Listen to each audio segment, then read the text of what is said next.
Mr. Mulliner Stories. By P. G. Wodehouse. The Truth About George. Two men were sitting in the bar parlor of the Angler's Rest as I entered it. And one of them, I gathered from his low, excited voice and wide gestures, was telling the other a story. I could hear nothing but an occasional, biggest I ever saw in my life. And, fully as large as that, but in such a place it was not difficult to imagine the rest. And when the second man, catching my eye, winked at me with a sort of humorous misery, I smiled sympathetically back at him. The action had the effect of establishing a bond between us. And when the storyteller finished his tale and left, he came over to my table as if answering a formal invitation. "Dreadful liars some men are," he said genially. "Fishermen," I suggested, "are traditionally careless of the truth." "He wasn't a fisherman," said my companion. "That was our local doctor. He was telling me about his latest case of dropsy. Besides," he tapped me earnestly on the knee, "you must not fall into the popular error about fishermen. Tradition has maligned them. I am a fisherman myself, and I have never told a lie in my life." I could well believe it. He was a short, stout, comfortable man of middle age, and the thing that struck me first about him was the extraordinary childlike candor of his eyes. They were large and round and honest. I would have bought oil stock from him without a tremor. The door leading into the white dusty road opened. And a small man with rimless pince-nez and an anxious expression shot in like a rabbit and had consumed a gin and ginger beer almost before we knew he was there. Having thus refreshed himself, he stood looking at us, seemingly ill at ease. "NNNNNN," he said. We looked at him inquiringly. "NNNNNNICE DDDD." His nerve appeared to fail him, and he vanished as abruptly as he had come. "I think he was leading up to telling us that it was a nice day," hazarded my companion. "It must be very embarrassing," I said, "for a man with such a painful impediment in his speech to open conversation with strangers. Probably trying to cure himself. Like my nephew George. Have I ever told you about my nephew George?" I reminded him that we had only just met, and that this was the first time I had learned that he had a nephew George. "Young George Mulliner. My name is Mulliner. I will tell you about George's case, in many ways a rather remarkable one. My nephew George," said Mr. Mulliner, "was as nice a young fellow as you would ever wish to meet, but from childhood up he had been cursed with a terrible stammer. If he had had to earn his living, he would undoubtedly have found this affliction a great handicap, but fortunately his father had left him a comfortable income. And George spent a not unhappy life, residing in the village where he had been born and passing his days in the usual country sports and his evenings in doing crossword puzzles.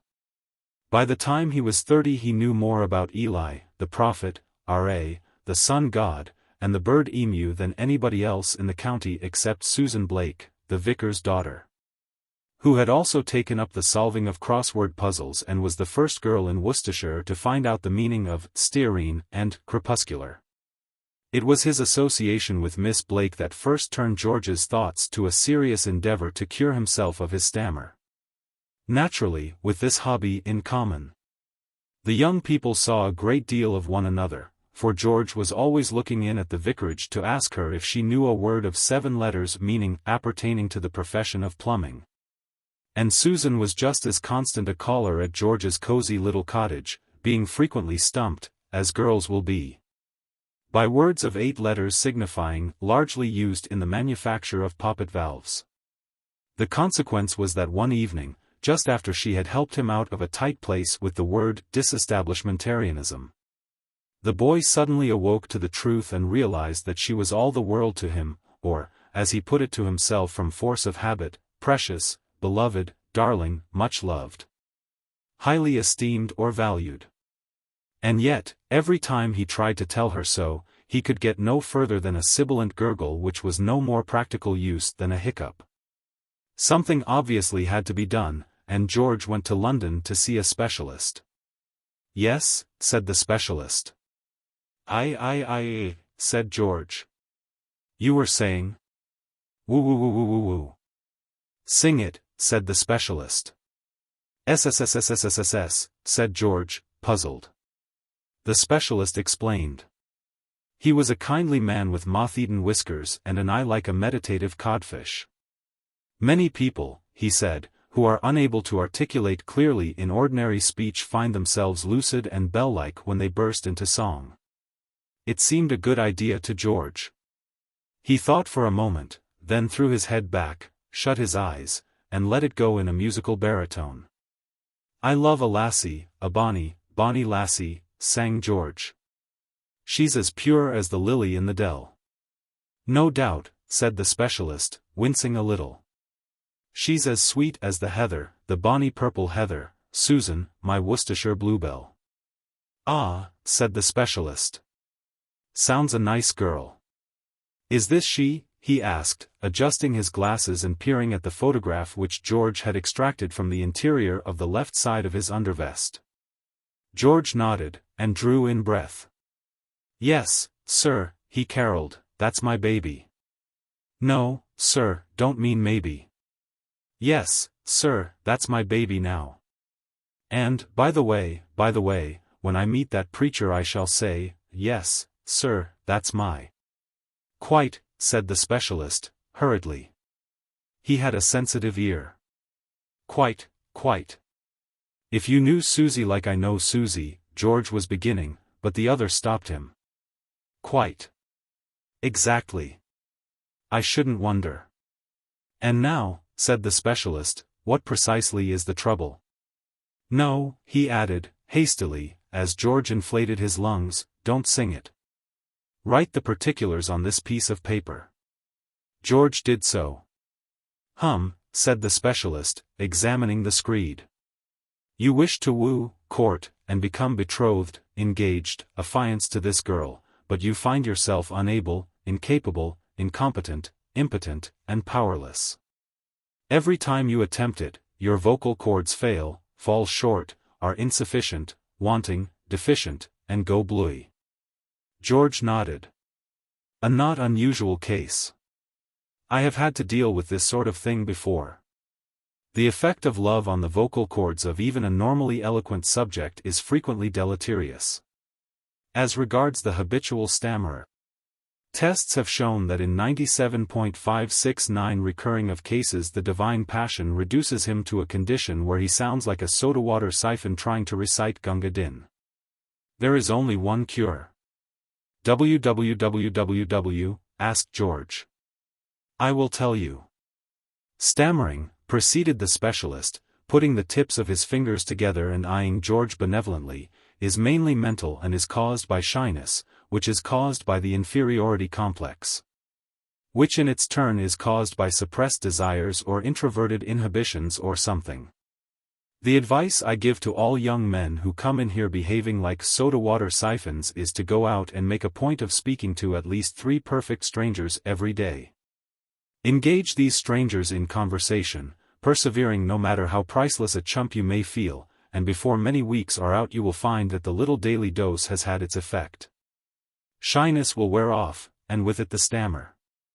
And, having requested the young man, in a voice of the clearest timbre, free from all trace of impediment, to hand over a fee of 5 guineas, the specialist sent George out into the world.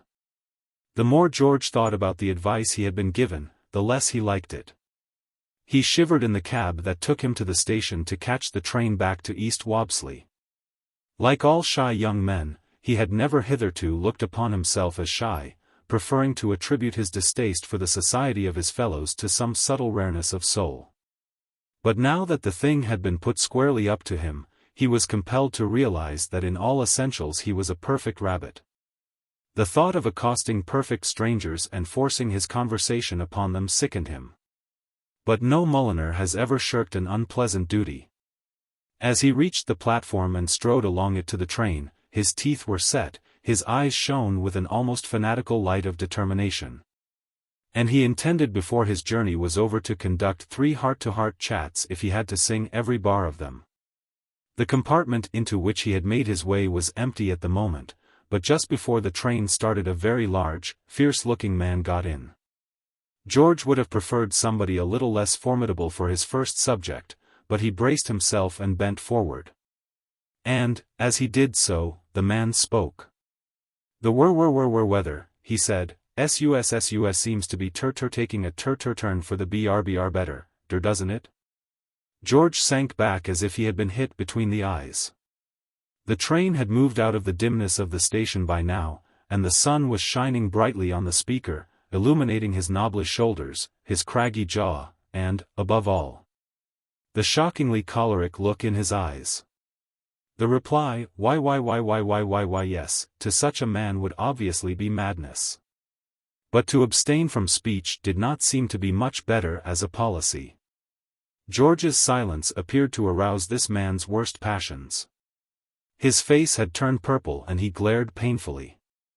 "IUK asked you a sus civil cuck, he said, irascibly. "Are you deaf? All we Mulliners have been noted for our presence of mind." To open his mouth, point to his tonsils, and utter a strangled gurgle was with George the work of a moment. The tension relaxed. The man's annoyance abated.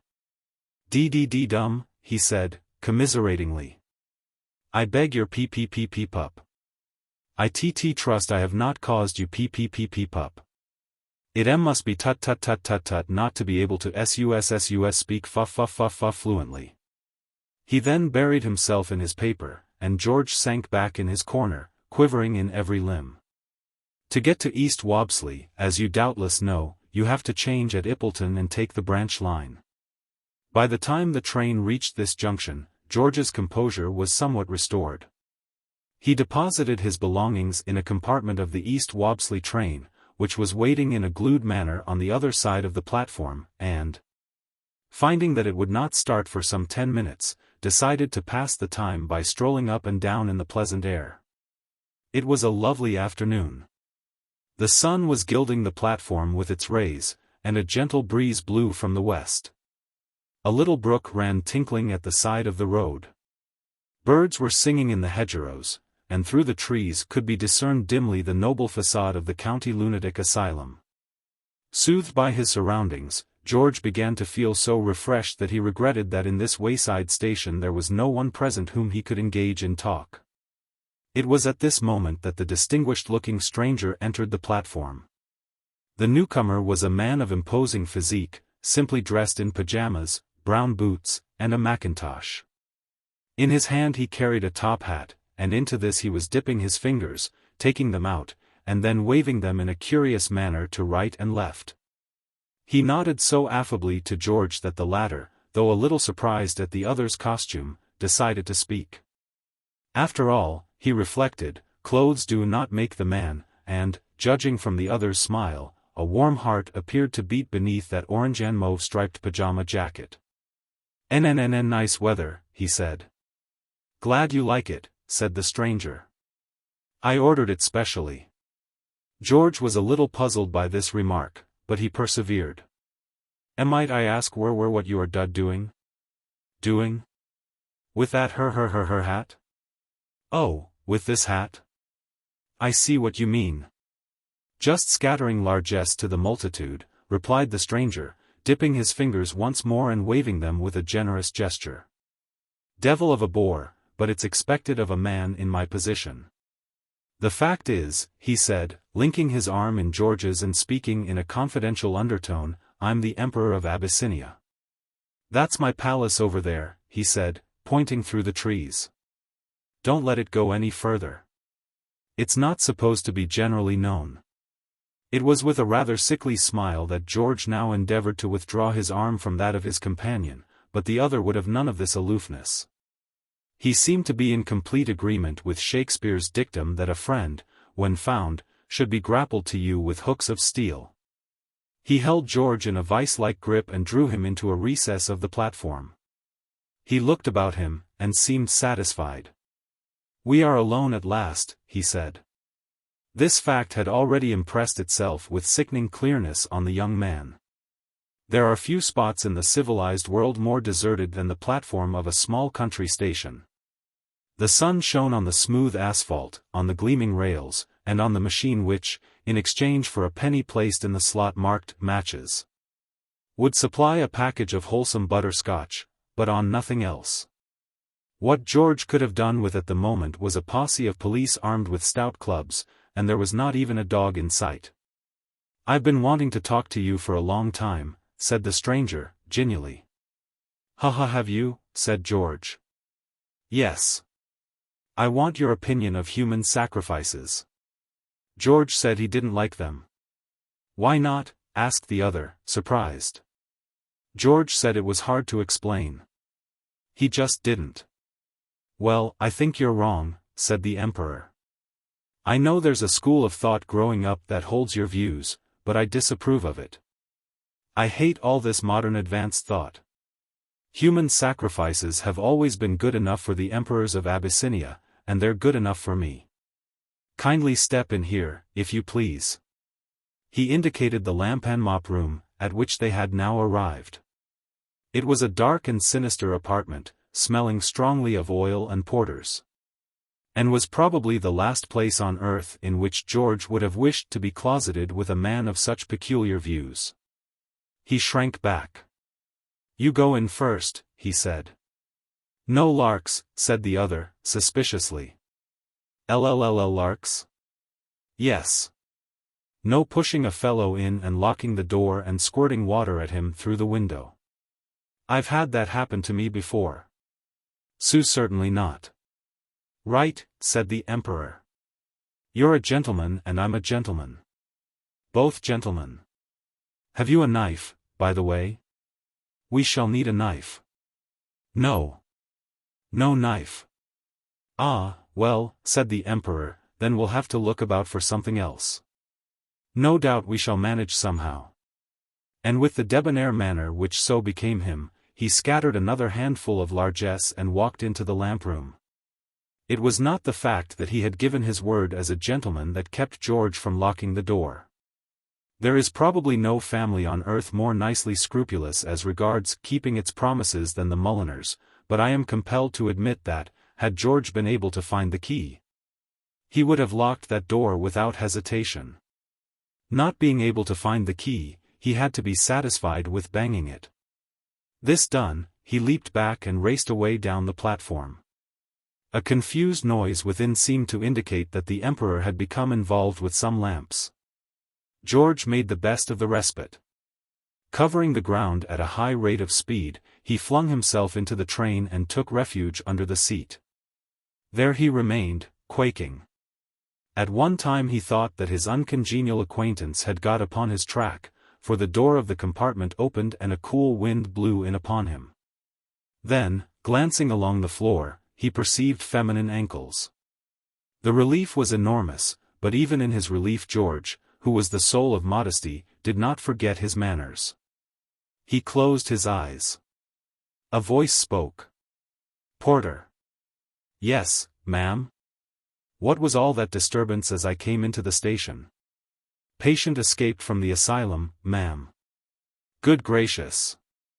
The voice would undoubtedly have spoken further, but at this moment the train began to move.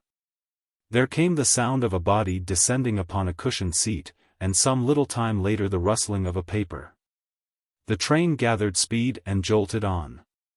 George had never before traveled under the seat of a railway carriage. And, though he belonged to the younger generation, which is supposed to be so avid of new experiences, he had no desire to do so now. He decided to emerge, and, if possible, to emerge with the minimum of ostentation. Little as he knew of women, he was aware that as a sex they are apt to be startled by the sight of men crawling out from under the seats of compartments. He began his maneuvers by poking out his head and surveying the terrain. All was well. The woman, in her seat across the way, was engrossed in her paper. Moving in a series of noiseless wriggles, George extricated himself from his hiding place and, with a twist which would have been impossible to a man not in the habit of doing Swedish exercises daily before breakfast, heaved himself into the corner seat. The woman continued reading her paper.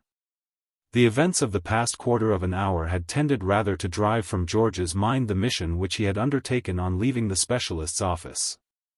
But now, having leisure for reflection, he realized that, if he meant to complete his first day of the cure, he was allowing himself to run sadly behind schedule.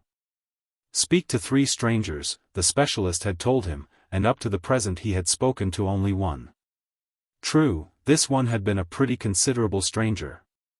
And a less conscientious young man than George Mulliner might have considered himself justified in chalking him up on the scoreboard as 1.5 or even 2.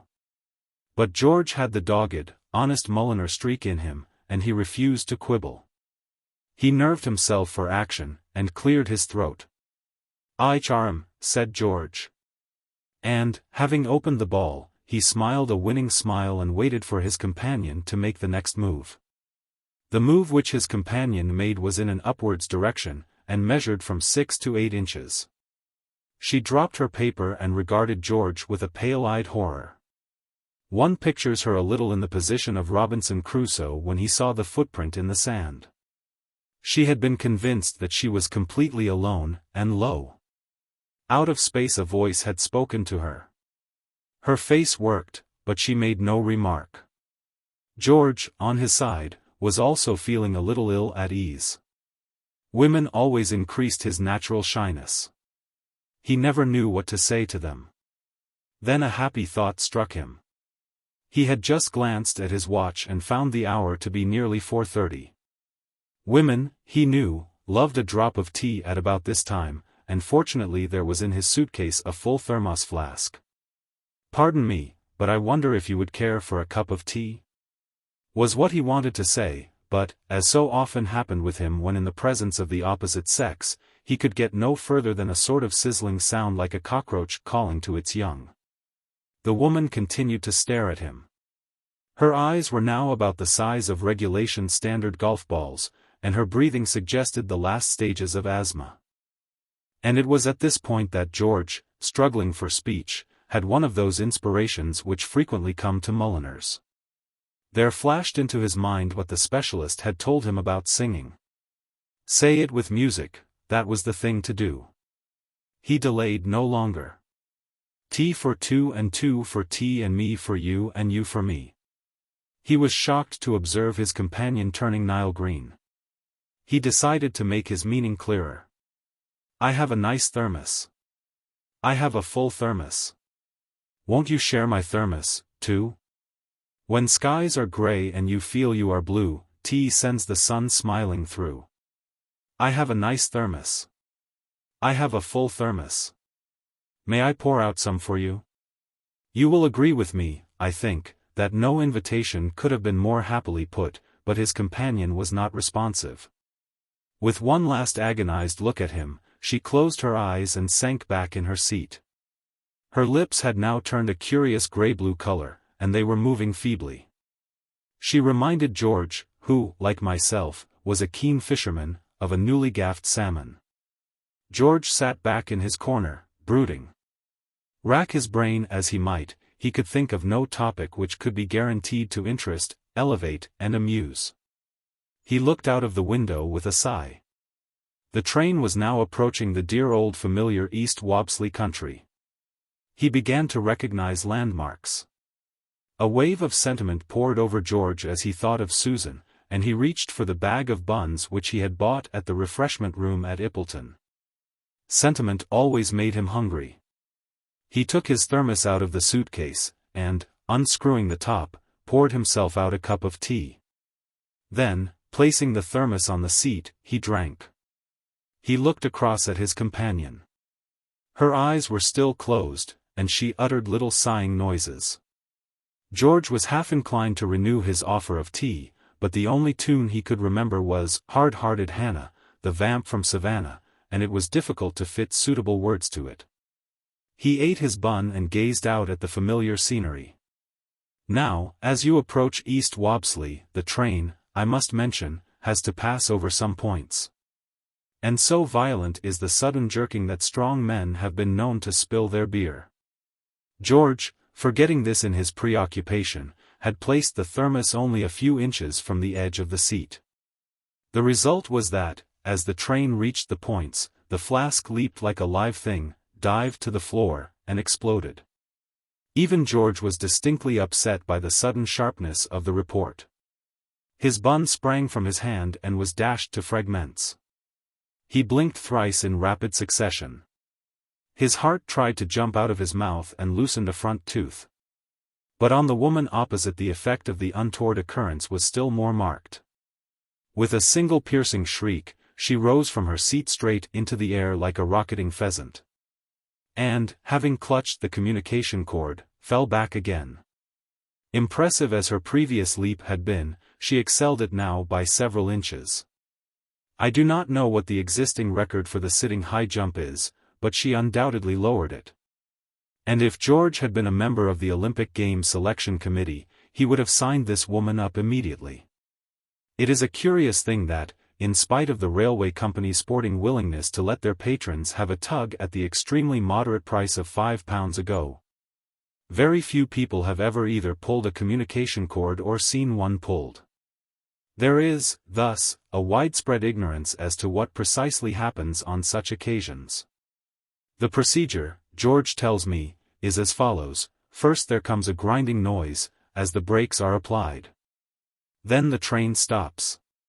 And finally, from every point of the compass, a seething mob of interested onlookers begins to appear. It was about 1.5 miles from East Wobsley that the affair had taken place, and as far as the eye could reach the countryside was totally devoid of humanity. A moment before nothing had been visible but smiling cornfields and broad pasturelands, but now from east, west, north, and south running figures began to appear. We must remember that George at the time was in a somewhat overwrought frame of mind, and his statements should therefore be accepted with caution. But he tells me that out of the middle of a single empty meadow, entirely devoid of cover, no fewer than 27 distinct rustics suddenly appeared, having undoubtedly shot up through the ground. The rails, which had been completely unoccupied, were now thronged with so dense a crowd of navvies that it seemed to George absurd to pretend that there was any unemployment in England. Every member of the labouring classes throughout the country was so palpably present. Moreover, the train, which at Ippleton had seemed sparsely occupied, was disgorging passengers from every door. It was the sort of mob scene which would have made David W. Griffith scream with delight, and it looked, George says, like guest night at the Royal Automobile Club. But, as I say, we must remember that he was overwrought. It is difficult to say what precisely would have been the correct behavior of your polished man of the world in such a situation. I think myself that a great deal of sang-froid and address would be required even by the most self-possessed in order to pass off such a contretemps. To George, I may say at once, the crisis revealed itself immediately as one which he was totally incapable of handling. The one clear thought that stood out from the welter of his emotions was the reflection that it was advisable to remove himself, and to do so without delay. Drawing a deep breath, he shot swiftly off the mark. All we Mulliners have been athletes, and George, when at the university, had been noted for his speed of foot. He ran now as he had never run before. His statement, however, that as he sprinted across the first field he distinctly saw a rabbit shoot an envious glance at him as he passed and shrug its shoulders hopelessly, I am inclined to discount. George, as I have said before, was a little overexcited. Nevertheless, it is not to be questioned that he made good going. And he had need to, for after the first instant of surprise, which had enabled him to secure a lead, the whole mob was pouring across country after him. And dimly, as he ran, he could hear voices in the throng informally discussing the advisability of lynching him. Moreover, the field through which he was running, a moment before a bare expanse of green, was now black with figures, headed by a man with a beard who carried a pitchfork.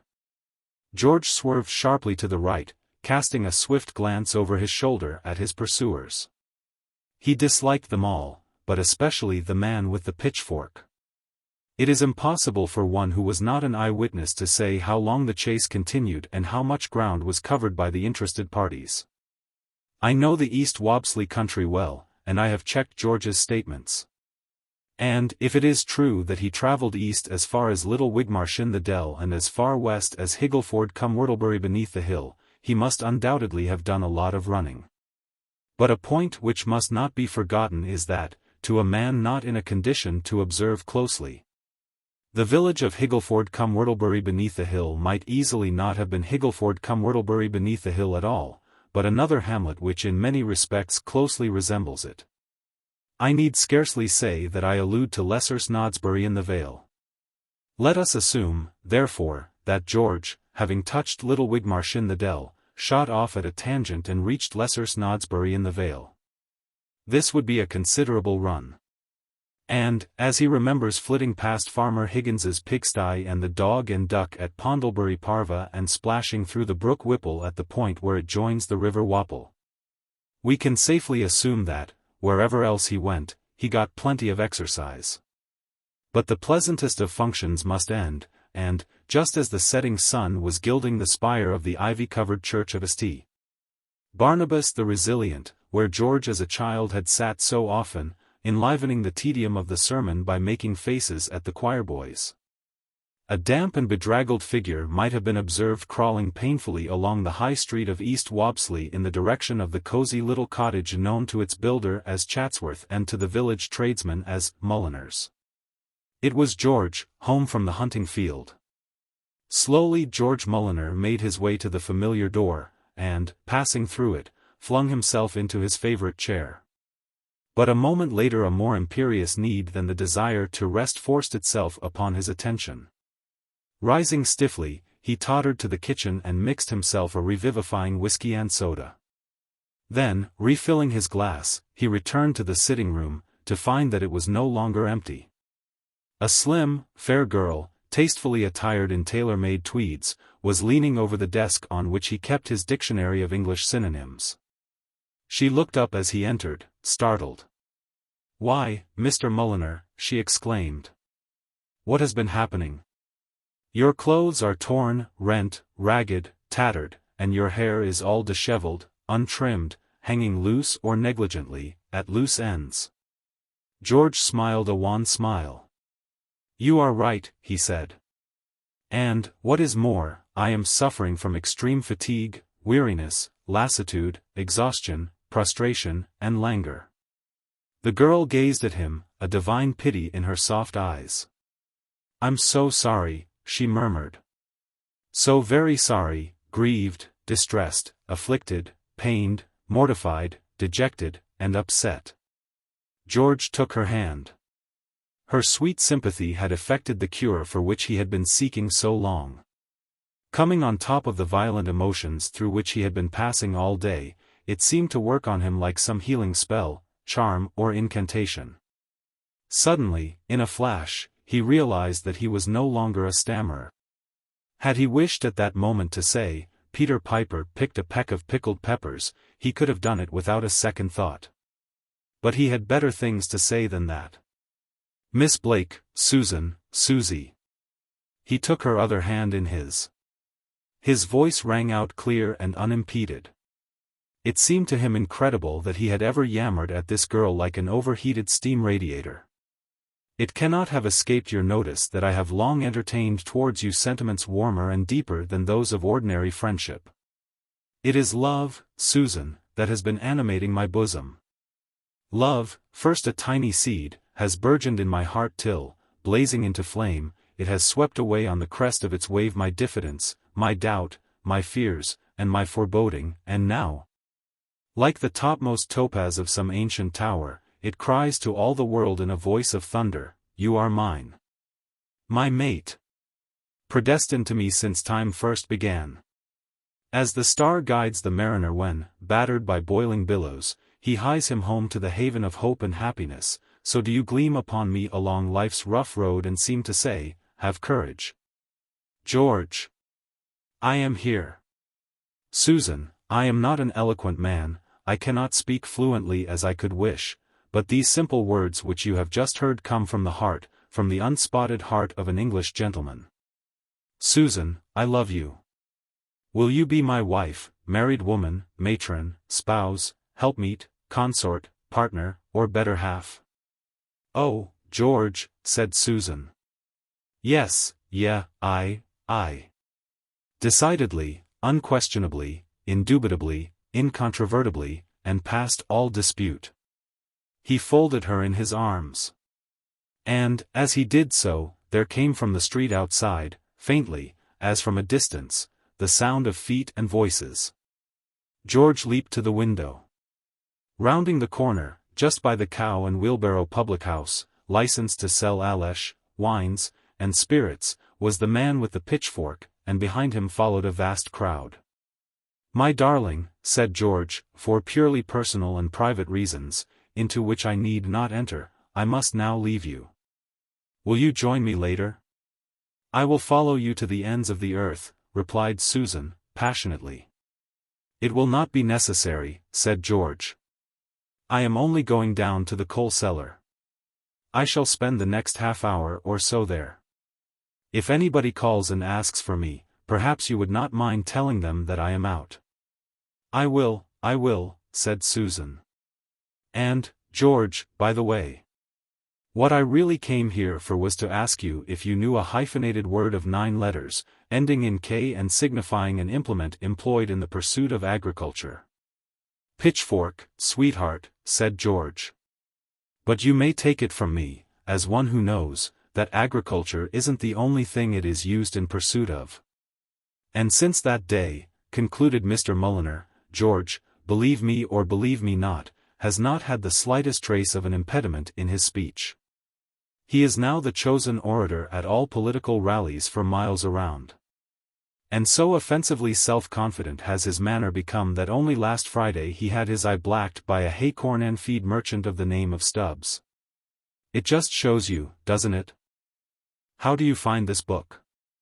Any thoughts about the book or the author?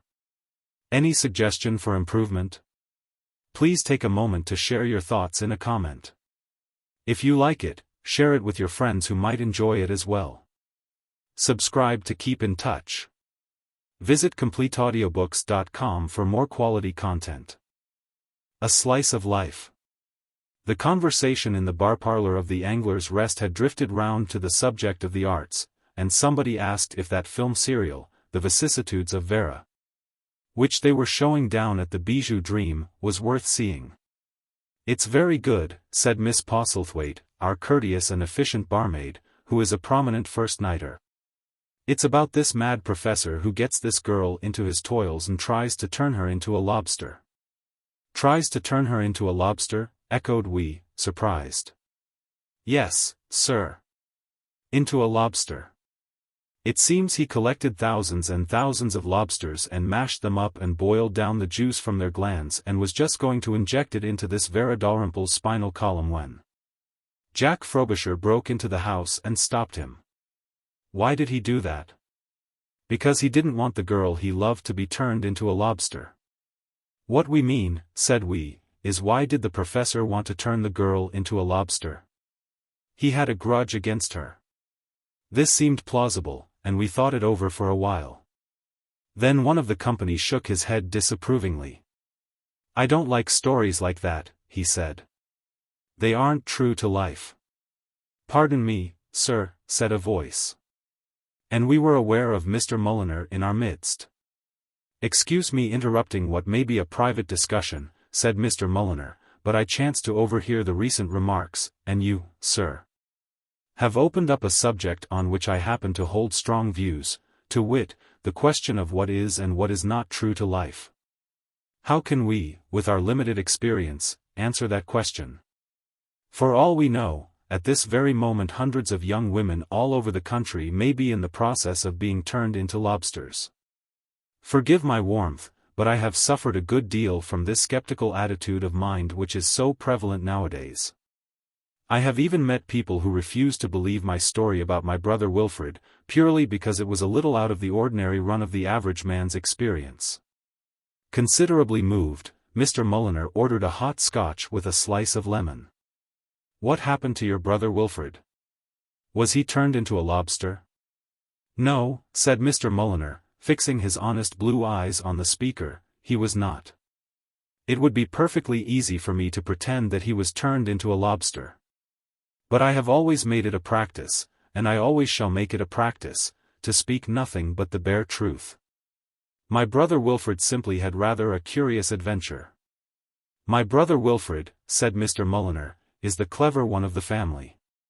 Even as a boy he was always messing about with chemicals, and at the university he devoted his time entirely to research.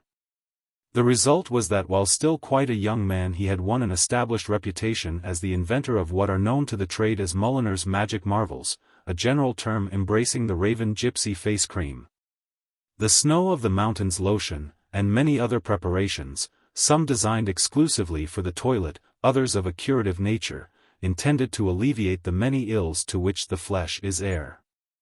Naturally, he was a very busy man, and it is to this absorption in his work that I attribute the fact that, though, like all the Mulliners, a man of striking personal charm, he had reached his 31st year without ever having been involved in an affair of the heart. I remember him telling me once that he simply had no time for girls. But we all fall sooner or later, and these strong concentrated men harder than any. While taking a brief holiday one year at Cannes, he met a Miss Angela Perdue, who was staying at his hotel, and she bowled him over completely. She was one of these jolly, outdoor girls. And Wilfred had told me that what attracted him first about her was her wholesome sunburned complexion. In fact, he told Miss Perdue the same thing when, shortly after he had proposed and been accepted, she asked him in her girlish way what it was that had first made him begin to love her. "It's such a pity," said Miss Perdue, "that the sunburn fades so soon. I do wish I knew some way of keeping it." Even in his moments of holiest emotion Wilfred never forgot that he was a businessman. "You should try Mulliner's Raven Gypsy Face Cream," he said. "It comes in 2 sizes, the small, or half-crown, jar and the large jar at 7 shillings and 6 pence. The large jar contains 3½ times as much as the small jar. It is applied nightly with a small sponge before retiring to rest." Testimonials have been received from numerous members of the aristocracy and may be examined at the office by any bona fide inquirer. "Is it really good?" "I invented it," said Wilfred, simply. She looked at him adoringly. "How clever you are. Any girl ought to be proud to marry you." "Oh, well," said Wilfred, with a modest wave of his hand. "All the same, my guardian is going to be terribly angry when I tell him we're engaged." "Why?" "I inherited the Perdue millions when my uncle died, you see, and my guardian has always wanted me to marry his son, Percy." Wilfred kissed her fondly, and laughed a defiant laugh. "Je m'en fiche der Seeler," he said lightly. But, some days after his return to London, whither the girl had preceded him, he had occasion to recall her words. As he sat in his study, musing on a preparation to cure the pip in canaries, a card was brought to him. "Sir Jasper Finch Faramir, Bart," he read. The name was strange to him. "Show the gentleman in," he said. And presently there entered a very stout man with a broad, pink face. It was a face whose natural expression should, Wilfred felt, have been jovial, but at the moment it was grave. "Sir Jasper Finch Faramir," said Wilfred. "Finch Faramir," corrected the visitor, his sensitive ear detecting the capital letters. "Ah yes. You spell it with 2 small f's. 4 small f's. And to what do I owe the honor? I am Angela Perdue's guardian. How do you do? A whiskey and soda?" "I thank you, no. I am a total abstainer. I found that alcohol had a tendency to increase my weight, so I gave it up. I have also given up butter, potatoes, soups of all kinds and, however," he broke off, the fanatic gleam which comes into the eyes of all fat men who are describing their system of diet fading away. "This is not a social call, and I must not take up your time with idle talk. I have a message for you, Mr. Mulliner. From Angela." "Bless her," said Wilfred. "Sir Jasper, I love that girl with a fervor which increases daily." "Is that so?" said the baronet. "Well, what I came to say was, it's all off." "What? All off?" "She sent me to say that she had thought it over and wanted to break the engagement." Wilfred's eyes narrowed. He had not forgotten what Angela had said about this man wanting her to marry his son. He gazed piercingly at his visitor, no longer deceived by the superficial geniality of his appearance. He had read too many detective stories where the fat, jolly, red-faced man turns out a fiend in human shape to be a ready victim to appearances.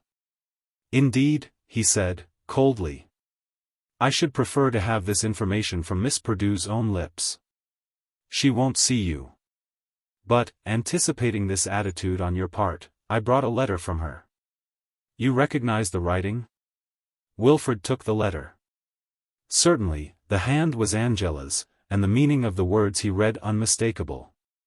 Nevertheless, as he handed the missive back, there was a hard smile on his face. "There is such a thing as writing a letter under compulsion," he said. The baronet's pink face turned mauve. "What do you mean, sir?" "What I say." "Are you insinuating?" "Yes, I am." "Pooh, sir." "Pooh to you," said Wilfred. "And, if you want to know what I think, you poor fish, I believe your name is spelled with a capital F, like anybody else's." Stung to the quick, the baronet turned on his heel and left the room without another word. Although he had given up his life to chemical research, Wilfred Mulliner was no mere dreamer.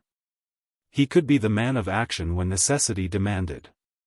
Scarcely had his visitor left when he was on his way to the senior test tubes, the famous chemists' club in St. James's.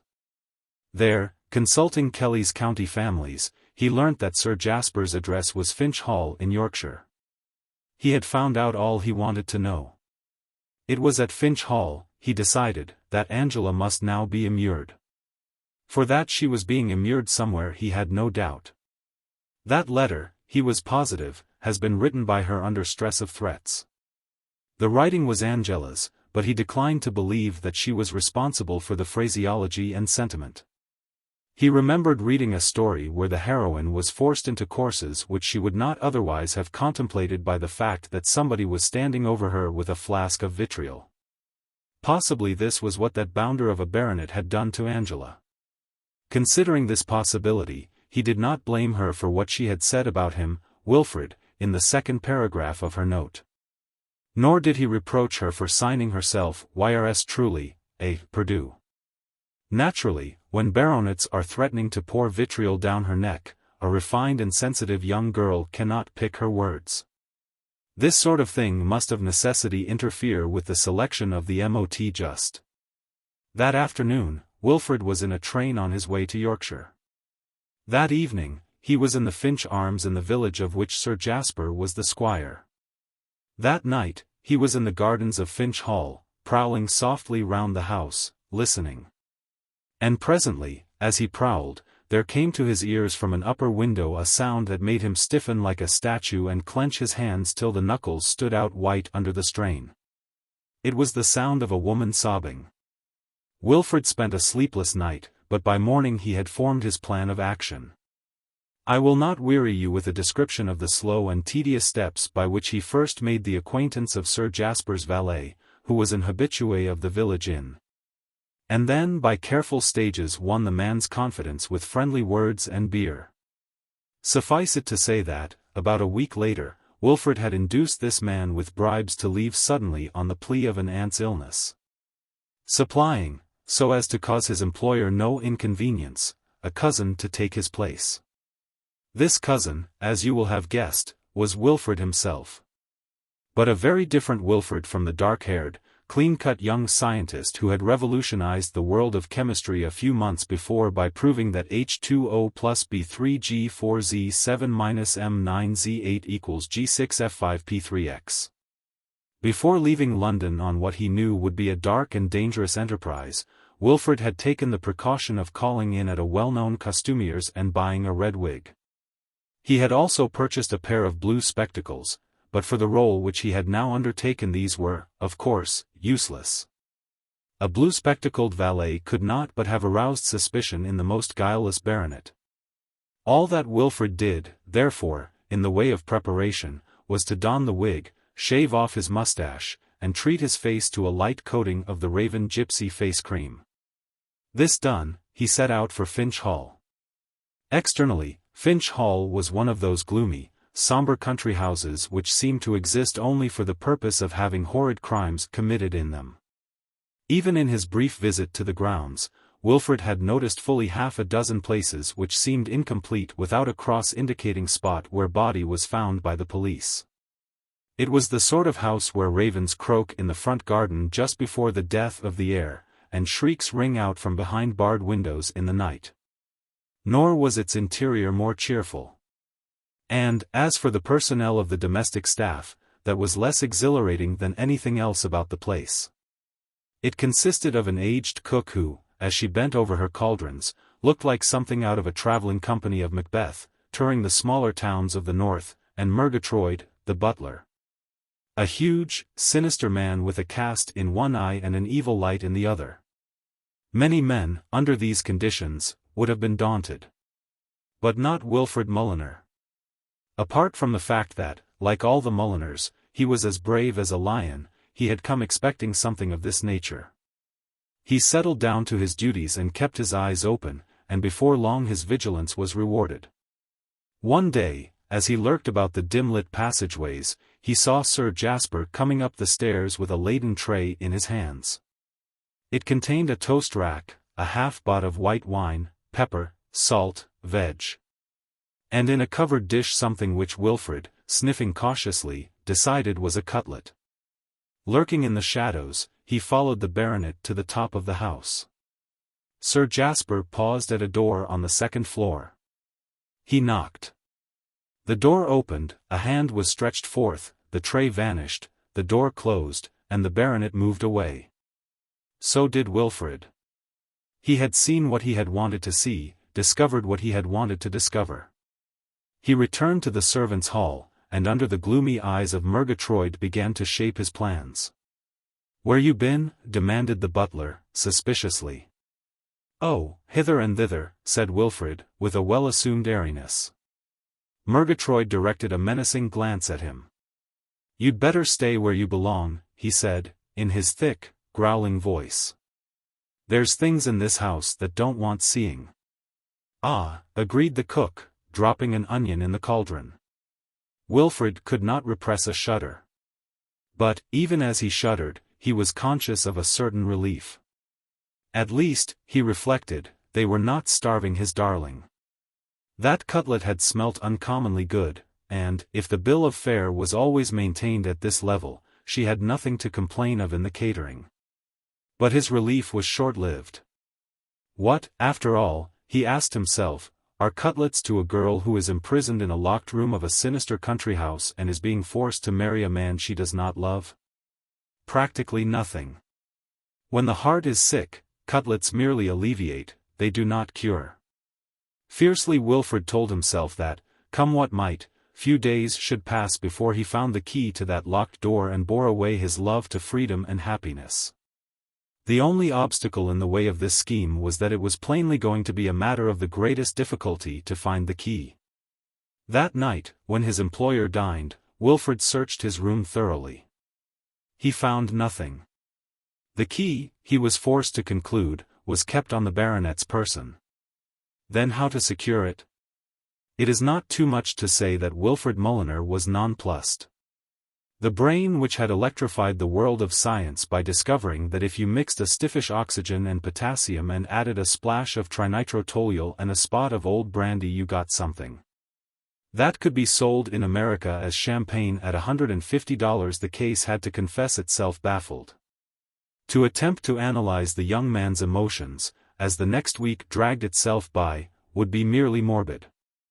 Life cannot, of course, be all sunshine, and in relating a story like this, which is a slice of life, one must pay as much attention to shade as to light, nevertheless. It would be tedious were I to describe to you in detail the soul torments which afflicted Wilfred Mulliner as day followed day and no solution to the problem presented itself. You are all intelligent men, and you can picture to yourselves how a high-spirited young fellow, deeply in love, must have felt. Knowing that the girl he loved was languishing in what practically amounted to a dungeon, though situated on an upper floor, and chafing at his inability to set her free. His eyes became sunken. His cheekbones stood out. He lost weight.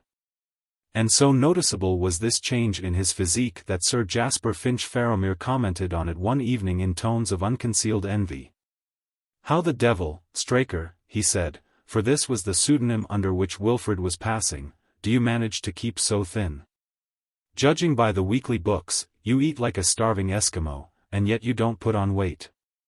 Now I, in addition to knocking off butter and potatoes, have started drinking hot unsweetened lemon juice each night before retiring, and yet, damn," he said, for, like all baronets, he was careless in his language, "I weighed myself this morning, and I was up another 6 ounces. What's the explanation?" "Yes, Sir Jasper," said Wilfrid, mechanically. "What the devil do you mean, yes, Sir Jasper?" "No, Sir Jasper." The baronet wheezed plaintively. "I've been studying this matter closely," he said, "and it's one of the 7 wonders of the world. Have you ever seen a fat valet? Of course not. Nor has anybody else. There is no such thing as a fat valet. And yet there is scarcely a moment during the day when a valet is not eating. He rises at 6:30, and at 7 is having coffee and buttered toast. At 8, he breakfasts off porridge, cream, eggs, bacon, jam, bread, butter, more eggs, more bacon, more jam, more tea, and more butter, finishing up with a slice of cold ham and a sardine. At 11 o'clock he has his elevenses, consisting of coffee, cream, more bread, and more butter. At 1, luncheon, a hearty meal, replete with every form of starchy food and lots of beer. If he can get at the port, he has port. At 3, a snack. At 4, another snack. At 5, tea and buttered toast. At 7, dinner, probably with floury potatoes, and certainly with lots more beer. At 9, another snack. And at 10:30 he retires to bed, taking with him a glass of milk and a plate of biscuits to keep himself from getting hungry in the night. And yet he remains as slender as a string bean, while I, who have been dieting for years, tip the beam at 217 pounds, and am growing a third and supplementary chin. These are mysteries, Straker. Yes, Sir Jasper. Well, I'll tell you one thing, said the baronet, I'm getting down one of those indoor Turkish bath cabinet affairs from London. And if that doesn't do the trick, I give up the struggle. The indoor Turkish bath duly arrived and was unpacked. And it was some 3 nights later that Wilfrid, brooding in the servants' hall, was aroused from his reverie by Murgatroyd. Here, said Murgatroyd, wake up. Sir Jasper's calling you. Calling me what? Asked Wilfrid, coming to himself with a start. Calling you very loud, growled the butler. It was indeed so. From the upper regions of the house there was proceeding a series of sharp yelps, evidently those of a man in mortal stress. Wilfrid was reluctant to interfere in any way if, as seemed probable, his employer was dying in agony. But he was a conscientious man, and it was his duty, while in this sinister house, to perform the work for which he was paid. He hurried up the stairs. And, entering Sir Jasper's bedroom, perceived the baronet's crimson face protruding from the top of the indoor Turkish bath. So you've come at last, cried Sir Jasper. Look here, when you put me into this infernal contrivance just now, what did you do to the dashed thing? Nothing beyond what was indicated in the printed pamphlet accompanying the machine, Sir Jasper.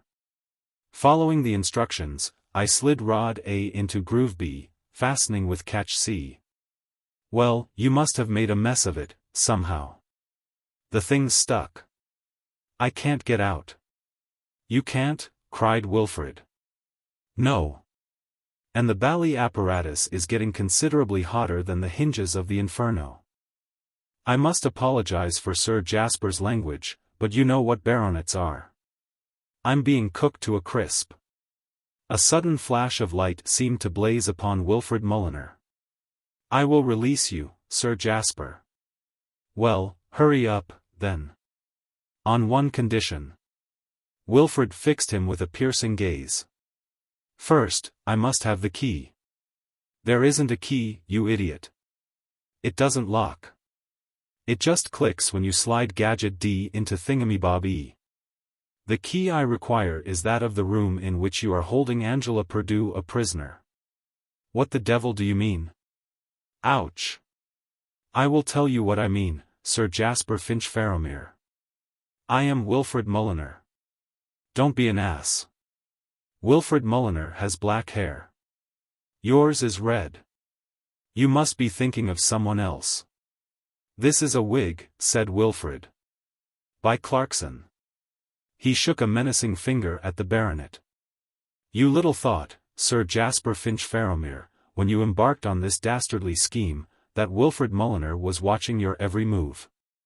I guessed your plans from the start. And now is the moment when I checkmate them. Give me that key, you fiend. Fiend, corrected Sir Jasper, automatically.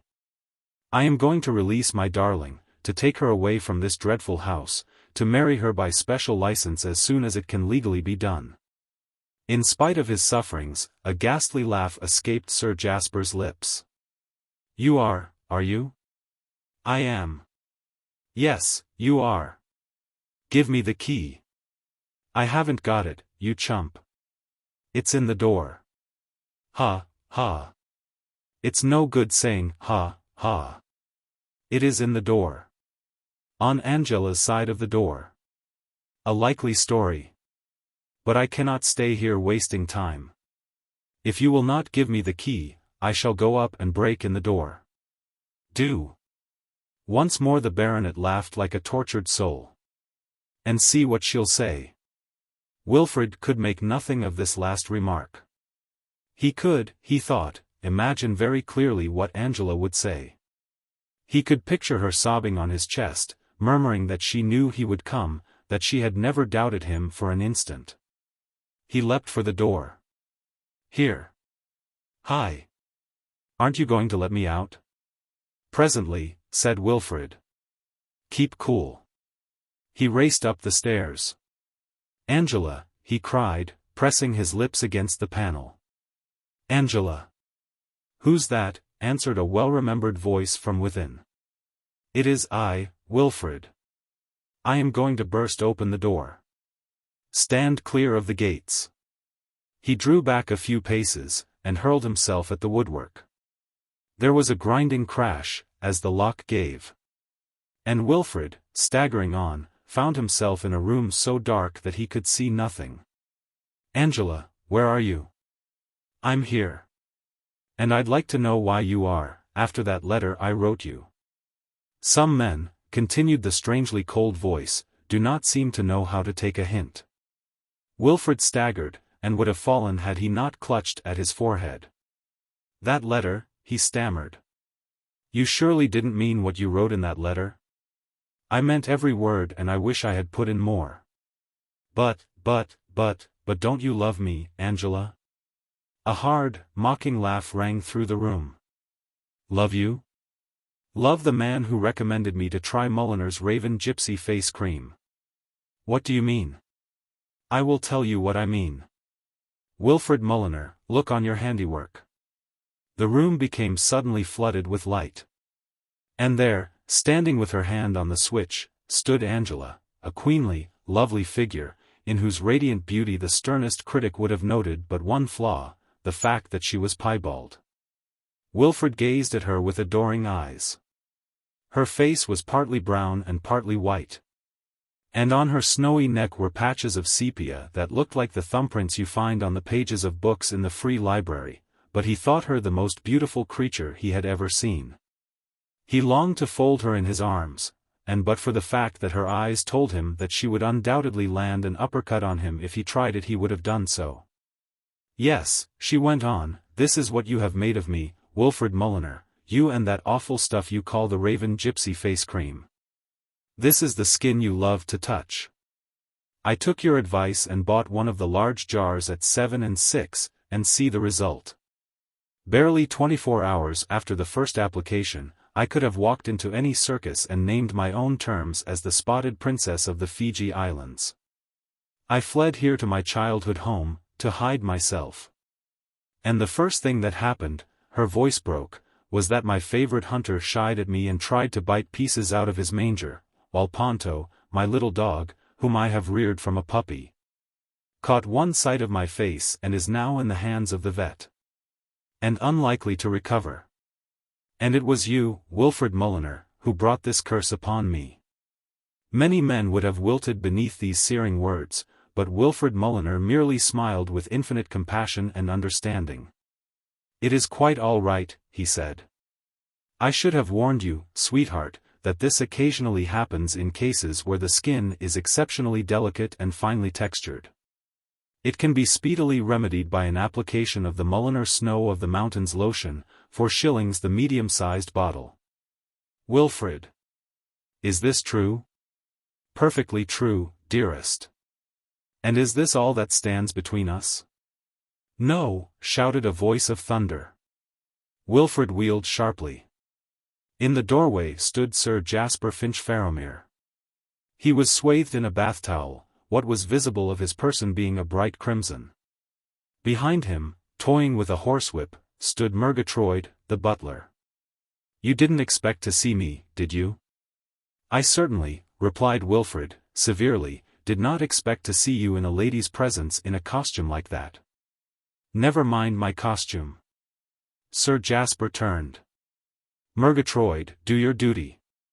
The butler, scowling horribly, advanced into the room. "Stop," screamed Angela. "I haven't begun yet, miss," said the butler, deferentially. "You shan't touch Wilfred. I love him." "What?" cried Sir Jasper. "After all that has happened?" "Yes. He has explained everything." A grim frown appeared on the baronet's vermilion face. "I'll bet he hasn't explained why he left me to be cooked in that infernal Turkish bath." I was beginning to throw out clouds of smoke when Murgatroyd, faithful fellow, heard my cries and came and released me. "Though not my work," added the butler. Wilfred eyed him steadily. "If," he said, "you used Mulliner's Reducto, the recognized specific for obesity, whether in the tabloid form at 3 shillings the tin, or as a liquid at 5 and 6 the flask, you would have no need to stew in Turkish baths. Mulliner's Reducto, which contains no injurious chemicals, but is compounded purely of health-giving herbs, is guaranteed to remove excess weight, steadily and without weakening after-effects. At the rate of £2 a week. As used by the nobility." The glare of hatred faded from the baronet's eyes. "Is that a fact?" he whispered. "It is." "You guarantee it?" "All the Mulliner preparations are fully guaranteed." "My boy," cried the baronet. He shook Wilfred by the hand. "Take her," he said, brokenly. "And with her my blessing." A discreet cough sounded in the background. "You haven't anything, by any chance, sir," asked Murgatroyd, "that's good for lumbago? Mulliner's Ezo will cure the most stubborn case in 6 days." "Bless you, sir, bless you," sobbed Murgatroyd. "Where can I get it?" "At all chemists." "It catches me in the small of the back principally, sir." "It need catch you no longer," said Wilfred. "There is little to add. Murgatroyd is now the most lissome butler in Yorkshire. Sir Jasper's weight is down under the 15 stone and he is thinking of taking up hunting again. Wilfred and Angela are man and wife. And never, I am informed, had the wedding bells of the old church at Finch village rung out a blither peal than they did on that June morning when Angela, raising to her love a face on which the brown was as evenly distributed as on an antique walnut table, replied to the clergyman's question, "Wilt thou, Angela, take this Wilfred?" With a shy, "I will." They now have 2 bonny bairns, the small, or Percival, at a preparatory school in Sussex, and the large, or Ferdinand, at Eton. Here Mr. Mulliner, having finished his hot Scotch, bade us farewell and took his departure. A silence followed his exit. The company seemed plunged in deep thought. Then somebody rose. "Well, good night all," he said. It seemed to sum up the situation. Mulliner's Buck-U-Uppo. The village choral society had been giving a performance of Gilbert and Sullivan's Sorcerer in aid of the church organ fund. And, as we sat in the window of the Angler's Rest, smoking our pipes, the audience came streaming past us down the little street. Snatches of song floated to our ears, and Mr. Mulliner began to croon in unison. Ah me! I was a pile young curate then, chanted Mr. Mulliner in the rather snuffling voice in which the amateur singer seems to find it necessary to render the old songs.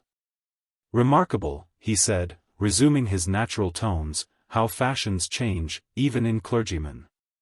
There are very few pale young curates nowadays. True, I agreed. Most of them are beefy young fellows who rode for their colleges. I don't believe I have ever seen a pale young curate. You never met my nephew Augustine, I think? Never. The description in the song would have fitted him perfectly. You will want to hear all about my nephew Augustine. At the time of which I am speaking, said Mr. Mulliner, my nephew Augustine was a curate, and very young and extremely pale. As a boy he had completely outgrown his strength, and I rather think at his theological college some of the wilder spirits must have bullied him. For when he went to Lower Brisket in the Midden to assist the vicar, the Reverend Stanley Brandon, in his cure of souls, he was as meek and mild a young man as you could meet in a day's journey. He had flaxen hair, weak blue eyes, and the general demeanor of a saintly but timid codfish. Precisely, in short, the sort of young curate who seems to have been so common in the 80s, or whenever it was that Gilbert wrote The Sorcerer.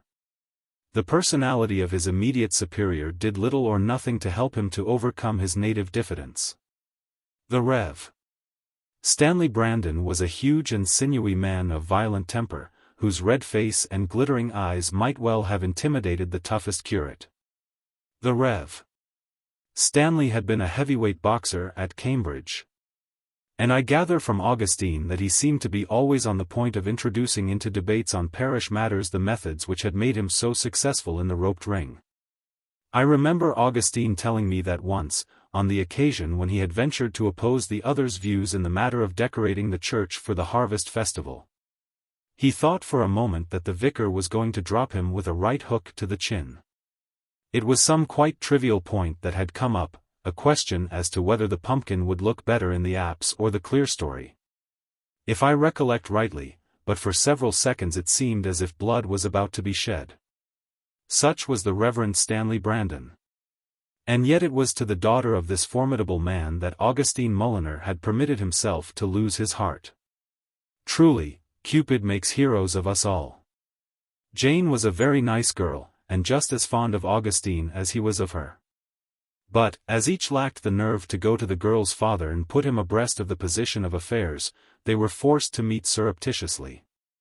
This jarred upon Augustine, who, like all the Mulliners, loved the truth and hated any form of deception. And one evening, as they paced beside the laurels at the bottom of the vicarage garden, he rebelled. "My dearest," said Augustine, "I can no longer brook this secrecy. I shall go into the house immediately and ask your father for your hand." Jane paled and clung to his arm. She knew so well that it was not her hand but her father's foot which he would receive if he carried out this mad scheme. "No, no, Augustine. You must not. But, darling, it is the only straightforward course. But not tonight. I beg of you, not tonight." "Why not?" "Because father is in a very bad temper.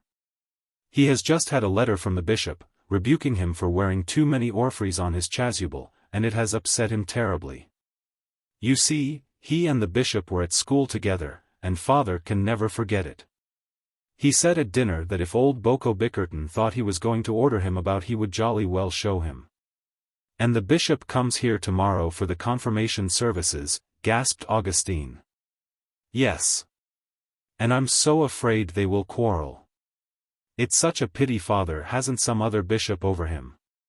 He always remembers that he once hit this one in the eye for pouring ink on his collar, and this lowers his respect for his spiritual authority.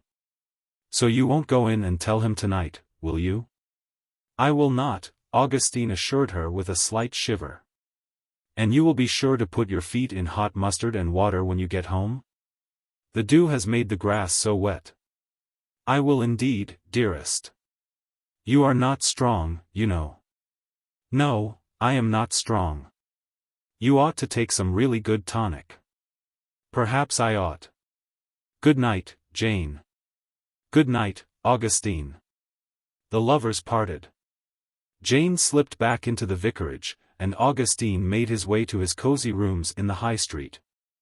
And the first thing he noticed on entering was a parcel on the table, and beside it a letter. He opened it listlessly, his thoughts far away. My dear Augustine. He turned to the last page and glanced at the signature. The letter was from his Aunt Angela, the wife of my brother, Wilfred Mulliner. You may remember that I once told you the story of how these two came together. If so, you will recall that my brother Wilfred was the eminent chemical researcher who had invented, among other specifics, such world-famous preparations as Mulliner's Raven Gypsy Face Cream and the Mulliner Snow of the Mountains lotion. He and Augustine had never been particularly intimate, but between Augustine and his aunt there had always existed a warm friendship. My dear Augustine, wrote Angela Mulliner. I have been thinking so much about you lately, and I cannot forget that, when I saw you last, you seemed very fragile and deficient in vitamins. I do hope you take care of yourself. I have been feeling for some time that you ought to take a tonic, and by a lucky chance Wilfred has just invented one which he tells me is the finest thing he has ever done. It is called Buck-U-Uppo, and acts directly on the red corpuscles. It is not yet on the market, but I have managed to smuggle a sample bottle from Wilfred's laboratory, and I want you to try it at once. I am sure it is just what you need. Your affectionate aunt, Angela Mulliner. P.S. You take a tablespoonful before going to bed, and another just before breakfast. Augustine was not an unduly superstitious young man, but the coincidence of this tonic arriving so soon after Jane had told him that a tonic was what he needed affected him deeply. It seemed to him that this thing must have been meant. He shook the bottle, uncorked it, and, pouring out a liberal tablespoonful, shut his eyes and swallowed it. The medicine, he was glad to find, was not unpleasant to the taste. It had a slightly pungent flavor, rather like old bootsalls beaten up in sherry. Having taken the dose, he read for a while in a book of theological essays, and then went to bed.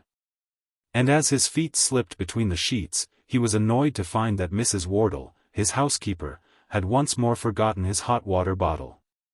Oh, dash, said Augustine. He was thoroughly upset.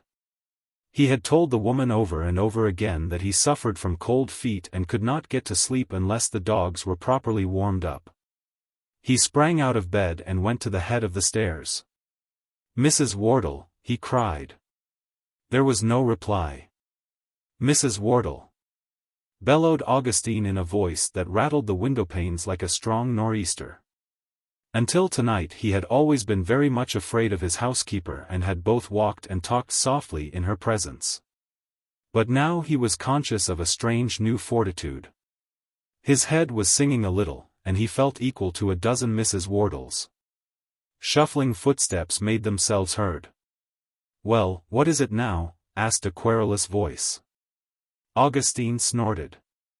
I'll tell you what it is now, he roared. How many times have I told you always to put a hot water bottle in my bed? You've forgotten it again, you old cloth head. Mrs. Wardle peered up, astounded and militant. Mr. Mulliner, I am not accustomed. Shut up, thundered Augustine. What I want from you is less backchat and more hot water bottles. Bring it up at once, or I leave tomorrow. Let me endeavor to get it into your concrete skull that you aren't the only person letting rooms in this village. Any more lip and I walk straight round the corner, where I'll be appreciated. Hot water bottle ho. And look slippy about it. Yes, Mr. Mulliner. Certainly, Mr. Mulliner. In one moment, Mr. Mulliner. Action. Action, boomed Augustine. Show some speed. Put a little snap into it. Yes, yes, most decidedly, Mr. Mulliner, replied the chastened voice from below. An hour later, as he was dropping off to sleep, a thought crept into Augustine's mind. Had he not been a little brusque with Mrs. Wardle? Had there not been in his manner something a shade abrupt, almost rude? Yes, he decided regretfully, there had. He lit a candle and reached for the diary which lay on the table at his bedside. He made an entry. The meek shall inherit the earth. Am I sufficiently meek? I wonder. This evening, when reproaching Mrs. Wardle, my worthy housekeeper, for omitting to place a hot water bottle in my bed, I spoke quite crossly. The provocation was severe, but still I was surely to blame for allowing my passions to run riot. Must guard against this. But when he woke next morning, different feelings prevailed. He took his anti-breakfast dose of Buck-U-Uppo, and looking at the entry in the diary, could scarcely believe that it was he who had written it. Quite cross.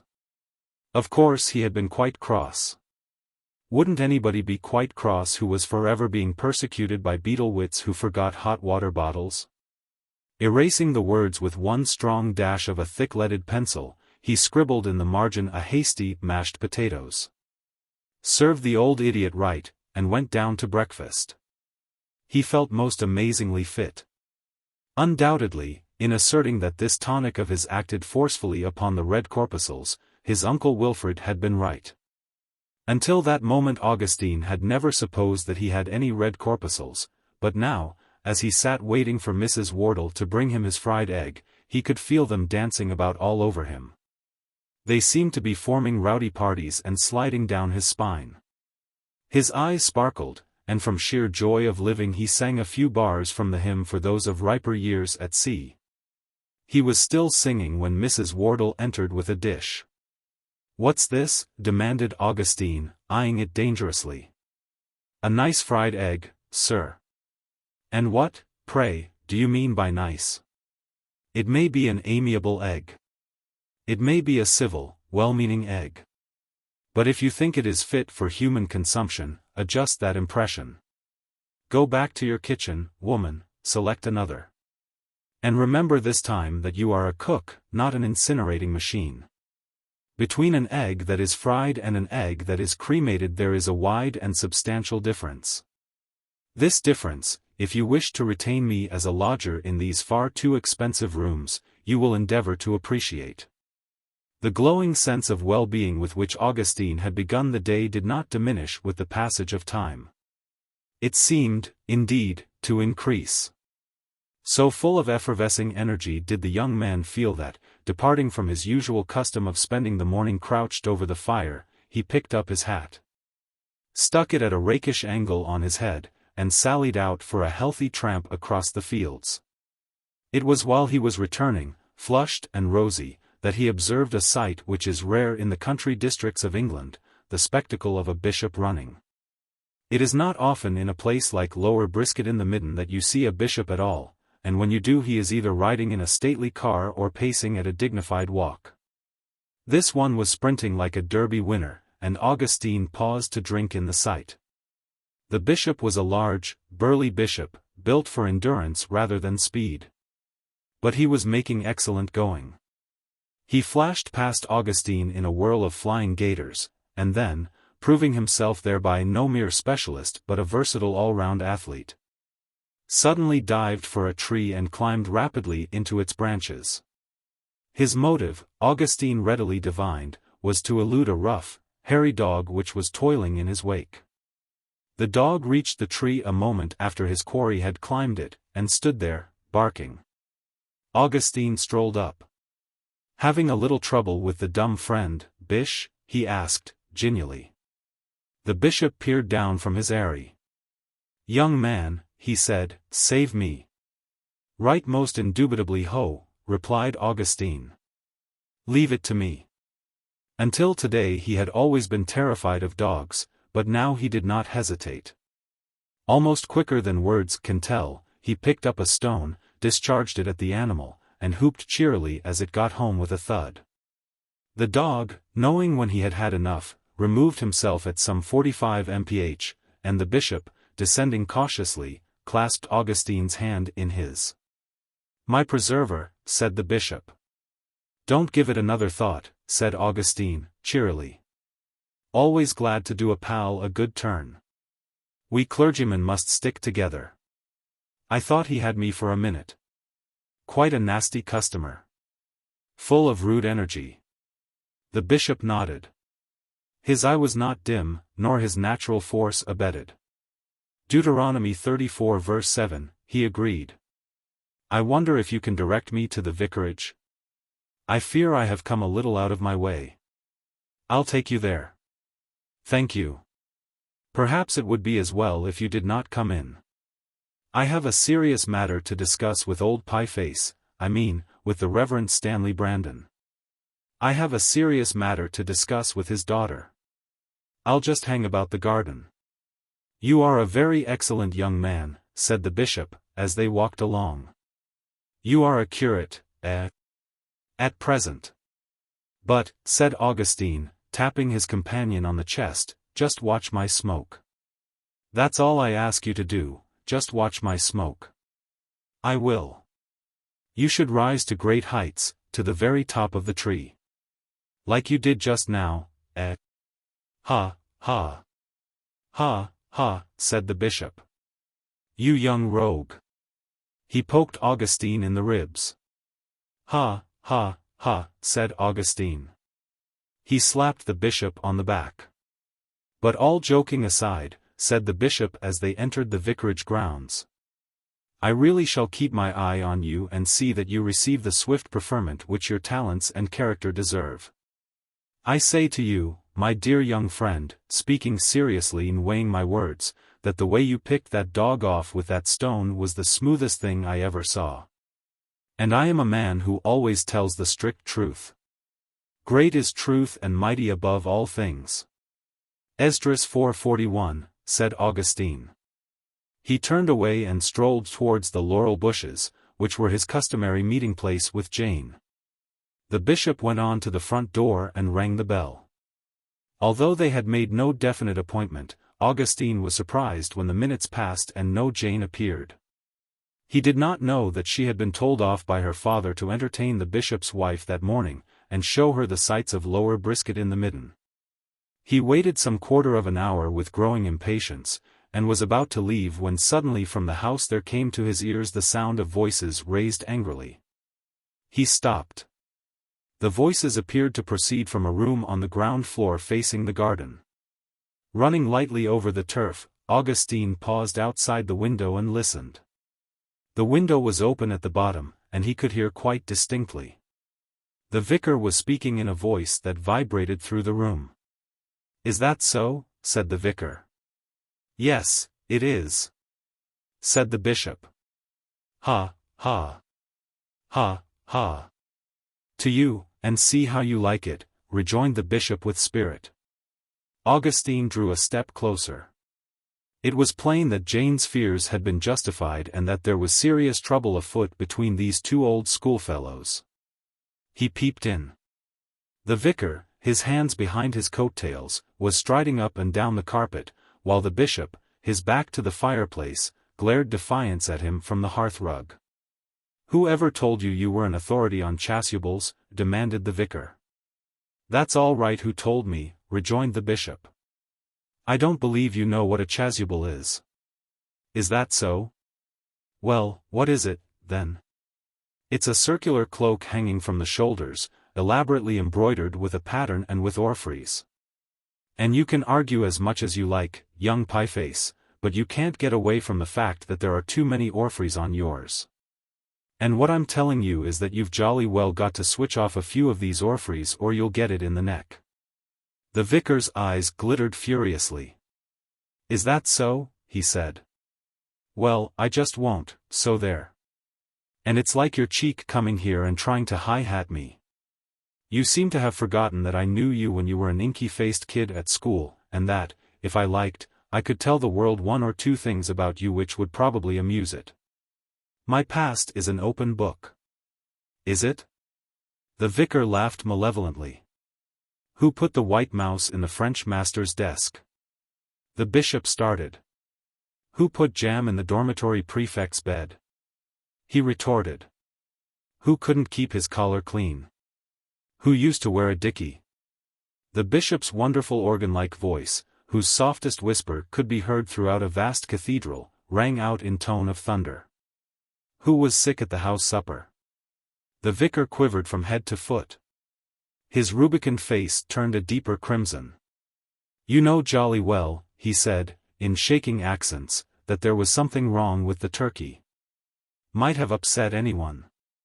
The only thing wrong with the turkey was that you ate too much of it.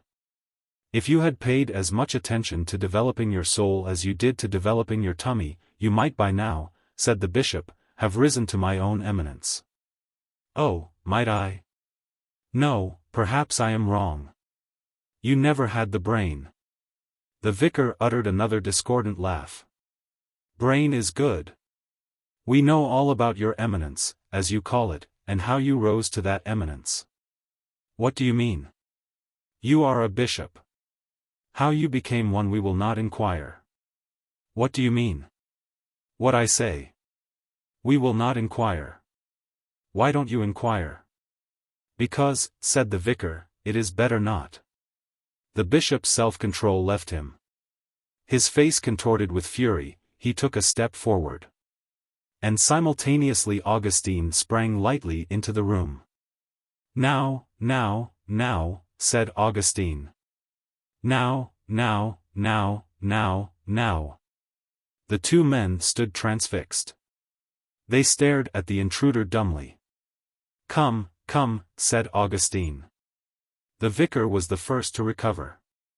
He glowered at Augustine. What do you mean by jumping through my window? He thundered. Are you a curate or a harlequin? Augustine met his gaze with an unfaltering eye. I am a curate, he replied, with a dignity that well became him.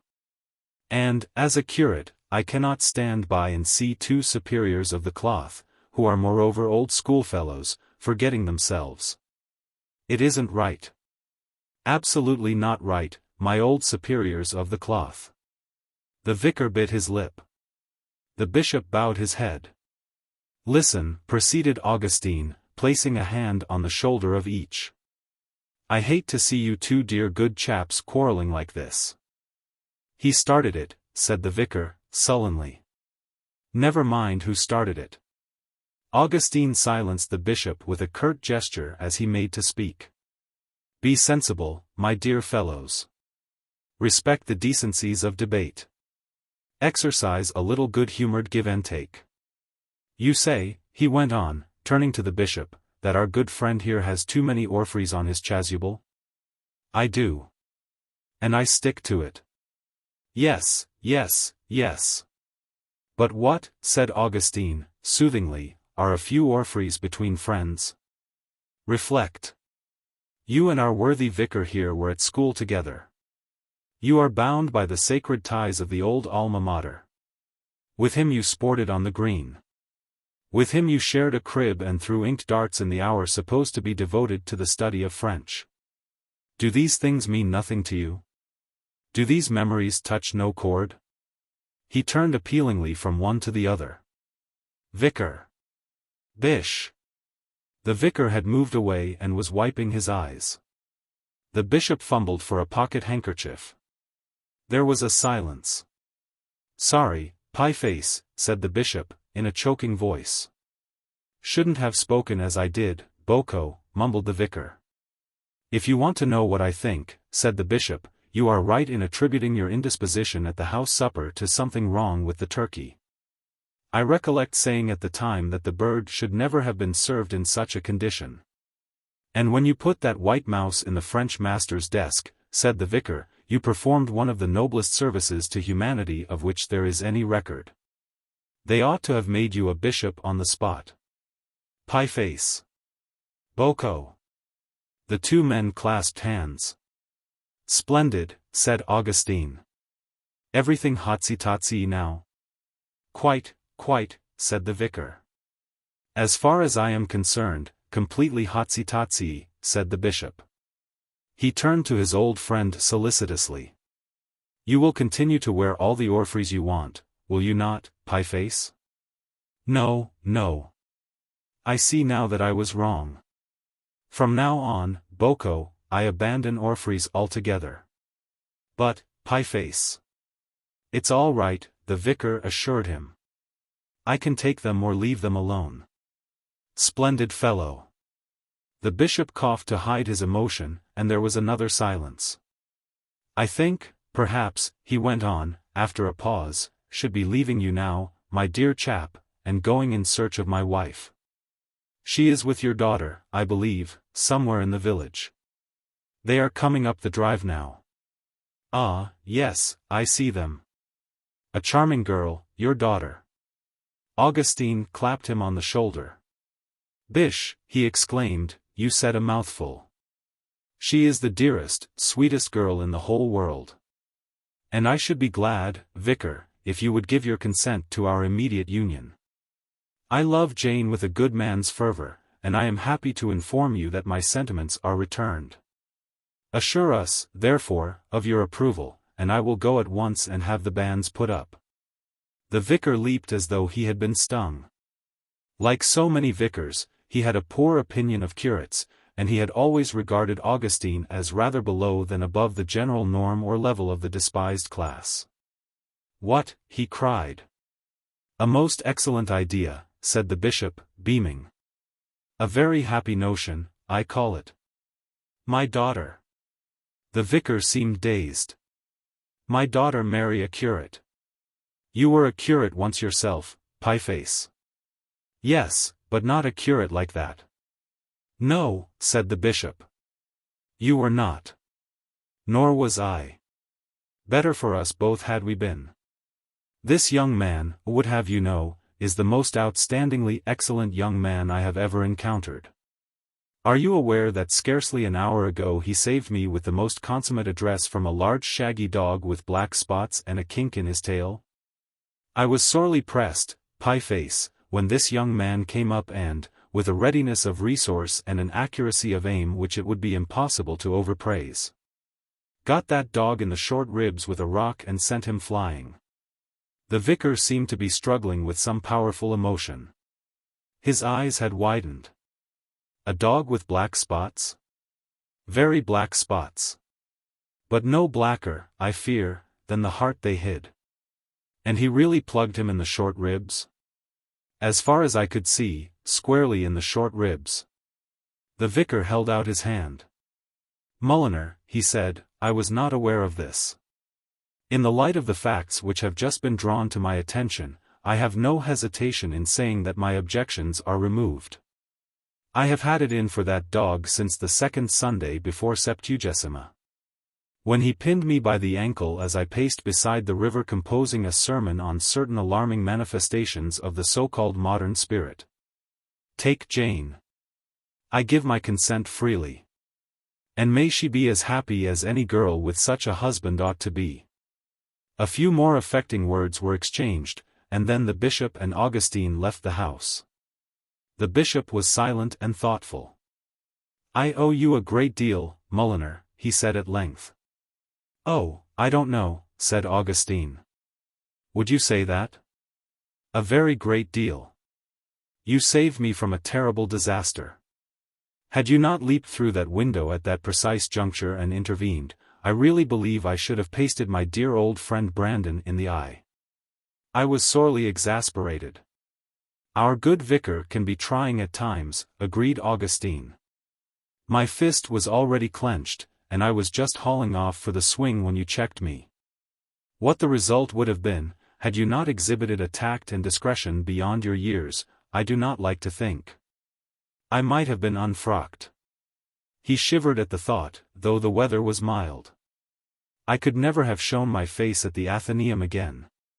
But, tut, tut, went on the bishop, patting Augustine on the shoulder, let us not dwell on what might have been. Speak to me of yourself. The vicar's charming daughter, you really love her? I do, indeed. The bishop's face had grown grave. Think well, Mulliner, he said. Marriage is a serious affair. Do not plunge into it without due reflection. I myself am a husband, and, though singularly blessed in the possession of a devoted helpmeet, cannot but feel sometimes that a man is better off as a bachelor. Women, Mulliner, are odd. True, said Augustine. My own dear wife is the best of women. And, as I never weary of saying, a good woman is a wondrous creature, cleaving to the right and the good under all change. Lovely in youthful comeliness, lovely all her life in comeliness of heart. And yet, said Augustine. The bishop mused for a moment. He wriggled a little with an expression of pain, and scratched himself between the shoulder blades. Well, I'll tell you, said the bishop. It is a warm and pleasant day today, is it not? Exceptionally clement, said Augustine. A fair, sunny day, made gracious by a temperate westerly breeze. And yet, Mulliner, if you will credit my statement, my wife insisted on my putting on my thick winter woolies this morning. Truly, sighed the bishop, as a jewel of gold in a swine's snout, so is a fair woman which is without discretion. Proverbs 11 verse 21. 22, corrected Augustine. I should have said 22. They are made of thick flannel, and I have an exceptionally sensitive skin. Oblige me, my dear fellow, by rubbing me in the small of the back with the ferrule of your stick. I think it will ease the irritation. But, my poor dear old bish, said Augustine, sympathetically, this must not be. The bishop shook his head ruefully. You would not speak so heartily, Mulliner, if you knew my wife. There is no appeal from her decrees. Nonsense, cried Augustine, cheerily. He looked through the trees to where the lady bishopess, escorted by Jane, was examining a lobelia through her lorgnette with just the right blend of cordiality and condescension. I'll fix that for you in a second. The bishop clutched at his arm. My boy. What are you going to do? I'm just going to have a word with your wife and put the matter up to her as a reasonable woman. Thick winter woolies on a day like this. Absurd, said Augustine. Preposterous. I never heard such rot. The bishop gazed after him with a laden heart. Already he had come to love this young man like a son, and to see him charging so light-heartedly into the very jaws of destruction afflicted him with a deep and poignant sadness. He knew what his wife was like when even the highest in the land attempted to thwart her, and this brave lad was but a curate. In another moment she would be looking at him through her lorgnette, and England was littered with the shriveled remains of curates at whom the lady bishopess had looked through her lorgnette. He had seen them wilt like salted slugs at the episcopal breakfast table. He held his breath.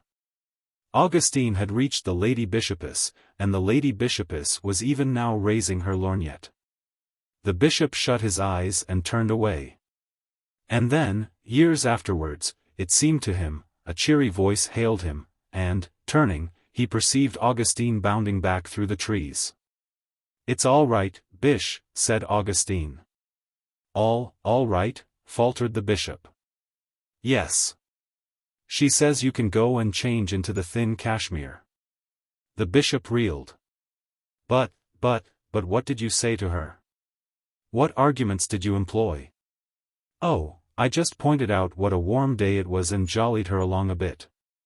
Jollied her along a bit. And she agreed in the most friendly and cordial manner. She has asked me to call at the palace one of these days.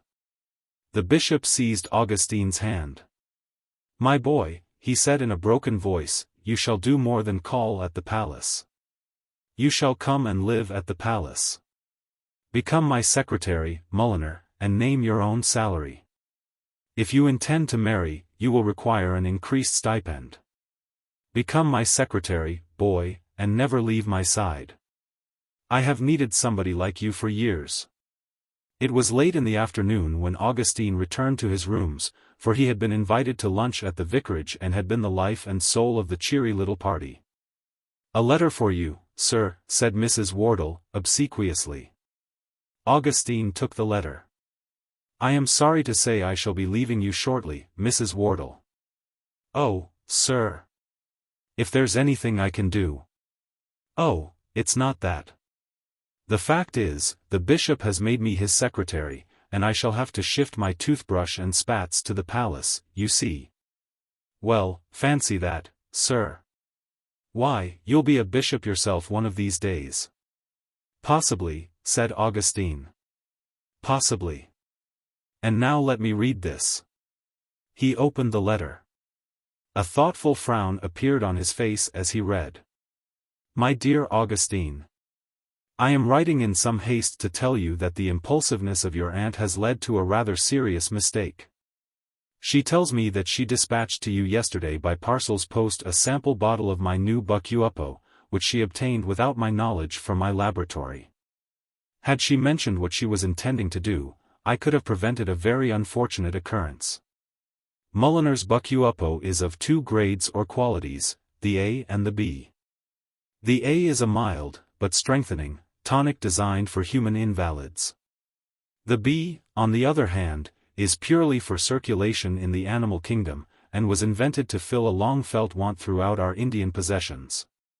As you are doubtless aware, the favorite pastime of the Indian Maharajas is the hunting of the tiger of the jungle from the backs of elephants. And it has happened frequently in the past that hunts have been spoiled by the failure of the elephant to see eye to eye with its owner in the matter of what constitutes sport. Too often elephants, on sighting the tiger, have turned and galloped home, and it was to correct this tendency on their part that I invented Mulliner's Buck-U-Uppo B. 1 teaspoonful of the Buck-U-Uppo B, administered in its morning bran mash, will cause the most timid elephant to trumpet loudly and charge the fiercest tiger without a qualm. Abstain, therefore, from taking any of the contents of the bottle you now possess. And believe me, your affectionate uncle, Wilfred Mulliner. Augustine remained for some time in deep thought after perusing this communication. Then, rising, he whistled a few bars of the psalm appointed for the 26th of June and left the room. Half an hour later a telegraphic message was speeding over the wires. It ran as follows. Wilfred Mulliner. The Gables. Lesser Lossingham. Salop. Letter received. Send immediately, COD, 3 cases of the B. Blessed shall be thy basket and thy store. Deuteronomy 28 verse 5. Augustine. The bishop's move. Another Sunday was drawing to a close, and Mr. Mulliner had come into the bar parlor of the Angler's Rest wearing on his head, in place of the seedy old widdiwake which usually adorned it, a glistening top hat. From this, combined with the sober black of his costume and the rather devout voice in which he ordered hot Scotch and lemon, I deduced that he had been attending evensong. Good sermon? I asked. Quite good. The new curate preached. He seems a nice young fellow. Speaking of curates, I said, I have often wondered what became of your nephew, the one you were telling me about the other day. Augustine? The fellow who took the Buck-U-Uppo. That was Augustine. And I am pleased and not a little touched, said Mr. Mulliner, beaming, that you should have remembered the trivial anecdote which I related. In this self-centered world one does not always find such a sympathetic listener to one's stories. Let me see, where did we leave Augustine? He had just become the bishop's secretary and gone to live at the palace. Ah, yes. We will take up his career, then, some 6 months after the date which you have indicated. It was the custom of the good Bishop of Stortford, for, like all the prelates of our church, he loved his labors, to embark upon the duties of the day, said Mr. Mulliner, in a cheerful and jocund spirit. Usually, as he entered his study to dispatch such business as might have arisen from the correspondence which had reached the palace by the first post, there was a smile upon his face and possibly upon his lips a snatch of some gay psalm. But on the morning on which this story begins an observer would have noted that he wore a preoccupied, even a somber, look. Reaching the study door, he hesitated as if reluctant to enter. Then, pulling himself together with a visible effort, he turned the handle. "Good morning, Mulliner, my boy," he said. His manner was noticeably embarrassed. Augustine glanced brightly up from the pile of letters which he was opening. "Cheerio, Bish. How's the lumbago today?" "I find the pain sensibly diminished, thank you, Mulliner, in fact, almost non-existent. This pleasant weather seems to do me good. For lo! The winter is past, the rain is over and gone. The flowers appear on the earth, the time of the singing birds is come, and the voice of the turtle is heard in the land." Song of Solomon 2 verse 11, 12. "Good work," said Augustine. "Well, there's nothing much of interest in these letters so far. The vicar of St. Beowulf's in the west wants to know, how about incense? Tell him he mustn't." "Right-ho." The bishop stroked his chin uneasily. He seemed to be nerving himself for some unpleasant task. "Mulliner," he said. "Hello?" "Your mention of the word vicar provides a cue, which I must not ignore. For alluding to a matter which you and I had under advisement yesterday, the matter of the vacant living of Steeple Mummery." "Yes," said Augustine eagerly. "Do I click?" A spasm of pain passed across the bishop's face. He shook his head sadly. "Mulliner, my boy," he said. "You know that I look upon you as a son and that, left to my own initiative, I would bestow this vacant living on you without a moment's hesitation. But an unforeseen complication has arisen. Unhappy lad, my wife has instructed me to give the post to a cousin of hers." "A fellow," said the bishop bitterly, "who bleats like a sheep and doesn't know an alb from a reredos." Augustine, as was only natural, was conscious of a momentary pang of disappointment. But he was a Mulliner and a sportsman. "Don't give it another thought, Bish," he said cordially. "I quite understand. I don't say I hadn't hopes, but no doubt there will be another along in a minute." "You know how it is," said the bishop, looking cautiously round to see that the door was closed. "It is better to dwell in a corner of the housetop than with a brawling woman in a wide house." Proverbs 21 verse 9. A continual dropping in a very rainy day and a contentious woman are alike. Proverbs 27 verse 15, agreed Augustine. "Exactly. How well you understand me, Mulliner." "Meanwhile," said Augustine, holding up a letter, "here's something that calls for attention. It's from a bird of the name of Trevor Entwistle." "Indeed?" "An old schoolfellow of mine. He is now headmaster of Harchester, the foundation at which we both received our early education." "What does he say?" "He wants to know if you will run down for a few days and unveil a statue which they have just put up to Lord Hemel of Hempstead." "Another old schoolfellow. We called him Fatty. There's a postscript over the page. He says he still has a dozen of the 87 port."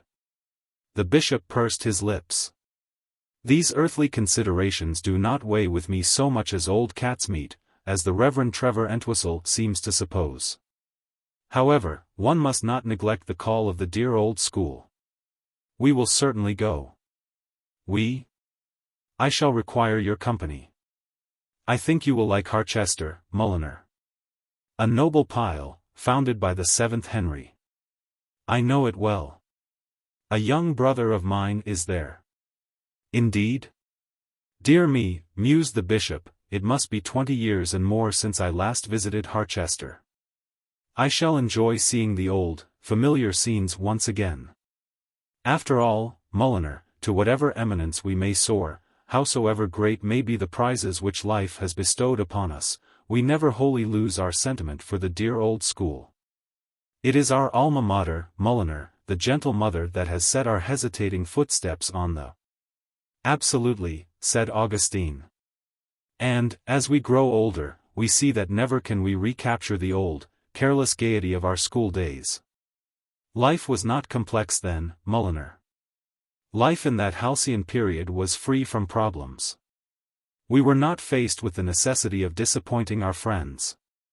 "Now listen, Bish," said Augustine cheerily, "if you're still worrying about that living, forget it. Look at me. I'm quite chirpy, aren't I?" The bishop sighed. I wish I had your sunny resilience, Mulliner. How do you manage it? Oh, I keep smiling, and take the Buck-U-Uppo daily. The Buck-U-Uppo? It's a tonic my Uncle Wilfred invented. Works like magic. I must ask you to let me try it one of these days. For somehow, Mulliner, I am finding life a little grey. What on earth, said the bishop, half to himself and speaking peevishly, they wanted to put up a statue to old Fatty for, I can't imagine. A fellow who used to throw inked darts at people. However, he continued, abruptly abandoning this train of thought, that is neither here nor there. If the Board of Governors of Harchester College has decided that Lord Hemel of Hempstead has by his services in the public will earned a statue, it is not for us to cavil. Write to Mr. Entwistle, Mulliner, and say that I shall be delighted. Although, as he had told Augustine, fully 20 years had passed since his last visit to Harchester, the bishop found, somewhat to his surprise, that little or no alteration had taken place in the grounds, buildings, and personnel of the school. It seemed to him almost precisely the same as it had been on the day, 43 years before, when he had first come there as a new boy. There was the tuck shop where, a lissom stripling with bony elbows, he had shoved and pushed so often in order to get near the counter and snaffle a jam sandwich in the 11 o'clock recess. There were the baths, the fives courts, the football fields, the library, the gymnasium, the gravel, the chestnut trees. All just as they had been when the only thing he knew about bishops was that they wore bootlaces in their hats. The sole change that he could see was that on the triangle of turf in front of the library there had been erected a granite pedestal surmounted by a shapeless something swathed in a large sheet, the statue to Lord Hemel of Hempstead which he had come down to unveil. And gradually, as his visit proceeded, there began to steal over him an emotion which defied analysis. At first he supposed it to be a natural sentimentality. But, had it been that, would it not have been a more pleasurable emotion? For his feelings had begun to be far from unmixedly agreeable. Once, when rounding a corner, he came upon the captain of football in all his majesty. There had swept over him a hideous blend of fear and shame which had made his gaitered legs wobble like jellies. The captain of football doffed his cap respectfully, and the feeling passed as quickly as it had come, but not so soon that the bishop had not recognized it. It was exactly the feeling he had been wont to have 40-odd years ago when, sneaking softly away from football practice, he had encountered one in authority. The bishop was puzzled. It was as if some fairy had touched him with her wand, sweeping away the years and making him an inky-faced boy again. Day by day this illusion grew, the constant society of the Rev. Trevor Entwistle doing much to foster it. For young Catsmead Entwistle had been the bishop's particular crony at Harchester, and he seemed to have altered his appearance since those days in no way whatsoever. The bishop had had a nasty shock when, entering the headmaster's study on the third morning of his visit, he found him sitting in the headmaster's chair with the headmaster's cap and gown on. It seemed to him that young Catsmead, in order to indulge his distorted sense of humor, was taking the most frightful risk. Suppose the old man were to come in and cop him. Altogether, it was a relief to the bishop when the day of the unveiling arrived. The actual ceremony, however, he found both tedious and irritating. Lord Hemel of Hempstead had not been a favorite of his in their school days, and there was something extremely disagreeable to him in being obliged to roll out sonorous periods in his praise. In addition to this, he had suffered from the very start of the proceedings from a bad attack of stage fright. He could not help thinking that he must look the most awful chump standing up there in front of all those people and spouting. He half expected one of the prefects in the audience to step up and clout his head and tell him not to be a funny young swine. However, no disaster of this nature occurred. Indeed, his speech was notably successful. "My dear Bishop," said old General Bloodenough, the chairman of the college board of governors, shaking his hand at the conclusion of the unveiling. "Your magnificent oration put my own feeble efforts to shame, put them to shame, to shame. You were astounding." "Thanks awfully," mumbled the bishop, blushing and shuffling his feet. The weariness which had come upon the bishop as the result of the prolonged ceremony seemed to grow as the day wore on. By the time he was seated in the headmaster's study after dinner he was in the grip of a severe headache. The Reverend Trevor Entwistle also appeared jaded. "These affairs are somewhat fatiguing, Bishop," he said, stifling a yawn. "They are, indeed, headmaster. Even the 87 port seems an inefficient restorative. Markedly inefficient. I wonder," said the bishop, struck with an idea, "if a little Buck-U-Uppo might not alleviate our exhaustion. It is a tonic of some kind which my secretary is in the habit of taking. It certainly appears to do him good. A livelier, more vigorous young fellow I have never seen. Suppose we ask your butler to go to his room and borrow the bottle? I am sure he will be delighted to give it to us." "By all means." The butler, dispatched to Augustine's room, returned with a bottle half full of a thick, dark-colored liquid. The bishop examined it thoughtfully. "I see there are no directions given as to the requisite dose," he said. "However, I do not like to keep disturbing your butler, who has now doubtless returned to his pantry and is once more settling down to the enjoyment of a well-earned rest after a day more than ordinarily fraught with toil and anxiety. Suppose we use our own judgment?" "Certainly. Is it nasty?" The bishop licked the cork warily. "No. I should not call it nasty. The taste, while individual and distinctive and even striking, is by no means disagreeable. Then let us take a glassful apiece." The bishop filled 2 portly wineglasses with the fluid, and they sat sipping gravely. "It's rather good," said the bishop. "Distinctly good," said the headmaster. "It sort of sends a kind of glow over you. A noticeable glow. A little more, headmaster?" "No, I thank you." "Oh, come." "Well, just a spot, Bishop, if you insist." "It's rather good," said the bishop. "Distinctly good," said the headmaster. "Now you, who have listened to the story of Augustine's previous adventures with the Buck-U-Uppo, are aware that my brother Wilfred invented it primarily with the object of providing Indian Rajas with a specific which would encourage their elephants to face the tiger of the jungle with a jaunty sang-froid, and he had advocated as a medium dose for an adult elephant a teaspoonful stirred up with its morning bran mash.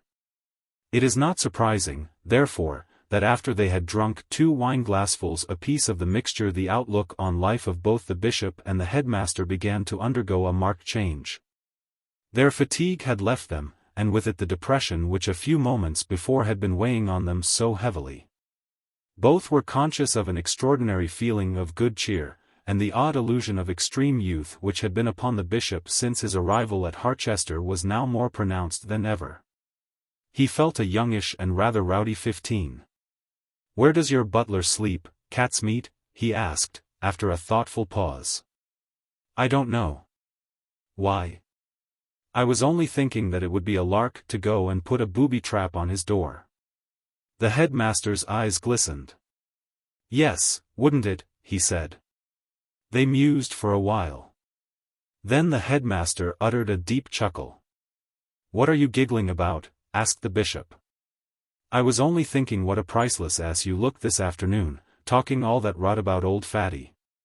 In spite of his cheerfulness, a frown passed over the bishop's fine forehead.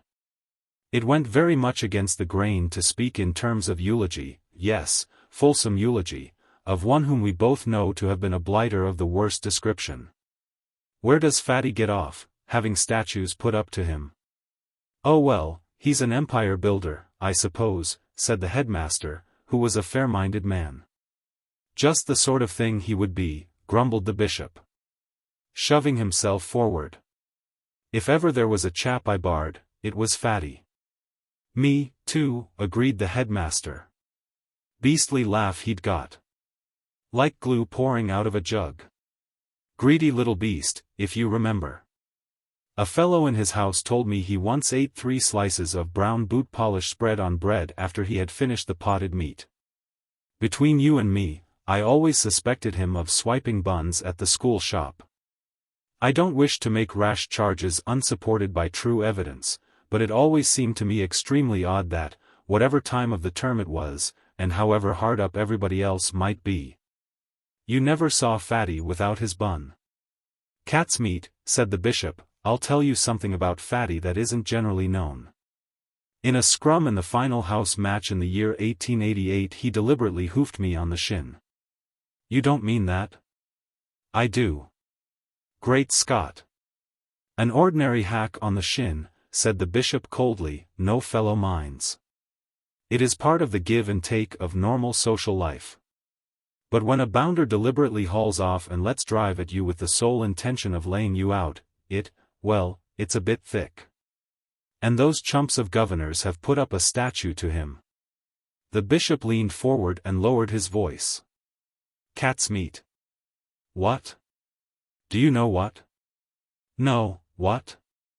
What we ought to do is to wait till 12 o'clock or so, till there's no one about, and then beetle out and paint that statue blue. Why not pink? Pink, if you prefer it. Pink's a nice color. It is. Very nice. Besides, I know where I can lay my hands on some pink paint. You do? Gobs of it. Peace be on thy walls, cat's meat, and prosperity within thy palaces, said the bishop. Proverbs 121 verse 6. It seemed to the bishop, as he closed the front door noiselessly behind him 2 hours later, that Providence, always on the side of the just, was extending itself in its efforts to make this little enterprise of his a success. All the conditions were admirable for statue painting.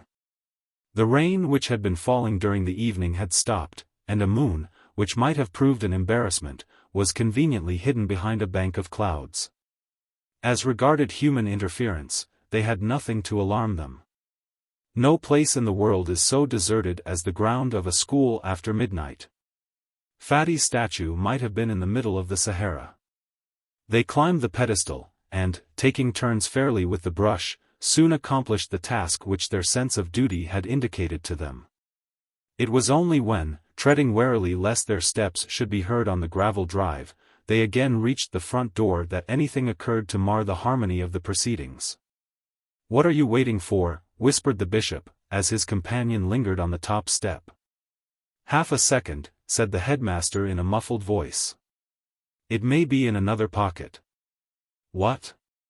"My key." "Have you lost your key?" "I believe I have." "Cat's meat," said the bishop, with grave censure, "this is the last time I come out painting statues with you. I must have dropped it somewhere. What shall we do?" "There's just a chance the scullery window may be open." But the scullery window was not open. Careful, vigilant, and faithful to his trust, the butler, on retiring to rest, had fastened it and closed the shutters. They were locked out. But it has been well said that it is the lessons which we learn in our boyhood days at school that prepare us for the problems of life in the larger world outside. Stealing back from the mists of the past, there came to the bishop a sudden memory. Cat's meat. Hello? If you haven't been mucking the place up with alterations and improvements, there should be a water pipe round at the back, leading to one of the upstairs windows. Memory had not played him false. There, nestling in the ivy, was the pipe up and down which he had been wont to climb when, a pie-faced lad in the summer of '86. He had broken out of this house in order to take nocturnal swims in the river. "Up you go," he said briefly. The headmaster required no further urging. And presently the two were making good time up the side of the house.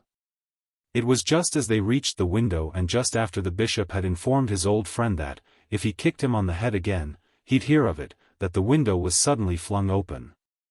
"Who's that?" said a clear young voice. The headmaster was frankly taken aback. Dim though the light was, he could see that the man leaning out of the window was poising in readiness a very nasty-looking golf club, and his first impulse was to reveal his identity and so clear himself of the suspicion of being the marauder for whom he gathered the other had mistaken him. Then there presented themselves to him certain objections to revealing his identity, and he hung there in silence, unable to think of a suitable next move. The bishop was a man of readier resource. "Tell him we're a couple of cats belonging to the cook," he whispered. It was painful for one of the headmaster's scrupulous rectitude and honesty to stoop to such a falsehood, but it seemed the only course to pursue. "It's all right," he said, forcing a note of easy geniality into his voice. "We're a couple of cats." "Cat burglars?" "No. Just ordinary cats." "Belonging to the cook," prompted the bishop from below. "Belonging to the cook," added the headmaster. "I see," said the man at the window. "Well, in that case, right-ho." He stood aside to allow them to enter. The bishop, an artist at heart, mewed gratefully as he passed, to add verisimilitude to the deception, and then made for his bedroom, accompanied by the headmaster. The episode was apparently closed. Nevertheless, the headmaster was disturbed by a certain uneasiness. "Do you suppose he thought we really were cats?" he asked anxiously. "I am not sure," said the bishop. "But I think we deceived him by the nonchalance of our demeanor." "Yes, I think we did." "Who was he?" "My secretary. The young fellow I was speaking of, who lent us that capital tonic." "Oh, then that's all right.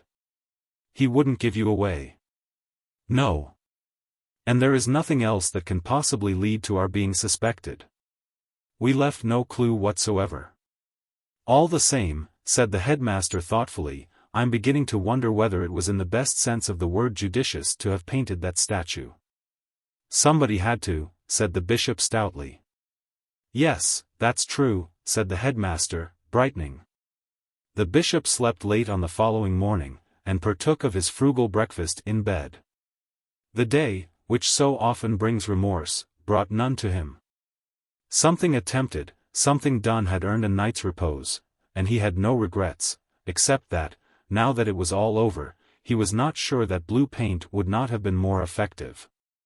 However, his old friend had pleaded so strongly for the pink that it would have been difficult for himself, as a guest, to override the wishes of his host. Still, blue would undoubtedly have been very striking. There was a knock on the door, and Augustine entered. "Morning, Bish." "Good morning, Mulliner," said the bishop affably. "I have lain somewhat late today."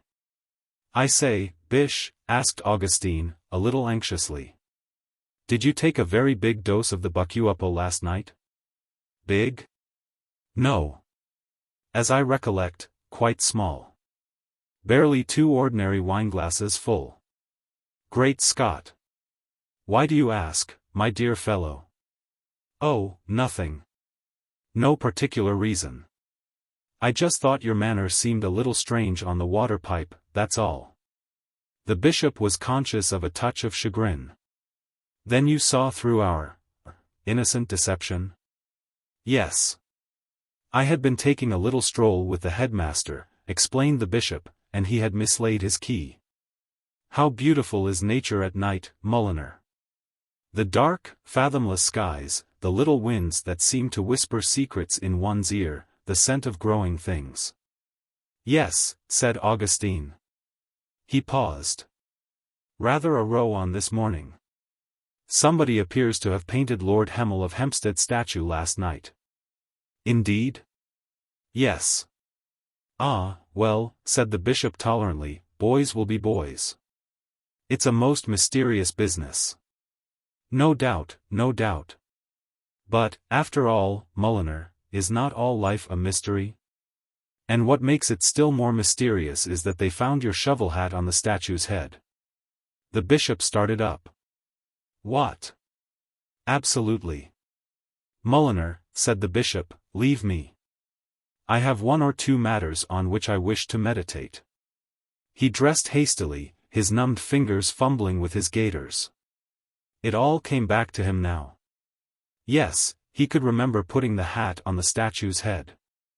It had seemed a good thing to do at the time, and he had done it. How little we guess at the moment how far-reaching our most trivial actions may be. The headmaster was over at the school, instructing the 6th form in Greek composition, and he was obliged to wait, chafing, until 12:30. When the bell rang for the halfway halt in the day's work. He stood at the study window, watching with ill-controlled impatience, and presently the headmaster appeared, walking heavily like one on whose mind there is a weight. "Well?" cried the bishop, as he entered the study. The headmaster doffed his cap and gown, and sank limply into a chair. "I cannot conceive," he groaned, "what madness had me in its grip last night." The bishop was shaken, but he could not countenance such an attitude as this. "I do not understand you, headmaster," he said stiffly.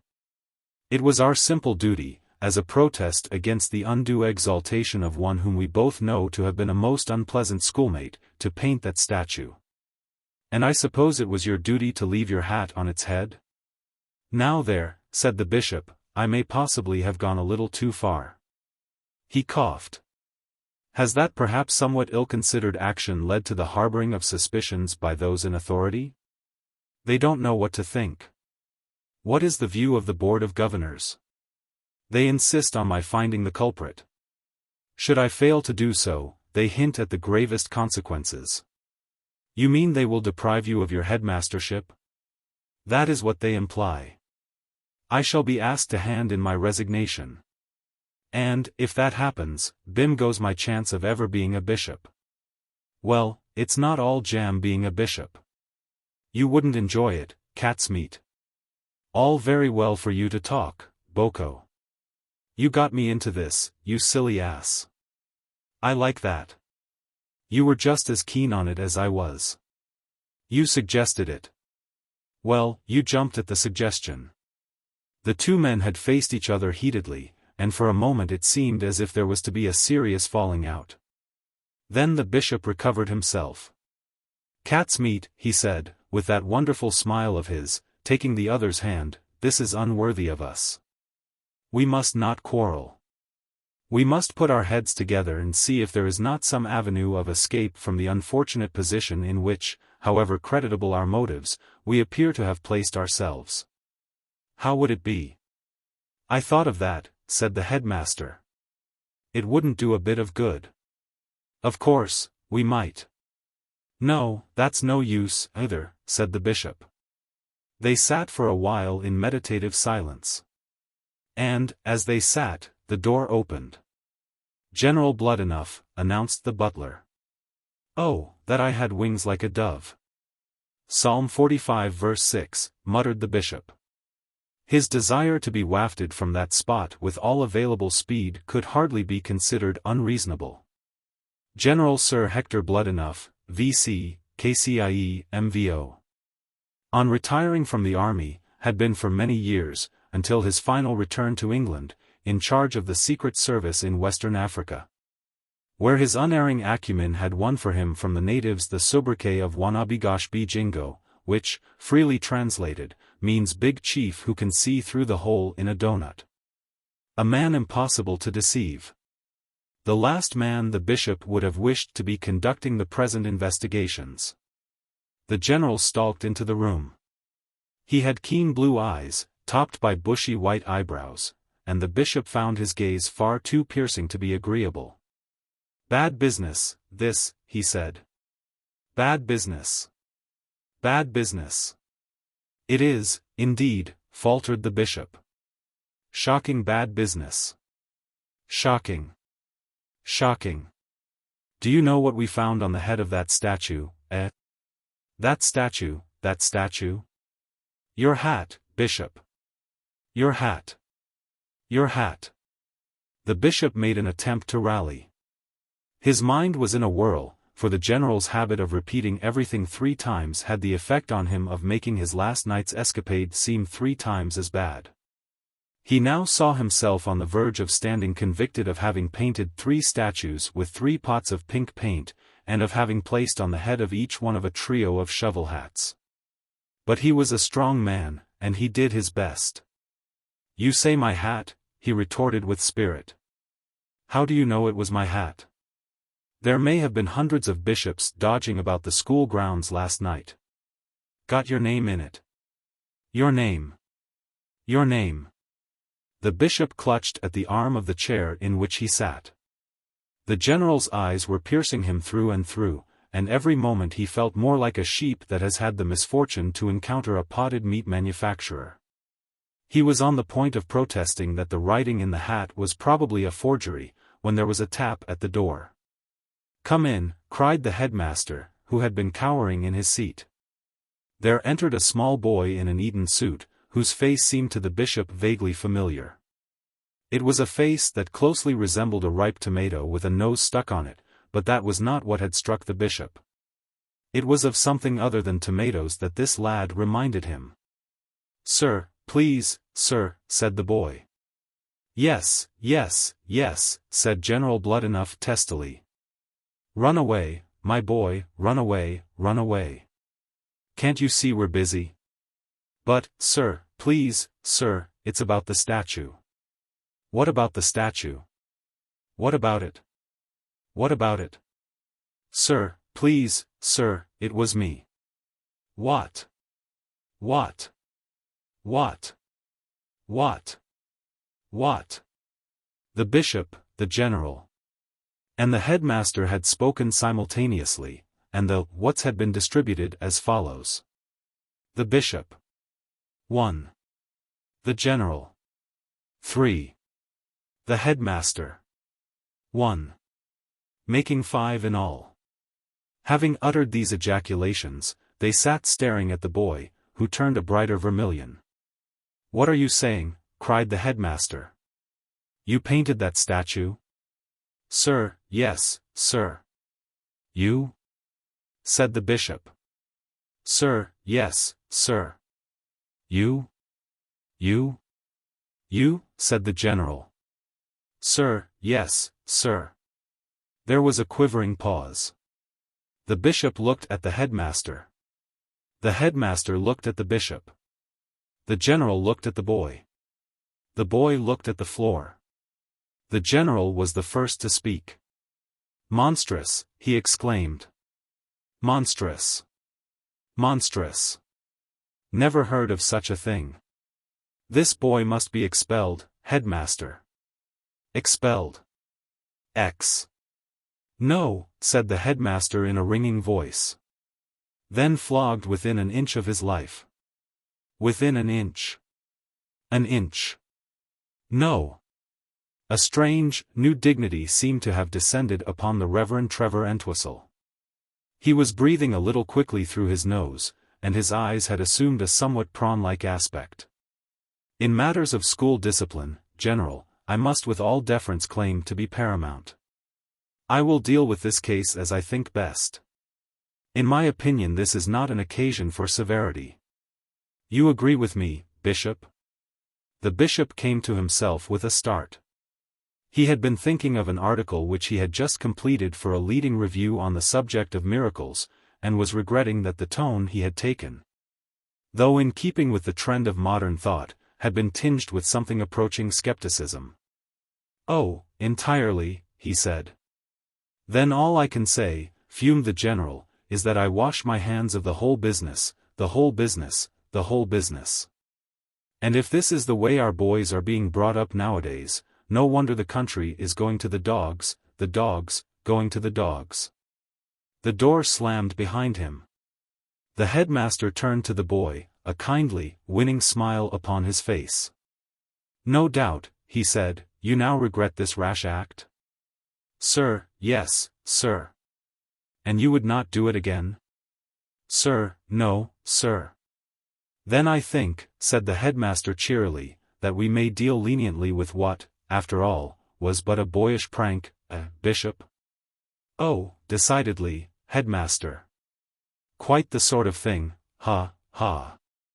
That you or I might have done, at his age?"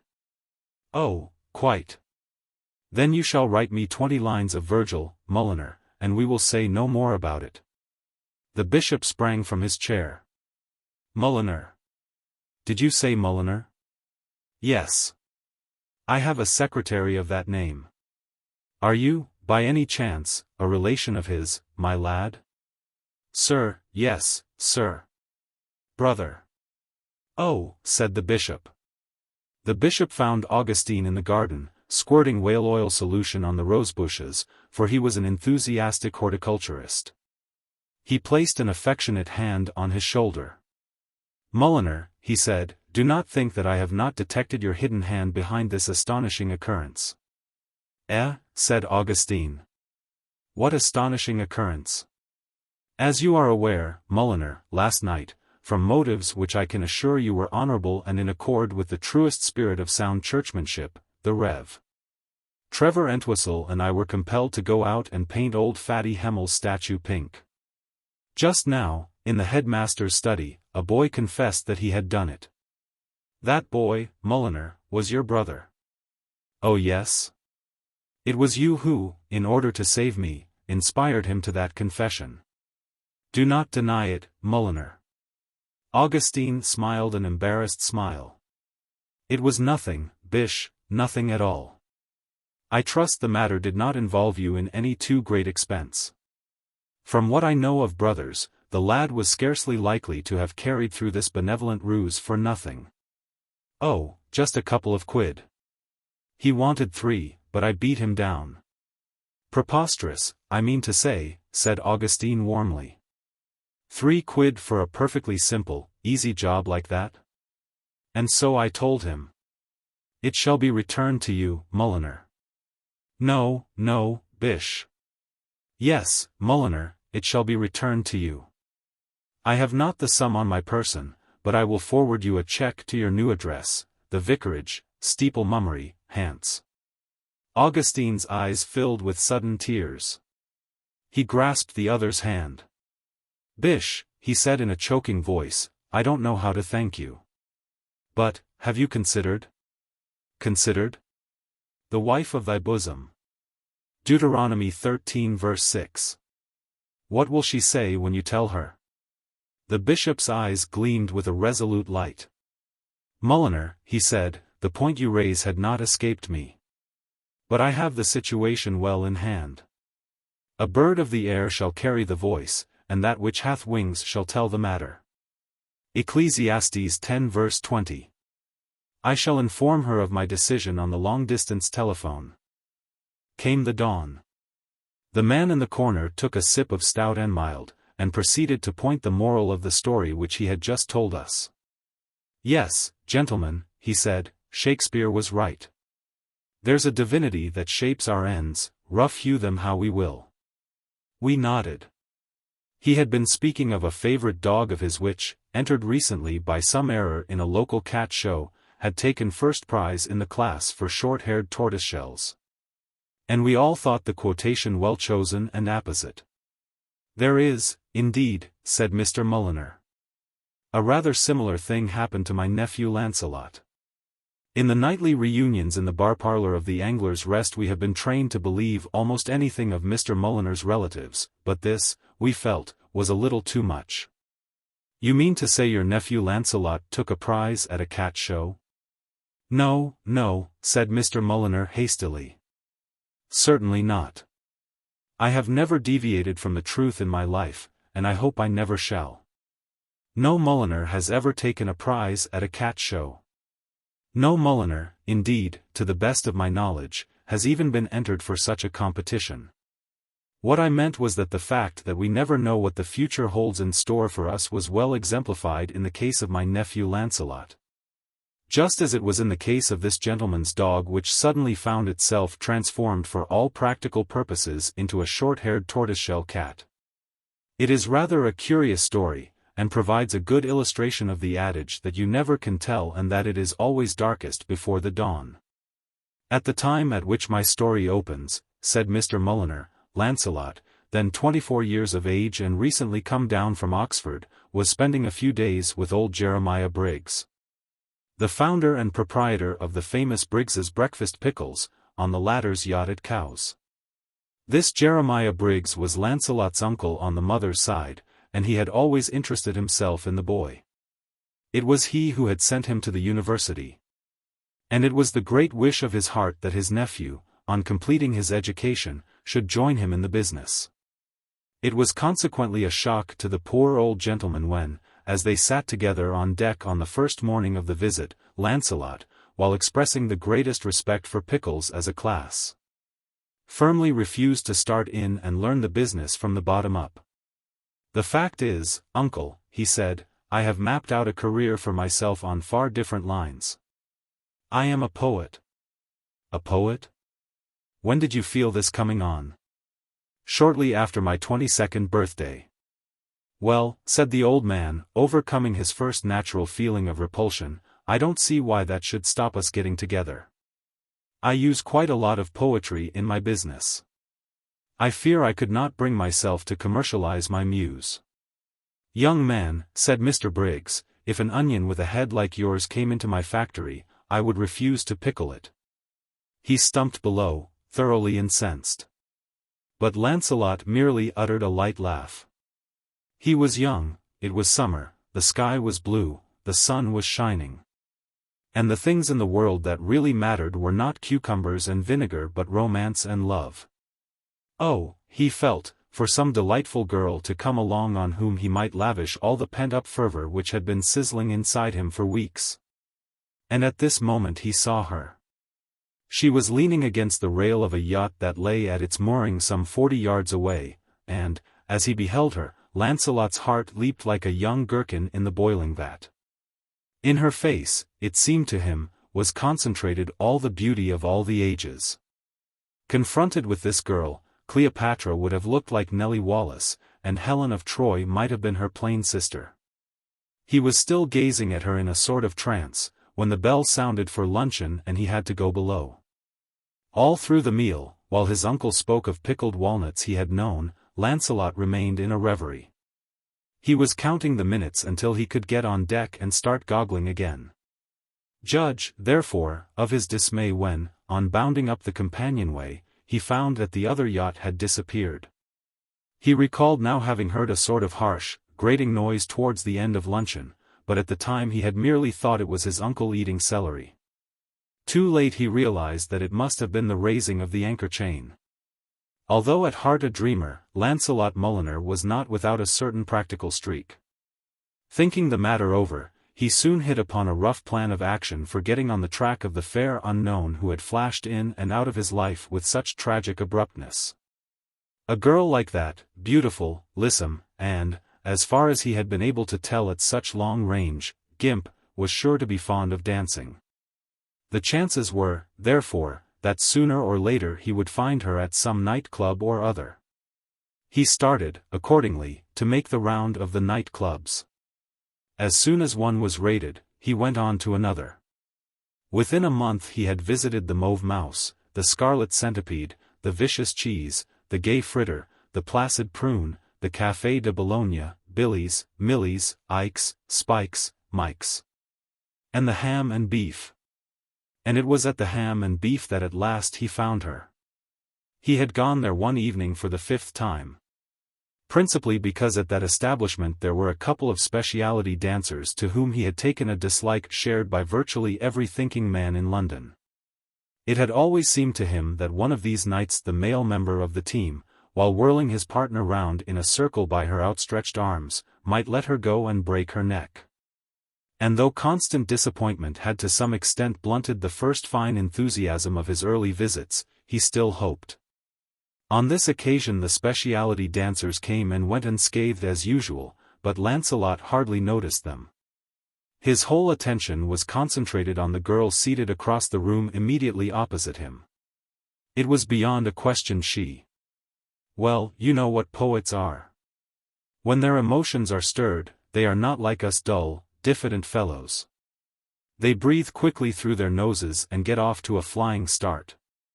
In one bound Lancelot was across the room, his heart beating till it sounded like a by-request solo from the trap drummer. "Shall we dance?" he said. "Can you dance?" said the girl.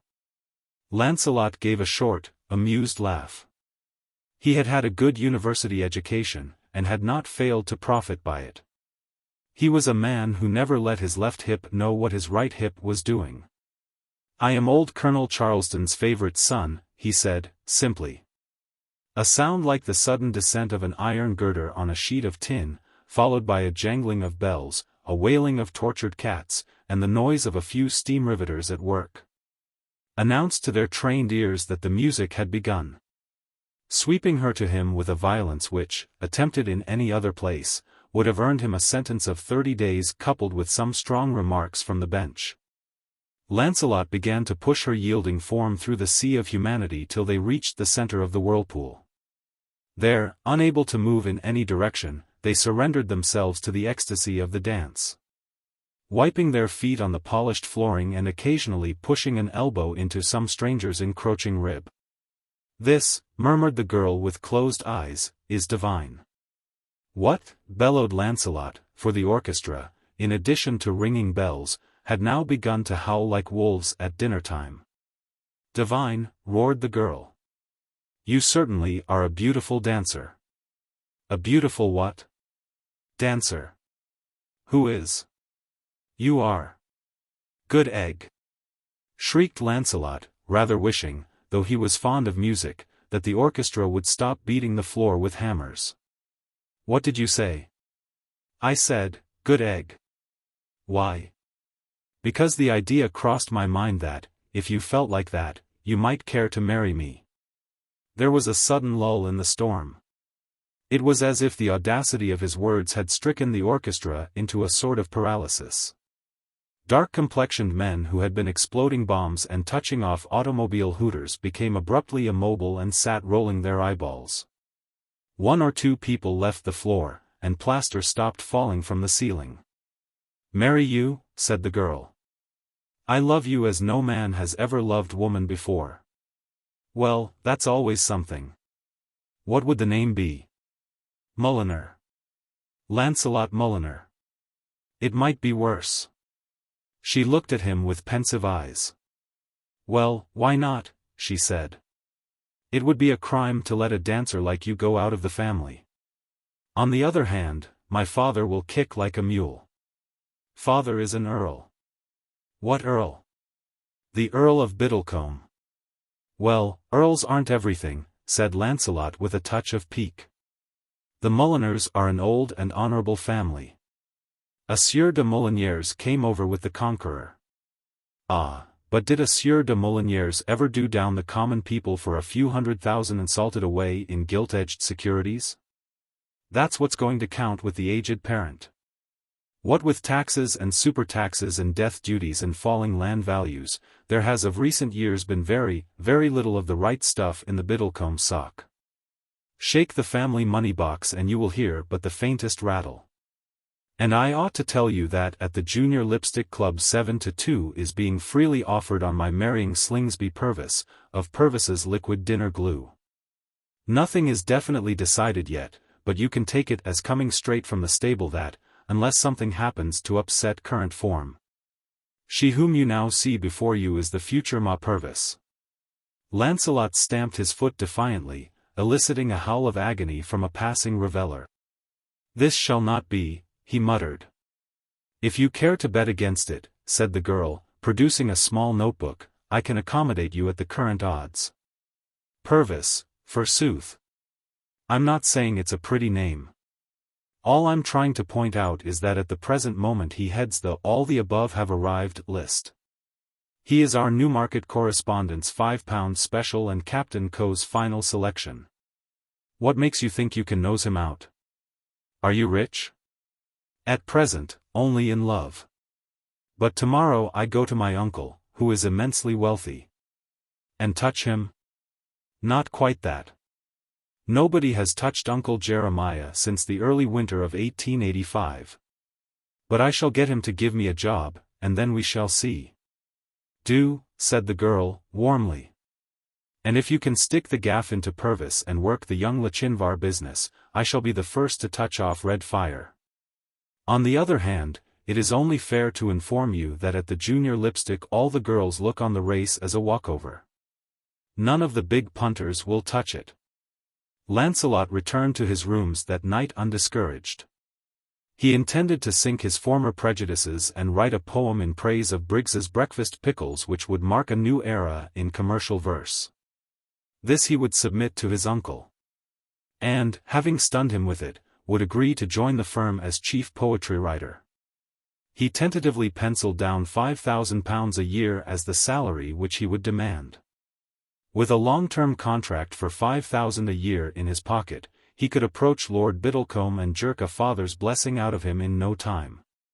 It would be humiliating, of course, to lower his genius by writing poetry about pickles, but a lover must make sacrifices. He bought a quire of the best foolscap, brewed a quart of the strongest coffee, locked his door, disconnected his telephone, and sat down at his desk. Genial old Jeremiah Briggs received him, when he called next day at his palatial house, the Villa Chutney, at Putney, with a bluff good humor which showed that he still had a warm spot in his heart for the young rascal. "Sit down, boy, and have a pickled onion," said he, cheerily, slapping Lancelot on the shoulder. "You've come to tell me you've reconsidered your idiotic decision about not joining the business, eh? No doubt we thought it a little beneath our dignity to start at the bottom and work our way up. But, consider, my dear lad. We must learn to walk before we can run, and you could hardly expect me to make you chief cucumber buyer, or head of the vinegar bottling department, before you have acquired hard-won experience. If you will allow me to explain, uncle." Mr. Briggs's geniality faded somewhat. "Am I to understand that you don't want to come into the business?" "Yes and no," said Lancelot. "I still consider that slicing up cucumbers and dipping them in vinegar is a poor life work for a man with the Promethean fire within him. But I propose to place at the disposal of the Briggs breakfast pickle my poetic gifts." "Well, that's better than nothing. I've just been correcting the proofs of the last thing our man turned in. It's really excellent. Listen. Soon, soon all human joys must end. Grim death approaches with his sickle. Courage. There is still time, my friend. To eat a Briggs's breakfast pickle. If you could give us something like that." Lancelot raised his eyebrows. His lip curled. "The little thing I have dashed off is not quite like that." "Oh, you've written something, eh?" "A mere morceau. You would care to hear it?" "Fire away, my boy." Lancelot produced his manuscript and cleared his throat. He began to read in a low, musical voice. "Darkling, a Threnody. By L. Bassington Mulliner. Copyright in all languages, including the Scandinavian. The dramatic, musical comedy, and motion picture rights of this Threnody are strictly reserved. Applications for these should be made to the author." "What is a Threnody?" asked Mr. Briggs. "This is," said Lancelot. He cleared his throat again and resumed. "Black branches. Like a corpse's withered hands. Waving against the blacker sky. Chill winds. Bitter like the tang of half-remembered sins. Bats wheeling mournfully through the air. And on the ground. Worms. Toads. Frogs. And nameless creeping things. And all around. Desolation. Doom. Dyspepsia. And despair. I am a bat that wheels through the air of fate. I am a worm that wriggles in a swamp of disillusionment. I am a despairing toad. I have got dyspepsia." He paused. His uncle's eyes were protruding rather like those of a nameless creeping frog. "What's all this?" said Mr. Briggs. It seemed almost incredible to Lancelot that his poem should present any aspect of obscurity to even the meanest intellect, but he explained. "The thing," he said, "is symbolic. It essays to depict the state of mind of the man who has not yet tried Briggs's breakfast pickles. I shall require it to be printed in hand-set type on deep cream-colored paper." "Yes?" said Mr. Briggs, touching the bell. "With beveled edges. It must be published, of course, bound in limp leather, preferably of a violet shade, in a limited edition, confined to 105 copies. Each of these copies I will sign." "You rang, sir?" said the butler, appearing in the doorway. Mr. Briggs nodded curtly. "Bustridge," said he, "throw Mr. Lancelot out." "Very good, sir." And see," added Mr. Briggs, superintending the subsequent proceedings from his library window, "that he never darkens my doors again. When you have finished, Bustridge, ring up my lawyers on the telephone. I wish to alter my will." Youth is a resilient period. With all his worldly prospects swept away and a large bruise on his person which made it uncomfortable for him to assume a sitting posture, you might have supposed that the return of Lancelot Mulliner from Putney would have resembled that of the late Napoleon from Moscow. Such, however, was not the case. What, Lancelot asked himself as he rode back to civilization on top of an omnibus, did money matter? Love, true love, was all. He would go to Lord Biddlecombe and tell him so in a few neatly chosen words. And his lordship, moved by his eloquence, would doubtless drop a well-bred tear and at once see that the arrangements for his wedding to Angela, for such, he had learned, was her name, were hastened along with all possible speed. So uplifted was he by this picture that he began to sing, and would have continued for the remainder of the journey had not the conductor in a rather brusque manner ordered him to desist. He was obliged to content himself until the bus reached Hyde Park Corner by singing in dumb show.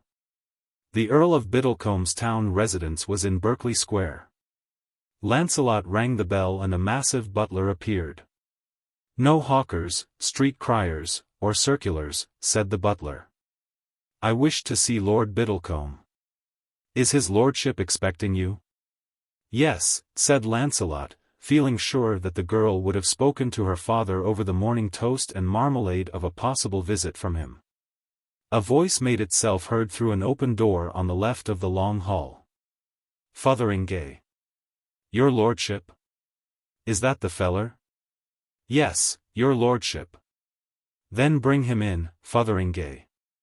"Very good, your lordship." Lancelot found himself in a small, comfortably furnished room, confronting a dignified-looking old man with a patrician nose and small side whiskers, who looked like something that long ago had come out of an egg.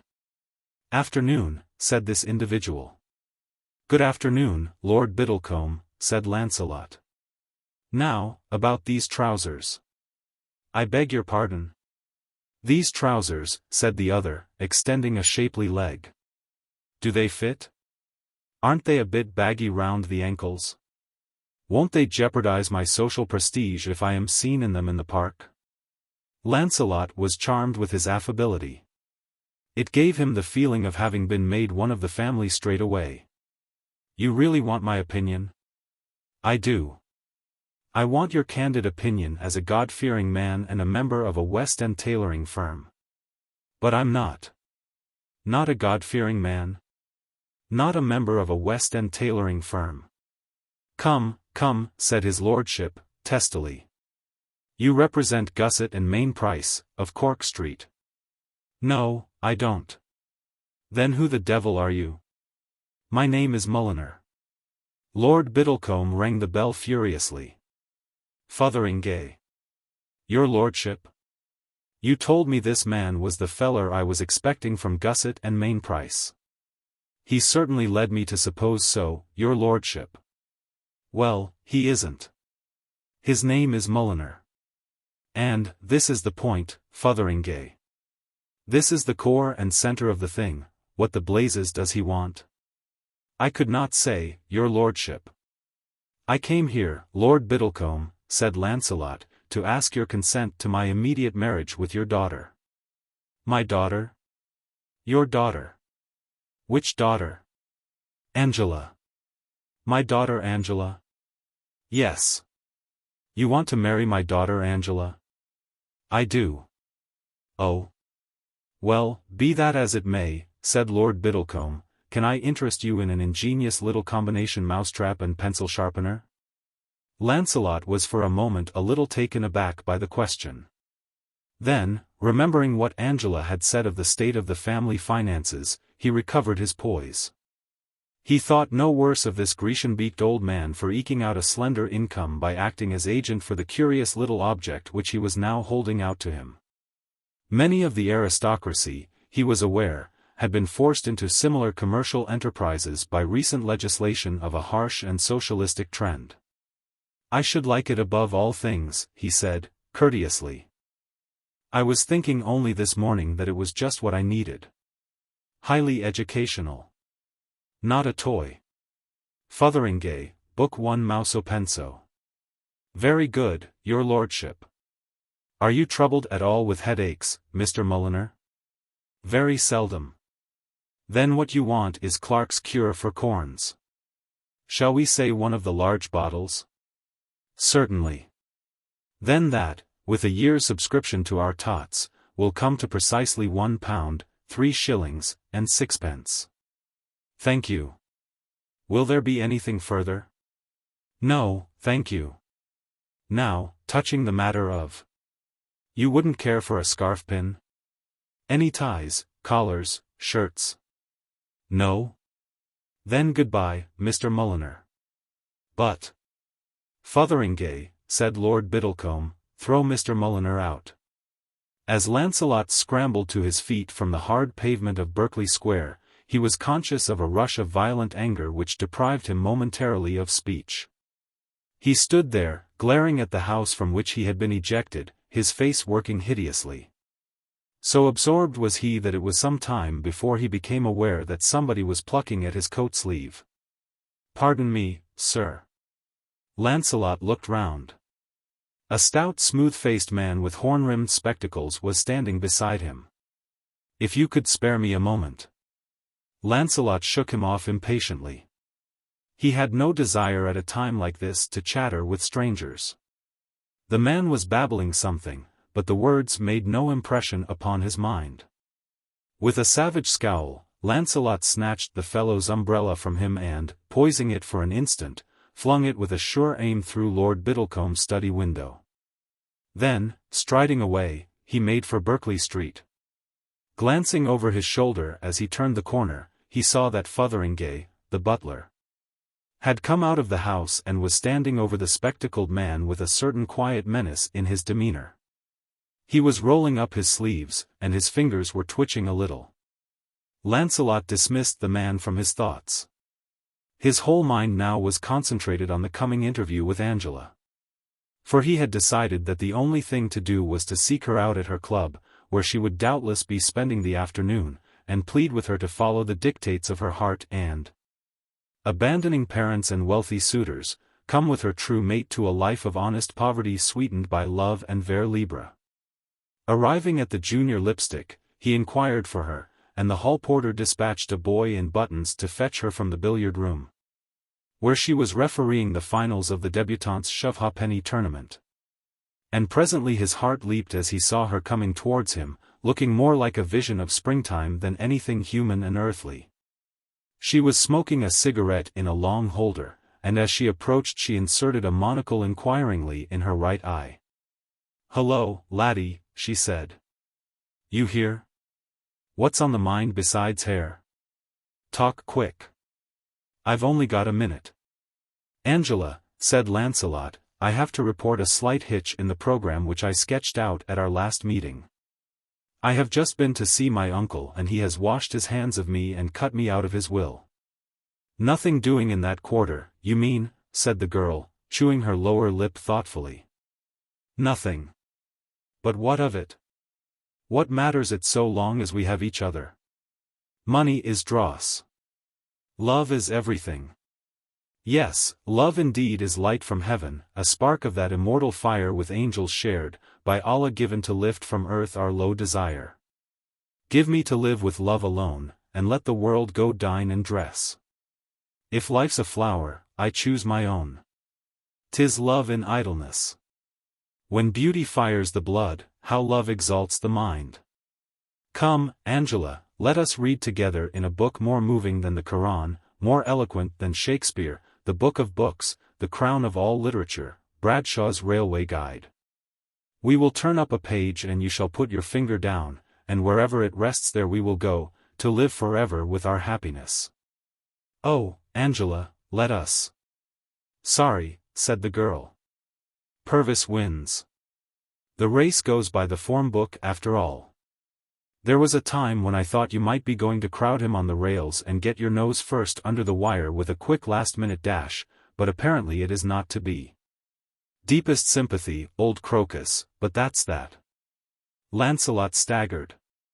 You mean you intend to marry this Purvis? Pop in about a month from now at St. George's, Hanover Square, and see for yourself. You would allow this man to buy you with his gold? Don't overlook his diamonds. Does love count for nothing? Surely you love me? Of course I do, my desert king. When you do that flat-footed black-bottom step with the sort of wiggly twiggle at the end, I feel as if I were eating plover's eggs in a new dress to the accompaniment of heavenly music. She sighed. Yes, I love you, Lancelot. And women are not like men. They do not love lightly. When a woman gives her heart, it is forever. The years will pass, and you will turn to another. But I shall not forget. However, as you haven't a bob in the world, she beckoned to the hall porter. Margerison. Your ladyship. Is it raining? No, your ladyship. Are the front steps clean? Yes, your ladyship. Then throw Mr. Mulliner out. Lancelot leaned against the railings of the junior lipstick, and looked out through a black mist upon a world that heaved and rocked and seemed on the point of disintegrating into ruin and chaos. And a lot he would care, he told himself bitterly, if it did.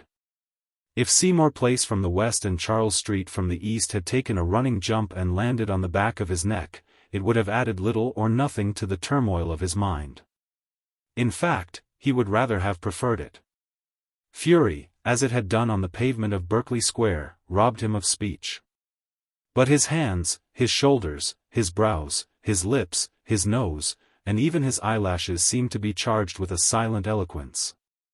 He twitched his eyebrows in agony. He twiddled his fingers in despair.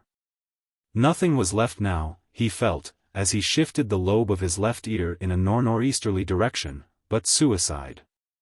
Yes, he told himself, tightening and relaxing the muscles of his cheeks, all that remained now was death. But, even as he reached this awful decision, a kindly voice spoke in his ear.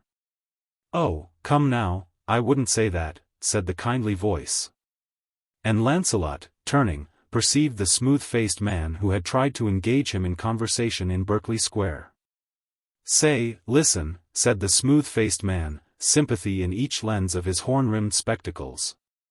Tempests may lower and a strong man stand face to face with his soul, but hope, like a healing herb, will show the silver lining where beckons joy and life and happiness. Lancelot eyed him haughtily. I am not aware, he began. Say, listen, said the other, laying a soothing hand on his shoulder. I know just what has happened. Mammon has conquered Cupid, and once more youth has had to learn the old lesson that though the face be fair the heart may be cold and callous. What? The smooth-faced man raised his hand. That afternoon. Her apartment. No. It can never be. I shall wed a wealthier wooer. Lancelot's fury began to dissolve into awe. There seemed something uncanny in the way this total stranger had diagnosed the situation. He stared at him, bewildered. How did you know? He gasped. You told me. Your face did. I could read every word. I've been watching you for the last 2 minutes, and, say, boy, it was a wow. Who are you? Asked Lancelot. The smooth-faced man produced from his waistcoat pocket a fountain pen, 2 cigars, a packet of chewing gum, a small button bearing the legend, Boost for Hollywood. And a visiting card, in the order named. Replacing the other articles, he handed the card to Lancelot. I'm Isidore Zinzenheimer, kid, he said. I represent the bigger, better, and brighter motion picture company of Hollywood, Cal. Incorporated last July for $1,600 million. And if you're thinking of asking me what I want you. Yes, sir. Say, listen. A fellow that can register the way you can is needed in my business, and, if you think money can stop me getting him, name the biggest salary you can think of and hear me laugh. Boy, I use banknotes for summer underclothing, and I don't care how bad you've got the gimmies if only you'll sign on the dotted line. Say, listen. A bozo that with a mere twitch of the upper lip can make it plain to one and all that he loves a haughty aristocrat and that she has given him the air because his rich uncle, who is a pickle manufacturer living in Putney, won't have anything more to do with him, is required out at Hollywood by the next boat if the movies are ever to become an educational force in the truest and deepest sense of the words. Lancelot stared at him. You want me to come to Hollywood? I want you, and I'm going to get you. And if you think you're going to prevent me, you're trying to stop Niagara with a tennis racket. Boy, you're great. When you register, you register. Your face is as chatty as a board of directors. Say, listen. You know the great thing we folks in the motion picture industry have got to contend with? The curse of the motion picture industry is that in every audience there are from 6 to 7 young women with adenoids who will insist on reading out the titles as they are flashed on the screen, filling the rest of the customers with harsh thoughts and dreams of murder. What we're trying to collect is stars that can register so well that titles won't be needed. And, boy, you're the king of them. I know you're feeling good and sore just now because that beazle in there spurned your honest love, but forget it. Think of your art. Think of your public. Come now, what shall we say to start with? 5,000 a week? 10,000? You call the shots, and I'll provide the blank contract and fountain pen. Lancelot needed no further urging. Already love had turned to hate, and he no longer wished to marry Angela. Instead, he wanted to make her burn with anguish and vain regrets, and it seemed to him that fate was pointing the way. Pretty silly the future Lady Angela Purvis would feel when she discovered that she had rejected the love of a man with a salary of $10,000 a week. And fairly foolish her old father would feel when news reached him of the good thing he had allowed to get away. And racking would be the remorse, when he returned to London as civilized girlhood's sweetheart and they saw him addressing mobs from a hotel balcony, of his uncle Jeremiah, of Fotheringay, of Bustridge, and of Margerison. A light gleamed in Lancelot's eye, and he rolled the tip of his nose in a circular movement. You consent? Said Mr. Zinzenheimer, delighted. Attaboy. Here's the pen and here's the contract. Gimme, said Lancelot. A benevolent glow irradiated the other's spectacles. Came the dawn, he murmured. Came the dawn. The story of William. Miss Postlethwaite, our able and vigilant barmaid, had whispered to us that the gentleman sitting over there in the corner was an American gentleman. Comes from America, added Miss Postlethwaite, making her meaning clearer. From America, echoed we. From America, said Miss Postlethwaite. He's an American. Mr. Mulliner rose with an old-world grace. We do not often get Americans in the bar parlor of the Angler's Rest. When we do, we welcome them. We make them realize that hands across the sea is no mere phrase. Good evening, sir, said Mr. Mulliner. I wonder if you would care to join my friend and myself in a little refreshment? Very kind of you, sir. Miss Postlethwaite, the usual. I understand you are from the other side, sir. Do you find our English countryside pleasant? Delightful. Though, of course, if I may say so, scarcely to be compared with the scenery of my home state. What state is that? California, replied the other, baring his head. California, the jewel state of the Union. With its azure sea, its noble hills, its eternal sunshine, and its fragrant flowers, California stands alone. Peopled by stalwart men and womanly women. California would be all right, said Mr. Mulliner, if it wasn't for the earthquakes. Our guest started as though some venomous snake had bitten him. Earthquakes are absolutely unknown in California, he said, hoarsely. What about the one in 1906? That was not an earthquake. It was a fire. An earthquake, I always understood, said Mr. Mulliner. My Uncle William was out there during it, and many a time has he said to me, my boy, it was the San Francisco earthquake that won me a bride. Couldn't have been the earthquake. May have been the fire. Well, I will tell you the story, and you shall judge for yourself. I shall be glad to hear your story about the San Francisco fire, said the Californian, courteously. My Uncle William, said Mr. Mulliner, was returning from the East at the time. The commercial interests of the Mulliners had always been far-flung, and he had been over in China looking into the workings of a tea-exporting business in which he held a number of shares. It was his intention to get off the boat at San Francisco and cross the continent by rail. He particularly wanted to see the Grand Canyon of Arizona. And when he found that Myrtle Banks had for years cherished the same desire, it seemed to him so plain a proof that they were twin souls that he decided to offer her his hand and heart without delay. This Miss Banks had been a fellow traveler on the boat all the way from Hong Kong, and day by day William Mulliner had fallen more and more deeply in love with her. So on the last day of the voyage, as they were steaming in at the Golden Gate, he proposed. I have never been informed of the exact words which he employed, but no doubt they were eloquent. All the Mulliners have been able speakers, and on such an occasion, he would, of course, have extended himself. When at length he finished, it seemed to him that the girl's attitude was distinctly promising. She stood gazing over the rail into the water below in a sort of rapt way. Then she turned.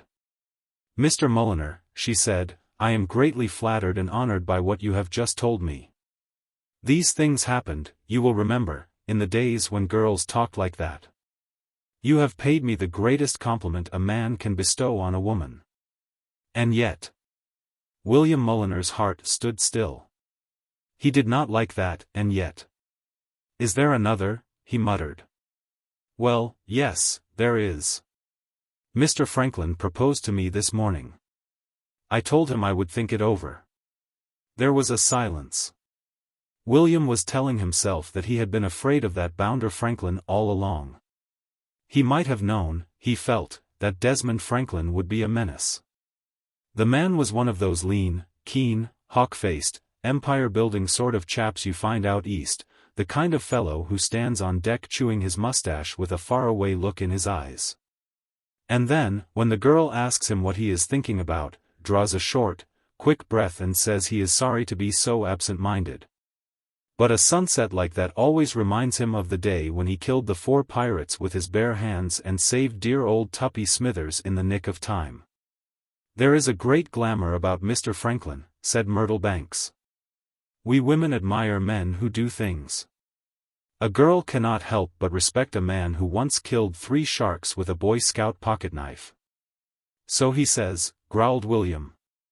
He showed me the pocketknife, said the girl, simply. And on another occasion he brought down 2 lions with 1 shot.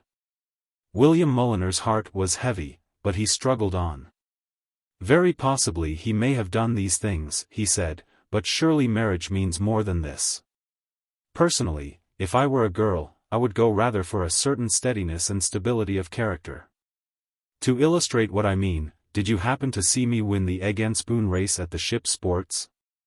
Now there, it seems to me, in what I might call microcosm, was an exhibition of all the qualities a married man most requires, intense coolness, iron resolution, and a quiet, unassuming courage. The man who under test conditions has carried an egg 1.5 times round a deck in a small spoon is a man who can be trusted. She seemed to waver, but only for a moment. I must think, she said. I must think. Certainly, said William.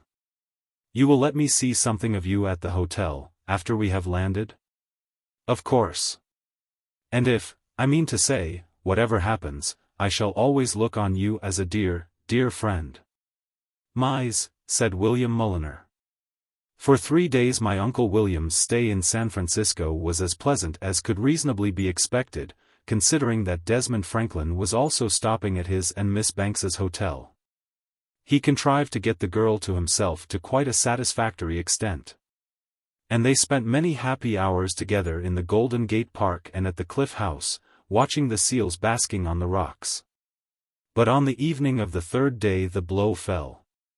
Mr. Mulliner, said Myrtle Banks, I want to tell you something. Anything, breathed William tenderly, except that you are going to marry that perisher Franklin. But that is exactly what I was going to tell you, and I must not let you call him a perisher, for he is a very brave, intrepid man. When did you decide on this rash act? Asked William dully. Scarcely an hour ago. We were talking in the garden, and somehow or other we got on to the subject of rhinoceroses. He then told me how he had once been chased up a tree by a rhinoceros in Africa and escaped by throwing pepper in the brute's eyes. He most fortunately chanced to be eating his lunch when the animal arrived, and he had a hard-boiled egg and the pepper pot in his hands. When I heard this story, like Desdemona, I loved him for the dangers he had passed, and he loved me that I did pity them. The wedding is to be in June. William Mulliner ground his teeth in a sudden access of jealous rage. Personally, he said, I consider that the story you have just related reveals this man Franklin in a very dubious, I might almost say sinister, light. On his own showing, the leading trait in his character appears to be cruelty to animals. The fellow seems totally incapable of meeting a shark or a rhinoceros or any other of our dumb friends without instantly going out of his way to inflict bodily injury on it. The last thing I would wish is to be indelicate, but I cannot refrain from pointing out that, if your union is blessed, your children will probably be the sort of children who kick cats and tie tin cans to dogs' tails. If you take my advice, you will write the man a little note, saying that you are sorry but you have changed your mind. The girl rose in a marked manner. I do not require your advice, Mr. Mulliner, she said, coldly. And I have not changed my mind. Instantly William Mulliner was all contrition. There is a certain stage in the progress of a man's love when he feels like curling up in a ball and making little bleeding noises if the object of his affections so much as looks squiggle-eyed at him. And this stage my Uncle William had reached. He followed her as she paced proudly away through the hotel lobby, and stammered incoherent apologies. But Myrtle Banks was adamant. Leave me, Mr. Mulliner, she said, pointing at the revolving door that led into the street. You have maligned a better man than yourself, and I wish to have nothing more to do with you. Go. William went, as directed. And so great was the confusion of his mind that he got stuck in the revolving door and had gone round in it no fewer than 11 times before the hall porter came to extricate him. I would have removed you from the machinery earlier, sir, said the hall porter deferentially, having deposited him safely in the street, but my bet with my mate in there called for 10 laps. I waited till you had completed 11 so that there should be no argument. William looked at him dazedly. Hall porter, he said. Sir? Tell me, hall porter, said William, suppose the only girl you have ever loved had gone and got engaged to another, what would you do? The hall porter considered. Let me get this right, he said. The proposition is, if I have followed you correctly. What would I do supposing the Jane on whom I had always looked as a steady mamma had handed me the old skimmer and told me to take all the air I needed because she had gotten another sweetie? Precisely. Your question is easily answered, said the hall porter. I would go around the corner and get me a nice stiff drink at Mike's place. A drink? Yes, sir. A nice stiff one. At where did you say? Mike's place, sir. Just round the corner. You can't miss it. William thanked him and walked away. The man's words had started a new, and in many ways interesting, train of thought. A drink? And a nice stiff one? There might be something in it. William Mulliner had never tasted alcohol in his life. He had promised his late mother that he would not do so until he was either 21 or 41, he could never remember which.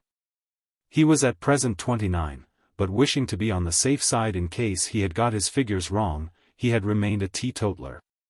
But now, as he walked listlessly along the street towards the corner, it seemed to him that his mother in the special circumstances could not reasonably object if he took a slight snort.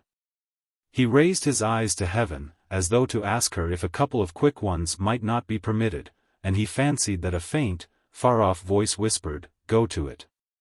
And at this moment he found himself standing outside a brightly lighted saloon. For an instant he hesitated.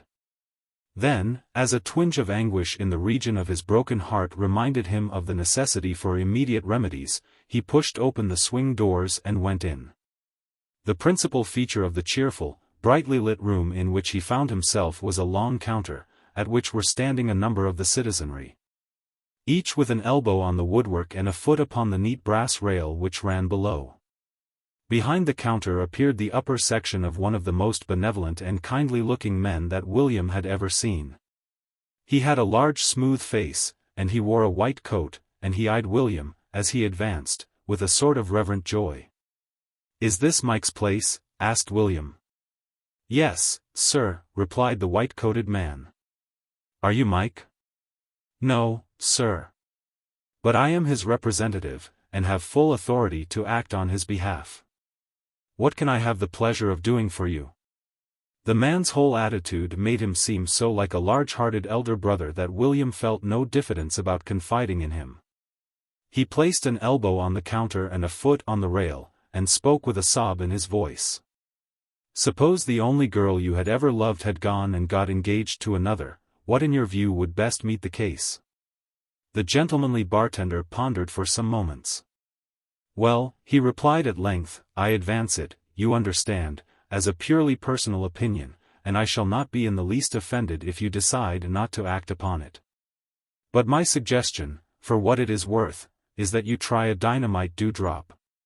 One of the crowd that had gathered sympathetically round shook his head. He was a charming man with a black eye, who had shaved on the preceding Thursday. Much better give him a Dreamland special. A second man, in a sweater and a cloth cap, had yet another theory. You can't beat an undertaker's joy. They were all so perfectly delightful and appeared to have his interests so unselfishly at heart that William could not bring himself to choose between them. He solved the problem in diplomatic fashion by playing no favorites and ordering all three of the beverages recommended. The effect was instantaneous and gratifying. As he drained the first glass, it seemed to him that a torchlight procession, of whose existence he had hitherto not been aware, had begun to march down his throat and explore the recesses of his stomach. The second glass, though slightly too heavily charged with molten lava, was extremely palatable. It helped the torchlight procession along by adding to it a brass band of singular power and sweetness of tone. And with the third somebody began to touch off fireworks inside his head. William felt better, not only spiritually but physically. He seemed to himself to be a bigger, finer man, and the loss of Myrtle Banks had somehow in a flash lost nearly all its importance. After all, as he said to the man with the black eye, Myrtle Banks wasn't everybody.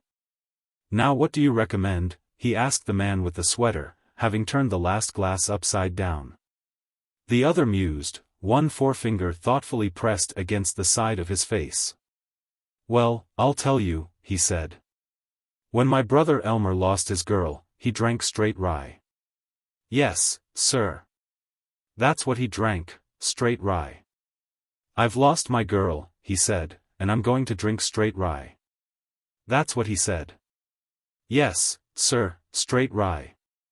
"And was your brother Elmer," asked William, anxiously, "a man whose example in your opinion should be followed? Was he a man you could trust?" "He owned the biggest duck farm in the southern half of Illinois." "That settles it," said William. "What was good enough for a duck who owned half Illinois is good enough for me.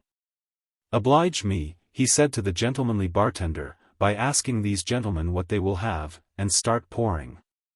The bartender obeyed, and William, having tried a pint or two of the strange liquid just to see if he liked it, found that he did, and ordered some. He then began to move about among his new friends, patting one on the shoulder, slapping another affably on the back, and asking a third what his Christian name was. "I want you all," he said, climbing on to the counter so that his voice should carry better, "to come and stay with me in England. Never in my life have I met men whose faces I liked so much. More like brothers than anything is the way I regard you. So just you pack up a few things and come along and put up at my little place for as long as you can manage. You particularly, my dear old chap," he added, beaming at the man in the sweater. "Thanks," said the man with the sweater. "What did you say?" said William. "I said, thanks." William slowly removed his coat and rolled up his shirt sleeves. "I call you gentlemen to witness," he said, quietly, "that I have been grossly insulted by this gentleman who has just grossly insulted me. I am not a quarrelsome man, but if anybody wants a row they can have it. And when it comes to being cursed and sworn at by an ugly bounder in a sweater and a cloth cap, it is time to take steps." And with these spirited words William Mulliner sprang from the counter, grasped the other by the throat, and bit him sharply on the right ear. There was a confused interval, during which somebody attached himself to the collar of William's waistcoat and the seat of William's trousers, and then a sense of swift movement and rush of cool air. William discovered that he was seated on the pavement outside the saloon. A hand emerged from the swing door and threw his hat out. And he was alone with the night and his meditations. These were, as you may suppose, of a singularly bitter nature. Sorrow and disillusionment racked William Mulliner like a physical pain. That his friends inside there, in spite of the fact that he had been all sweetness and light and had not done a thing to them, should have thrown him out into the hard street was the saddest thing he had ever heard of. And for some minutes he sat there, weeping silently. Presently he heaved himself to his feet and, placing one foot with infinite delicacy in front of the other, and then drawing the other one up and placing it with infinite delicacy in front of that, he began to walk back to his hotel. At the corner he paused. There were some railings on his right. He clung to them and rested a while. The railings to which William Mulliner had attached himself belonged to a brownstone house of the kind that seems destined from the first moment of its building to receive guests, both resident and transient, at a moderate weekly rental. It was, in fact, as he would have discovered had he been clear-sighted enough to read the card over the door. Mrs. Beulah O'Brien's Theatrical Boarding House, a home from home, no checks cashed, this means you. But William was not in the best of shape for reading cards. A sort of mist had obscured the world, and he was finding it difficult to keep his eyes open. And presently, his chin wedged into the railings, he fell into a dreamless sleep. He was awakened by light flashing in his eyes. And, opening them, saw that a window opposite where he was standing had become brightly illuminated. His slumbers had cleared his vision. And he was able to observe that the room into which he was looking was a dining room. The long table was set for the evening meal. And to William, as he gazed, the sight of that cozy apartment, with the gaslight falling on the knives and forks and spoons, seemed the most pathetic and poignant that he had ever beheld. A mood of the most extreme sentimentality now had him in its grip. The thought that he would never own a little home like that racked him from stem to stern with an almost unbearable torment. What, argued William, clinging to the railings and crying weakly, could compare, when you came right down to it, with a little home? A man with a little home is all right, whereas a man without a little home is just a bit of flotsam on the ocean of life. If Myrtle Banks had only consented to marry him, he would have had a little home. But she had refused to marry him, so he would never have a little home.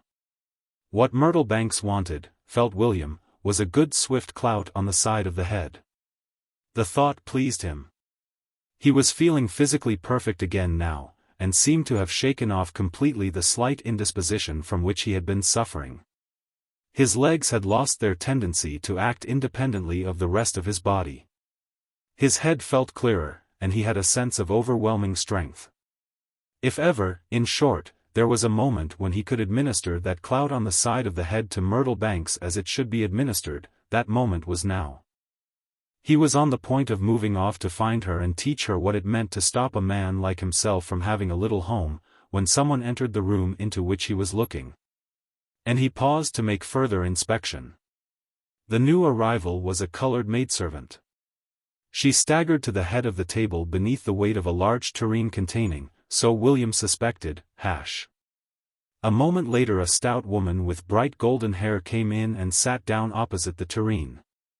The instinct to watch other people eat is one of the most deeply implanted in the human bosom, and William lingered, intent.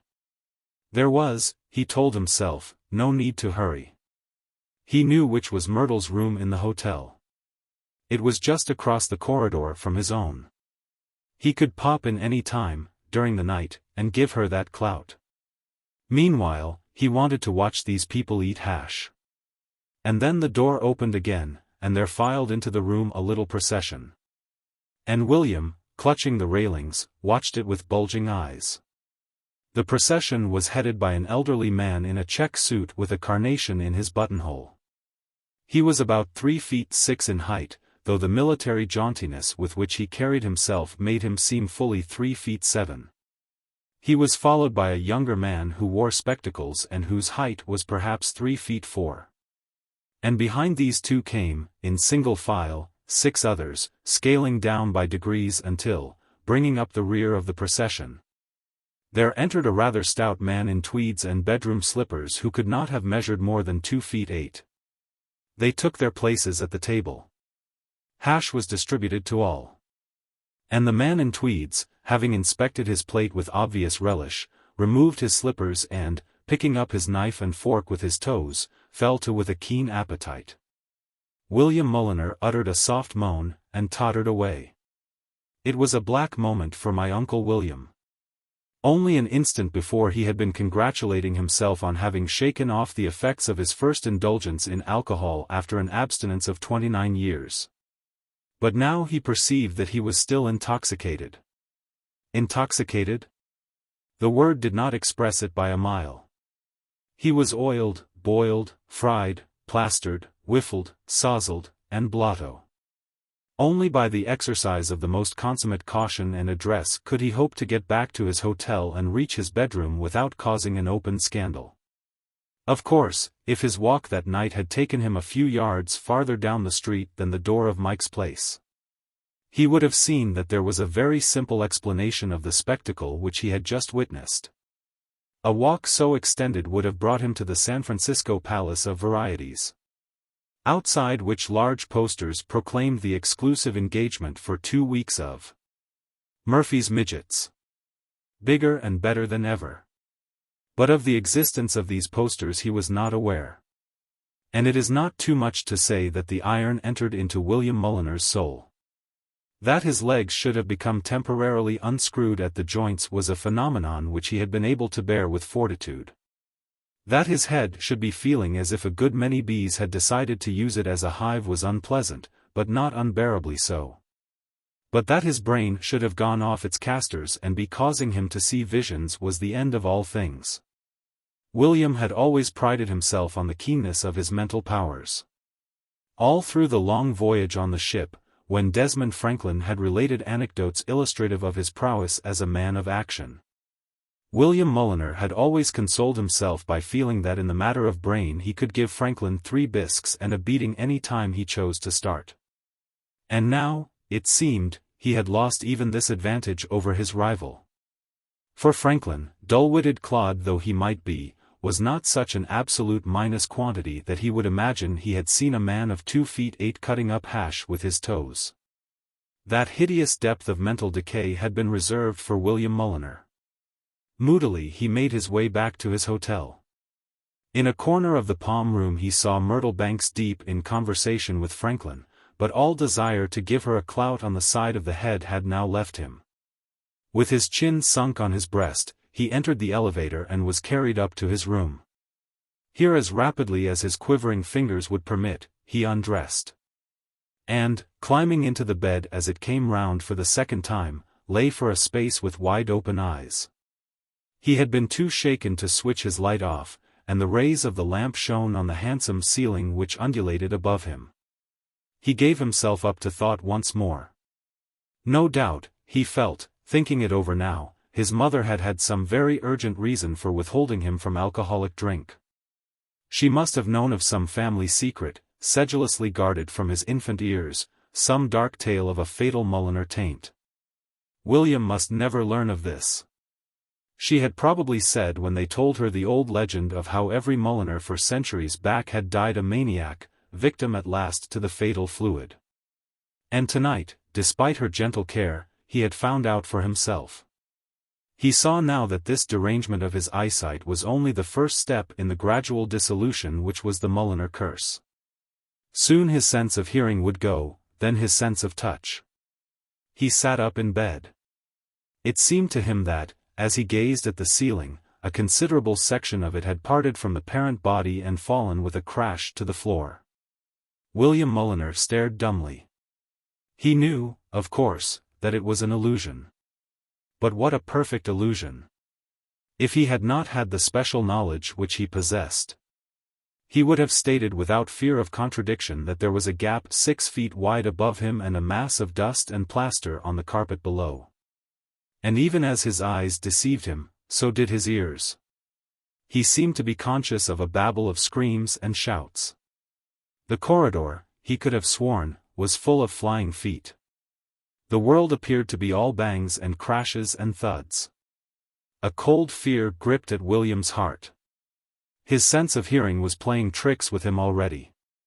His whole being recoiled from making the final experiment, but he forced himself out of bed. He reached a finger towards the nearest heap of plaster and drew it back with a groan. Yes, it was as he feared, his sense of touch had gone wrong too. That heap of plaster, though purely a figment of his disordered brain, had felt solid. So there it was. One little moderately festive evening at Mike's place, and the curse of the Mulliners had got him. Within an hour of absorbing the first drink of his life, it had deprived him of his sight, his hearing, and his sense of touch. Quick service, felt William Mulliner. As he climbed back into bed, it appeared to him that 2 of the walls fell out. He shut his eyes, and presently sleep, which has been well called tired nature's sweet restorer, brought oblivion. His last waking thought was that he imagined he had heard another wall go. William Mulliner was a sound sleeper, and it was many hours before consciousness returned to him. When he awoke, he looked about him in astonishment. The haunting horror of the night had passed, and now, though conscious of a rather severe headache, he knew that he was seeing things as they were. And yet it seemed odd to think that what he beheld was not the remains of some nightmare. Not only was the world slightly yellow and a bit blurred about the edges, but it had changed in its very essentials overnight. Where 8 hours before there had been a wall, only an open space appeared, with bright sunlight streaming through it. The ceiling was on the floor, and almost the only thing remaining of what had been an expensive bedroom in a first-class hotel was the bed. Very strange, he thought, and very irregular. A voice broke in upon his meditations. "Why, Mr. Mulliner."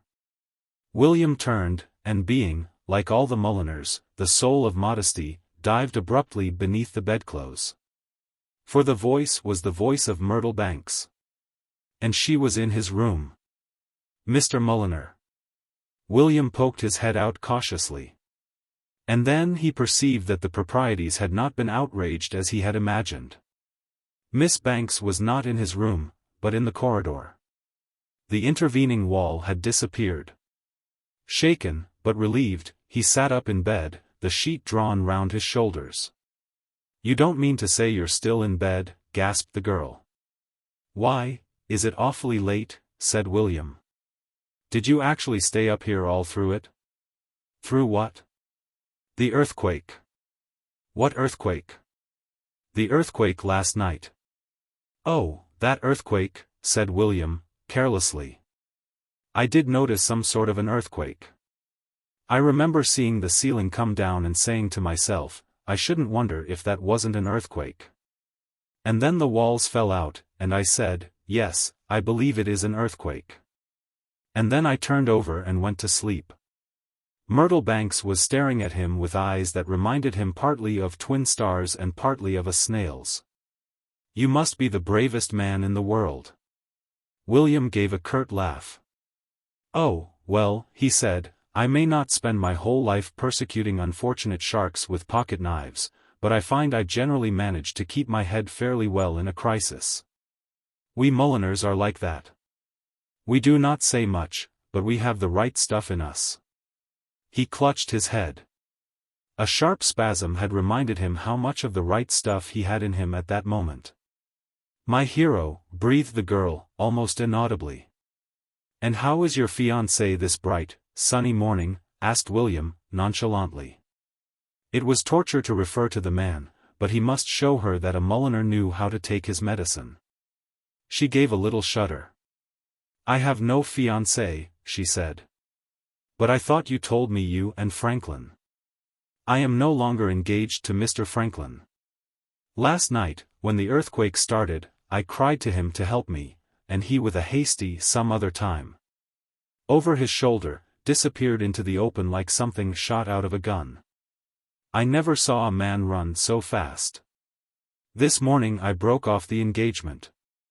She uttered a scornful laugh. Sharks and pocket knives. I don't believe he ever killed a shark in his life. And even if he did, said William, what of it? I mean to say, how infrequently in married life must the necessity for killing sharks with pocket knives arise. What a husband needs is not some purely adventitious gift like that, a parlor trick, you might almost call it, but a steady character, a warm and generous disposition, and a loving heart. How true, she murmured, dreamily. Myrtle, said William, I would be a husband like that. The steady character, the warm and generous disposition, and the loving heart to which I have alluded are at your disposal. Will you accept them? I will, said Myrtle Banks. And that, concluded Mr. Mulliner, is the story of my Uncle William's romance. And you will readily understand, having heard it, how his eldest son, my cousin, J.S.F.E. Mulliner, got his name. J.S.F.E. I said. John San Francisco Earthquake Mulliner, explained my friend. There never was a San Francisco earthquake, said the Californian. Only a fire. Portrait of a Disciplinarian. It was with something of the relief of fog-bound city dwellers who at last behold the sun that we perceived, on entering the bar parlor of the Angler's Rest, that Mr. Mulliner was seated once more in the familiar chair. For some days he had been away, paying a visit to an old nurse of his down in Devonshire, and there was no doubt that in his absence the tide of intellectual conversation had run very low. No, said Mr. Mulliner, in answer to a question as to whether he had enjoyed himself, I cannot pretend that it was an altogether agreeable experience. I was conscious throughout of a sense of strain. The poor old thing is almost completely deaf, and her memory is not what it was. Moreover, it is a moot point whether a man of sensibility can ever be entirely at his ease in the presence of a woman who has frequently spanked him with the flat side of a hairbrush. Mr. Mulliner winced slightly, as if the old wound still troubled him. It is curious, he went on, after a thoughtful pause, how little change the years bring about in the attitude of a real, genuine, crusted old family nurse towards one who in the early Knickerbocker stage of his career has been a charge of hers. He may grow gray or bald and be looked up to by the rest of his world as a warm performer on the stock exchange or a devil of a fellow in the sphere of politics or the arts. But to his old Nana he will still be the Master James or Master Percival who had to be hounded by threats to keep his face clean. Shakespeare would have cringed before his old nurse. So would Herbert Spencer, Attila the Hun, and the Emperor Nero.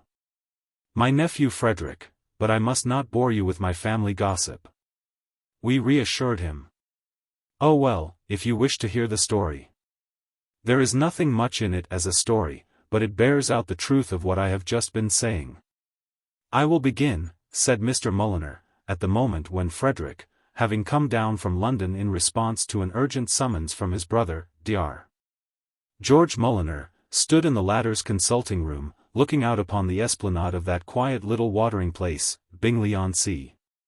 George's consulting room, facing west, had the advantage of getting the afternoon sun, and this afternoon it needed all the sun it could get, to counteract Frederick's extraordinary gloom.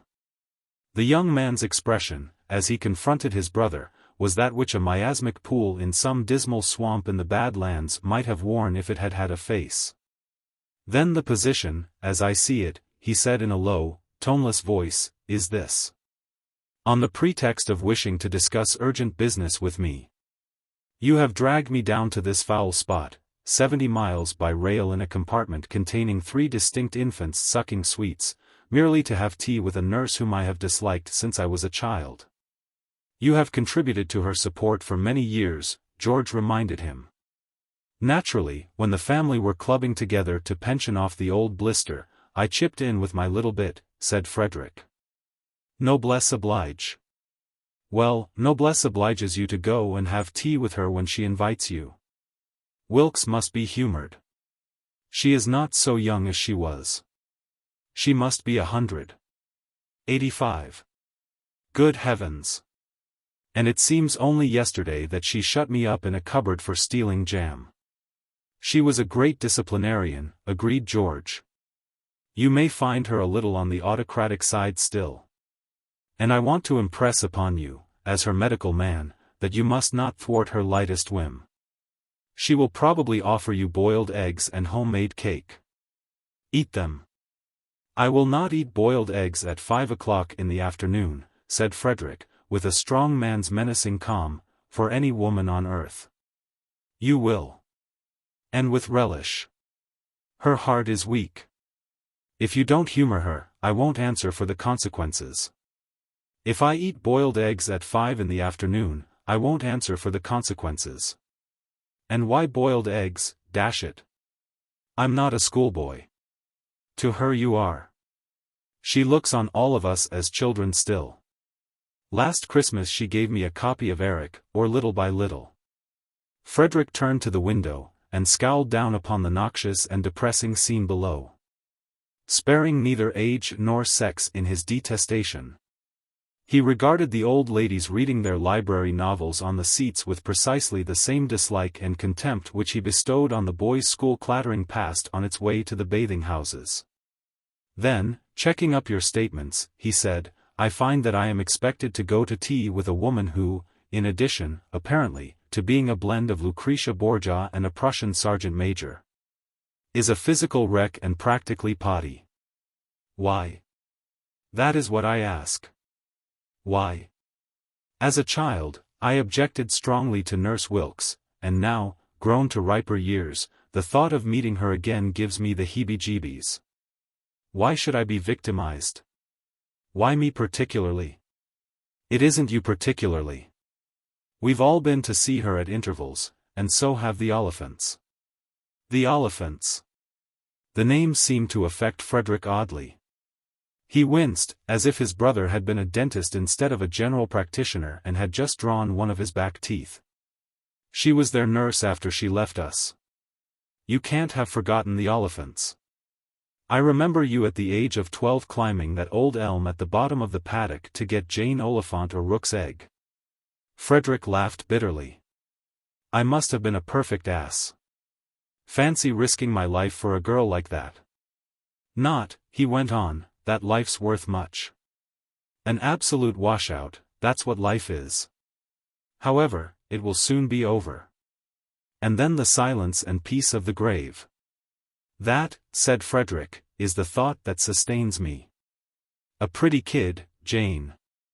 Someone told me she had grown up quite a beauty. Without a heart. What do you know about it? Merely this. She pretended to love me, and then a few months ago she went off to the country to stay with some people named Ponderby and wrote me a letter breaking off the engagement. She gave no reasons, and I have not seen her since. She is now engaged to a man named Dillingwater, and I hope it chokes her. I never heard about this. I'm sorry. I'm not. Merciful release is the way I look at it. Would he be one of the Sussex Dillingwaters? I don't know what county the family infests. If I did, I would avoid it. Well, I'm sorry. No wonder you're depressed. Depressed? Said Frederick, outraged. Me? You don't suppose I'm worrying myself about a girl like that, do you? I've never been so happy in my life. I'm just bubbling over with cheerfulness. Oh, is that what it is? George looked at his watch. Well, you'd better be pushing along. It'll take you about 10 minutes to get to Morasian Road. How do I find the blasted house? The name's on the door. What is the name? Weholm. My God, said Frederick Mulliner. It only needed that. The view which he had had of it from his brother's window should, no doubt, have prepared Frederick for the hideous loathsomeness of Bingley-on-Sea, but, as he walked along, he found it coming on him as a complete surprise. Until now he had never imagined that a small town could possess so many soul-searing features. He passed little boys, and thought how repulsive little boys were. He met tradesmen's carts, and his gorge rose at the sight of them. He hated the houses. And, most of all, he objected to the sun. It shone down with a cheeriness which was not only offensive but, it seemed to Frederick Mulliner, deliberately offensive. What he wanted was wailing winds and driving rain, not a beastly expanse of vivid blue. It was not that the perfidy of Jane Oliphant had affected him in any way, it was simply that he disliked blue skies and sunshine. He had a temperamental antipathy for them, just as he had a temperamental fondness for tombs and sleet and hurricanes and earthquakes and famines and pestilences and... He found that he had arrived in Muraysian Road. Muraysian Road was made up of two spotless pavements stretching into the middle distance and flanked by 2 rows of neat little red brick villas. It smote Frederick like a blow. He felt as he looked at those houses, with their little brass knockers and little white curtains, that they were occupied by people who knew nothing of Frederick Mulliner and were content to know nothing. People who were simply not caring a whoop that only a few short months before the girl to whom he had been engaged had sent back his letters and gone and madly got herself betrothed to a man named Dillingwater. He found Weholm, and hit it a nasty slap with its knocker. Footsteps sounded in the passage, and the door opened. "Why, Master Frederick," said Nurse Wilkes. "I should hardly have known you." Frederick, in spite of the natural gloom caused by the blue sky and the warm sunshine, found his mood lightening somewhat. Something that might almost have been a spasm of tenderness passed through him. He was not a bad-hearted young man, he ranked in that respect, he supposed, somewhere midway between his brother George, who had a heart of gold, and people like the future Mrs. Dillingwater, who had no heart at all, and there was a fragility about Nurse Wilkes that first astonished and then touched him. The images which we form in childhood are slow to fade, and Frederick had been under the impression that Nurse Wilkes was fully 6 feet tall, with the shoulders of a weightlifter and eyes that glittered cruelly beneath beetling brows. What he saw now was a little old woman with a wrinkled face, who looked as if a puff of wind would blow her away. He was oddly stirred. He felt large and protective. He saw his brother's point now. Most certainly this frail old thing must be humored. Only a brute would refuse to humor her, yes, felt Frederick Mulliner, even if it meant boiled eggs at 5 o'clock in the afternoon. "Well, you are getting a big boy," said Nurse Wilkes, beaming. "Do you think so?" said Frederick, with equal amiability. "Quite the little man. And all dressed up. Go into the parlor, dear, and sit down. I'm getting the tea." "Thanks. Wipe your boots." The voice, thundering from a quarter whence hitherto only soft cooings had proceeded, affected Frederick Mulliner a little like the touching off of a mine beneath his feet. Spinning round he perceived a different person altogether from the mild and kindly hostess of a moment back. It was plain that there yet lingered in Nurse Wilkes not a little of the ancient fire. Her mouth was tightly compressed and her eyes gleamed dangerously. "Thy deify you're bringing honesty dirty boots in Tominis Cleanhouse without wiping them," said Nurse Wilkes. "Sorry," said Frederick humbly. He burnished the criticized shoes on the mat, and tottered to the parlor. He felt much smaller, much younger, and much feebler than he had felt a minute ago. His morale had been shattered into fragments. And it was not pieced together by the sight, as he entered the parlor, of Miss Jane Oliphant sitting in an armchair by the window. It is hardly to be supposed that the reader will be interested in the appearance of a girl of the stamp of Jane Oliphant, a girl capable of wantonly returning a good man's letters and going off and getting engaged to a Dillingwater, but one may as well describe her and get it over.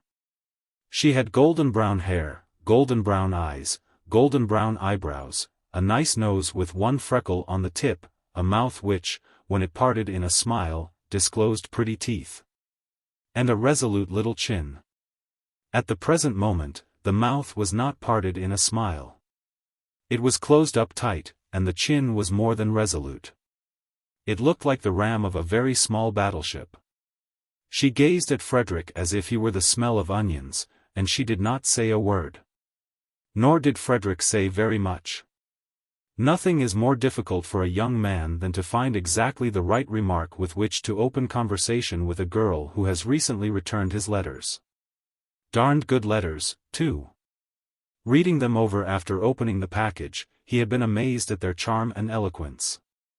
Frederick, then, confined his observations to the single word "guck." Having uttered this, he sank into a chair and stared at the carpet. The girl stared out of the window, and complete silence reigned in the room till from the interior of a clock which was ticking on the mantelpiece a small wooden bird suddenly emerged, said "cuckoo," and withdrew. The abruptness of this bird's appearance and the oddly staccato nature of its diction could not but have their effect on a man whose nerves were not what they had been. Frederick Mulliner, rising some 18 inches from his chair, uttered a hasty exclamation. "I beg your pardon," said Jane Oliphant, raising her eyebrows. "Well, how was I to know it was going to do that?" said Frederick defensively. Jane Oliphant shrugged her shoulders. The gesture seemed to imply supreme indifference to what the sweepings of the underworld knew or did not know. But Frederick, the ice being now in a manner broken, refused to return to the silence. "What are you doing here?" he said. "I have come to have tea with Nana." "I didn't know you were going to be here." "Oh. If I'd known that you were going to be here. You've got a large smut on your nose." Frederick gritted his teeth and reached for his handkerchief. "Perhaps I'd better go," he said. "You will do nothing of the kind," said Miss Oliphant sharply. "She is looking forward to seeing you." "Though why?" "Why?" prompted Frederick coldly. "Oh, nothing." In the unpleasant silence which followed, broken only by the deep breathing of a man who was trying to choose the rudest out of the 3 retorts which had presented themselves to him, Nurse Wilkes entered. "It's just a suggestion," said Miss Oliphant aloofly, "but don't you think you might help Nana with that heavy tray?" Frederick, roused from his preoccupation, sprang to his feet, blushing the blush of shame. "You might have strained yourself, Nana," the girl went on, in a voice dripping with indignant sympathy. "I was going to help her," mumbled Frederick. "Yes, after she had put the tray down on the table." Poor Nana! How very heavy it must have been. Not for the first time since their acquaintance had begun, Frederick felt a sort of wistful wonder at his erstwhile fiancée's uncanny ability to put him in the wrong. His emotions now were rather what they would have been if he had been detected striking his hostess with some blunt instrument. "He always was a thoughtless boy," said Nurse Wilkes tolerantly. "Do sit down, Master Frederick, and have your tea. I've boiled some eggs for you. I know what a boy you always are for eggs." Frederick, starting, directed a swift glance at the tray. Yes, his worst fears had been realized. Eggs, and large ones. A stomach which he had fallen rather into the habit of pampering of late years gave a little whimper of apprehension. "Yes," proceeded Nurse Wilkes, pursuing the subject, "you never could have enough eggs. Nor cake. Dear me, how sick you made yourself with cake that day at Miss Jane's birthday party." "Please," said Miss Oliphant, with a slight shiver. She looked coldly at her fermenting fellow guest, as he sat plumbing the deepest abysses of self-loathing. "No eggs for me, thank you," he said. "Master Frederick, you will eat your nice boiled eggs," said Nurse Wilkes. Her voice was still amiable, but there was a hint of dynamite behind it. "I don't want any eggs. Master Frederick." The dynamite exploded.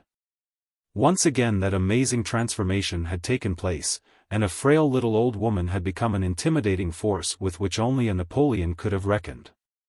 "I will not have this sulking." Frederick gulped. I'm sorry, he said, meekly. I should enjoy an egg. 2 eggs, corrected Nurse Wilkes. 2 eggs, said Frederick. Miss Oliphant twisted the knife in the wound. There seems to be plenty of cake, too. How nice for you. Still, I should be careful, if I were you. It looks rather rich. I never could understand, she went on, addressing Nurse Wilkes in a voice which Frederick, who was now about 7 years old, considered insufferably grown up and affected. Why people should find any enjoyment in stuffing and gorging and making pigs of themselves. Boys will be boys, argued Nurse Wilkes. I suppose so, sighed Miss Oliphant. Still, it's all rather unpleasant. A slight but well-defined glitter appeared in Nurse Wilkes's eyes. She detected a tendency to hoity-toityness in her young guest's manner, and hoity-toityness was a thing to be checked. Girls, she said, are by no means perfect. Ah! Breathed Frederick, in rapturous adhesion to the sentiment. Girls have their little faults. Girls are sometimes inclined to be vain. I know a little girl not 100 miles from this room who was so proud of her new panties that she ran out in the street in them. Nana, cried Miss Oliphant pinkly. Disgusting, said Frederick.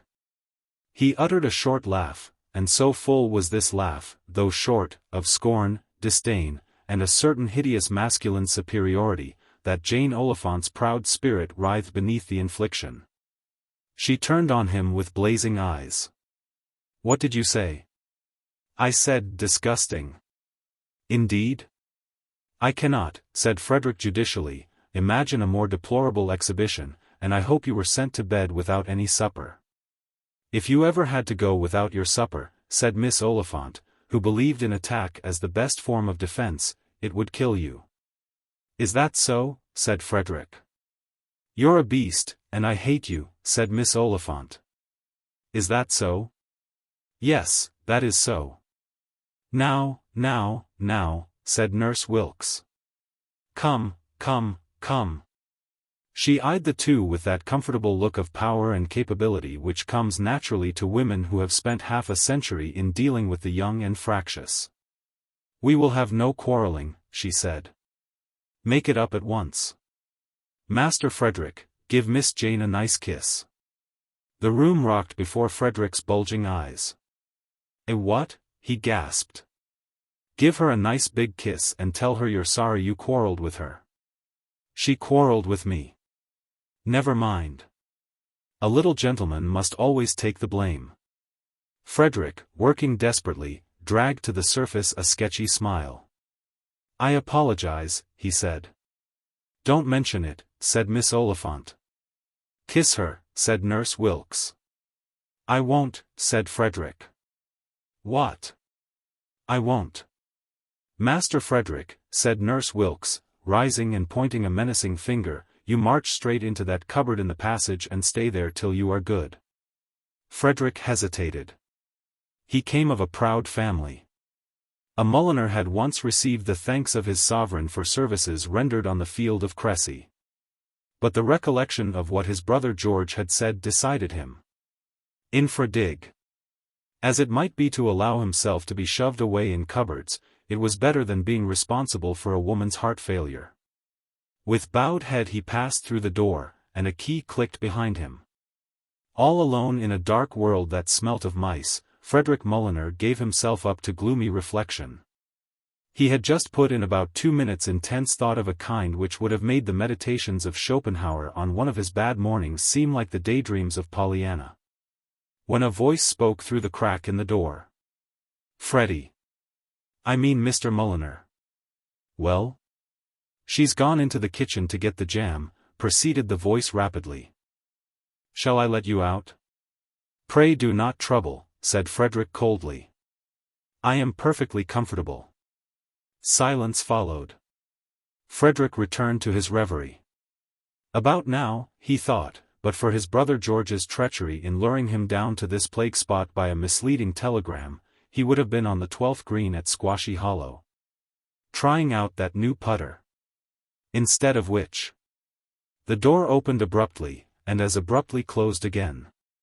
And Frederick Mulliner, who had been looking forward to an unbroken solitude, discovered with a good deal of astonishment that he had started taking in lodgers. "What are you doing here?" he demanded, with a touch of proprietorial disapproval. The girl did not answer. But presently muffled sounds came to him through the darkness. In spite of himself, a certain tenderness crept upon Frederick. "I say," he said awkwardly. "There's nothing to cry about." "I'm not crying. I'm laughing." "Oh?" The tenderness waned. "You think it's amusing, do you, being shut up in this damned cupboard? There is no need to use bad language." "I entirely disagree with you. There is every need to use bad language. It's ghastly enough being at Bingley-on-Sea at all, but when it comes to being shut up in Bingley cupboards with a girl you hate?" "We will not go into that aspect of the matter," said Frederick with dignity. "The important point is that here I am in a cupboard at Bingley-on-Sea when, if there were any justice or right thinking in the world, I should be out at Squashy Hollow." "Oh? Do you still play golf?" "Certainly I still play golf." "Why not?" "I don't know why not." "I'm glad you are still able to amuse yourself." "How do you mean, still? Do you think that just because?" "I don't think anything." "I suppose you imagined I would be creeping about the place, a broken-hearted wreck?" "Oh no. I knew you would find it easy to console yourself." "What do you mean by that?" "Never mind. Are you insinuating that I am the sort of man who turns lightly from one woman to another, a mere butterfly who flits from flower to flower, sipping?" "Yes, if you want to know, I think you are a born sipper." Frederick started. The charge was monstrous. "I have never sipped. And, what's more, I have never flitted." "That's funny." "What's funny?" "What you said." "You appear to have a very keen sense of humor," said Frederick weightily. "It amuses you to be shut up in cupboards. It amuses you to hear me say. Well, it's nice to be able to get some amusement out of life, isn't it? Do you want to know why she shut me up in here?" "I haven't the slightest curiosity." "Why?" "I forgot where I was and lighted a cigarette." "Oh, my goodness. Now what?" "I thought I heard a mouse." "Do you think there are mice in this cupboard?" "Certainly," said Frederick. "Dozens of them." He would have gone on to specify the kind of mice, large, fat, slithery, active mice, but at this juncture something hard and sharp took him agonizingly on the ankle. "Ouch!" cried Frederick. "Oh, I'm sorry. Was that you?" "It was. I was kicking about to discourage the mice." "I see. Did it hurt much?" "Only a trifle more than blazes, thank you for inquiring." "I'm sorry." "So am I. Anyway, it would have given a mouse a nasty jar, if it had been one, wouldn't it? The shock, I should imagine, of a lifetime." "Well, I'm sorry. Don't mention it. Why should I worry about a broken ankle, when?" "When what?" "I forgot what I was going to say." "When your heart is broken?" "My heart is not broken." It was a point which Frederick wished to make luminously clear. "I am gay, happy. Who the devil is this man Dillingwater?" he concluded abruptly. There was a momentary pause. "Oh, just a man." "Where did you meet him?" "At the Ponderbys." "Where did you get engaged to him?" "At the Ponderbys." "Did you pay another visit to the Ponderbys, then?" "No." Frederick choked. "When you went to stay with the Ponderbys, you were engaged to me. Do you mean to say you broke off your engagement to me, met this Dillingwater, and got engaged to him all in the course of a single visit lasting barely 2 weeks?" "Yes." Frederick said nothing. It struck him later that he should have said, "Oh, woman, woman," but at the moment it did not occur to him. "I don't see what right you have to criticize me," said Jane. Who criticized you? You did. When? Just then. I call heaven to witness, cried Frederick Mulliner, that not by so much as a single word have I hinted at my opinion that your conduct is the vilest and most revolting that has ever been drawn to my attention. I never so much as suggested that your revelation had shocked me to the depths of my soul. Yes, you did. You sniffed. If Bingley-on-Sea is not open for being sniffed in at this season, said Frederick coldly, I should have been informed earlier. I had a perfect right to get engaged to anyone I liked and as quick as I liked, after the abominable way you behaved. Abominable way I behaved? What do you mean? You know. Pardon me, I do not know. If you are alluding to my refusal to wear the tie you bought for me on my last birthday, I can but repeat my statement, made to you at the time, that, apart from being the sort of tie no upright man would be seen dead in a ditch with, its colors were those of a cycling, angling, and dart-throwing club of which I am not a member. I am not alluding to that. I mean the day I was going to the Ponderbys and you promised to see me off at Paddington, and then you phoned and said you couldn't as you were detained by important business, and I thought, well, I think I'll go by the later train after all because that will give me time to lunch quietly at the Berkeley, and I went and lunched quietly at the Berkeley. And when I was there who should I see but you at a table at the other end of the room gorging yourself in the company of a beastly creature in a pink frock and henna'd hair. That's what I mean. Frederick clutched at his forehead. Repeat that, he exclaimed. Jane did so. Ye gods, said Frederick. It was like a blow over the head. Something seemed to snap inside me, and I can explain all, said Frederick. Jane's voice in the darkness was cold. Explain, she said. Explain, said Frederick. All? All. Jane coughed. Before beginning, she said, do not forget that I know every one of your female relatives by sight. I don't want to talk about my female relatives. I thought you were going to say that she was one of them, an aunt or something.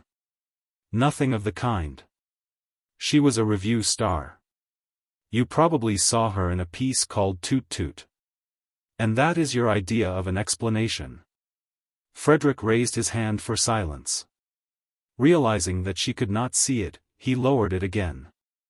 Jane, he said in a low, throbbing voice, can you cast your mind back to a morning in the spring when we walked, you and I, in Kensington Gardens? The sun shone brightly, the sky was a limpid blue flecked with fleecy clouds, and from the west there blew a gentle breeze. If you think you can melt me with that sort of... Nothing of the kind. What I was leading up to was this. As we walked, you and I, there came snuffling up to us a small Pekingese dog. It left me, I admit, quite cold, but you went into ecstasies, and from that moment I had but one mission in life, to discover who that Peke belonged to and buy it for you. And after the most exhaustive inquiries, I tracked the animal down. It was the property of the lady in whose company you saw me lunching, lightly, not gorging, at the Berkeley that day. I managed to get an introduction to her, and immediately began to make offers to her for the dog. Money was no object to me. All I wished was to put the little beast in your arms and see your face light up. It was to be a surprise. That morning the woman phoned, and said that she had practically decided to close with my latest bid, and would I take her to lunch and discuss the matter? It was agony to have to ring you up and tell you that I could not see you off at Paddington, but it had to be done. It was anguish having to sit for 2 hours listening to that highly colored female telling me how the comedian had ruined her big number in her last show by standing upstage and pretending to drink ink. But that had to be done too. I bit the bullet and saw it through, and I got the dog that afternoon. And next morning I received your letter breaking off the engagement. There was a long silence. Is this true? Said Jane. Quite true. It sounds too, how shall I put it, too frightfully probable. Look me in the face. What's the good of looking you in the face when I can't see an inch in front of me? Well, is it true? Certainly it is true. Can you produce the peak? I have not got it on my person, said Frederick stiffly. But it is at my flat, probably chewing up a valuable rug. I will give it you for a wedding present. Oh, Freddie. A wedding present, repeated Frederick, though the words stuck in his throat like patent American health cereal. But I'm not going to be married. What did you say? I'm not going to be married. But what of Dillingwater? That's off. Off? Off, said Jane firmly. I only got engaged to him out of pique. I thought I could go through with it, buoying myself up by thinking what a score it would be off you, but one morning I saw him eating a peach and I began to waver. He splashed himself to the eyebrows. And just after that I found that he had a trick of making a sort of funny noise when he drank coffee. I would sit on the other side of the breakfast table, looking at him and saying to myself, now comes the funny noise. And when I thought of doing that all the rest of my life I saw that the scheme was impossible. So I broke off the engagement. Frederick gasped. Jane. He groped out, found her, and drew her into his arms. Freddie. Jane. Freddie. Jane. Freddie. Jane. On the panel of the door there sounded an authoritative rap. Through it there spoke an authoritative voice, slightly cracked by age but full, nevertheless, of the spirit that will stand no nonsense. Master Frederick. Hello? Are you good now? You bet I'm good. Will you give Miss Jane a nice kiss? I will do, said Frederick Mulliner, enthusiasm ringing in every syllable, just that little thing. Then you may come out, said Nurse Wilkes. I have boiled you 2 more eggs. Frederick paled, but only for an instant. What did anything matter now? His lips were set in a firm line, and his voice, when he spoke, was calm and steady. Lead me to them, he said. The Romance of a Bulb Squeezer. Somebody had left a copy of an illustrated weekly paper in the bar parlor of the Angler's Rest. And, glancing through it, I came upon the 9th full-page photograph of a celebrated musical comedy actress that I had seen since the preceding Wednesday. This one showed her looking archly over her shoulder with a rose between her teeth, and I flung the periodical from me with a stifled cry. Tut, tut, said Mr. Mulliner, reprovingly. You must not allow these things to affect you so deeply. Remember, it is not actresses' photographs that matter, but the courage which we bring to them.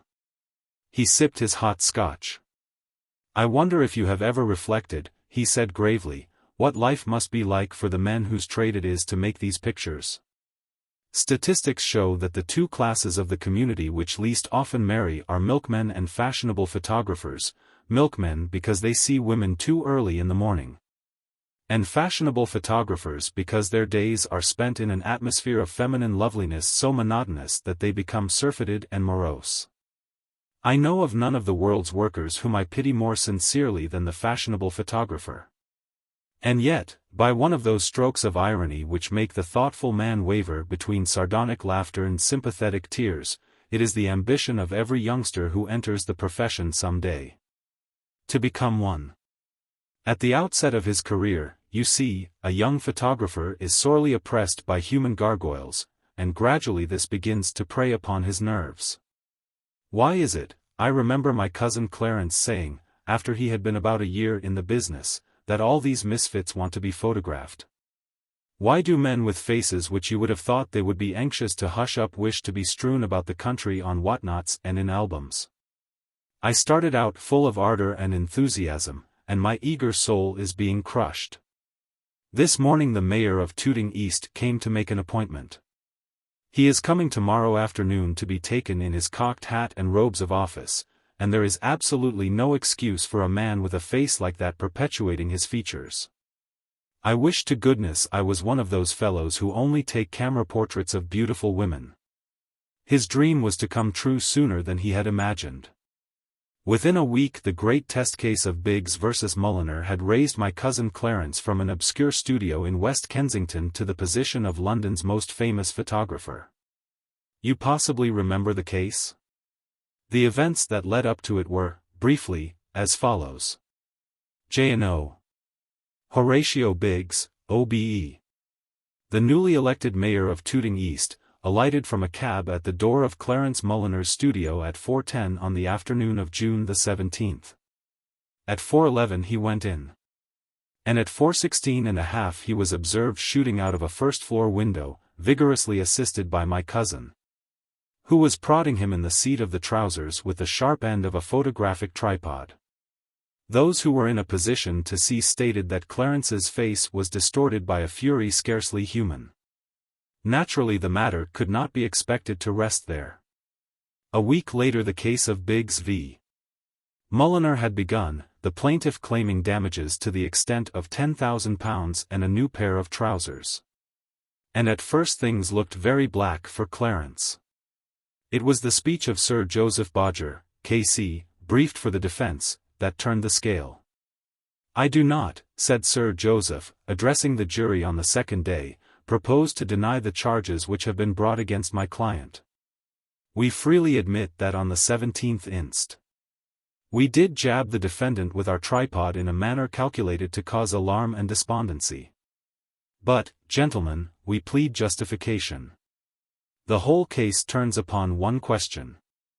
Is a photographer entitled to assault, either with or, as the case may be, without a tripod, a sitter who, after being warned that his face is not up to the minimum standard requirements, insists upon remaining in the chair and moistening the lips with the tip of the tongue? Gentlemen, I say yes.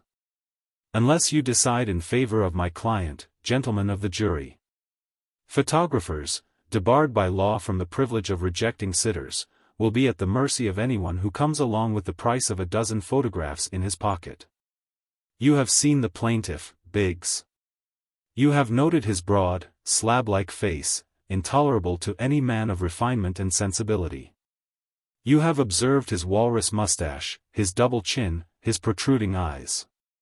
Take another look at him, and then tell me if my client was not justified in chasing him with a tripod out of that sacred temple of art and beauty, his studio. Gentlemen, I have finished. I leave my client's fate in your hands with every confidence that you will return the only verdict that can conceivably issue from 12 men of your obvious intelligence, your manifest sympathy, and your superb breadth of vision. Of course, after that there was nothing to it.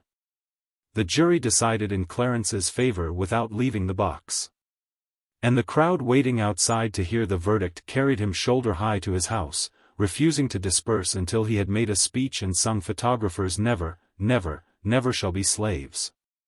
And next morning every paper in England came out with a leading article commending him for having so courageously established, as it had not been established since the days of Magna Carta, the fundamental principle of the liberty of the subject.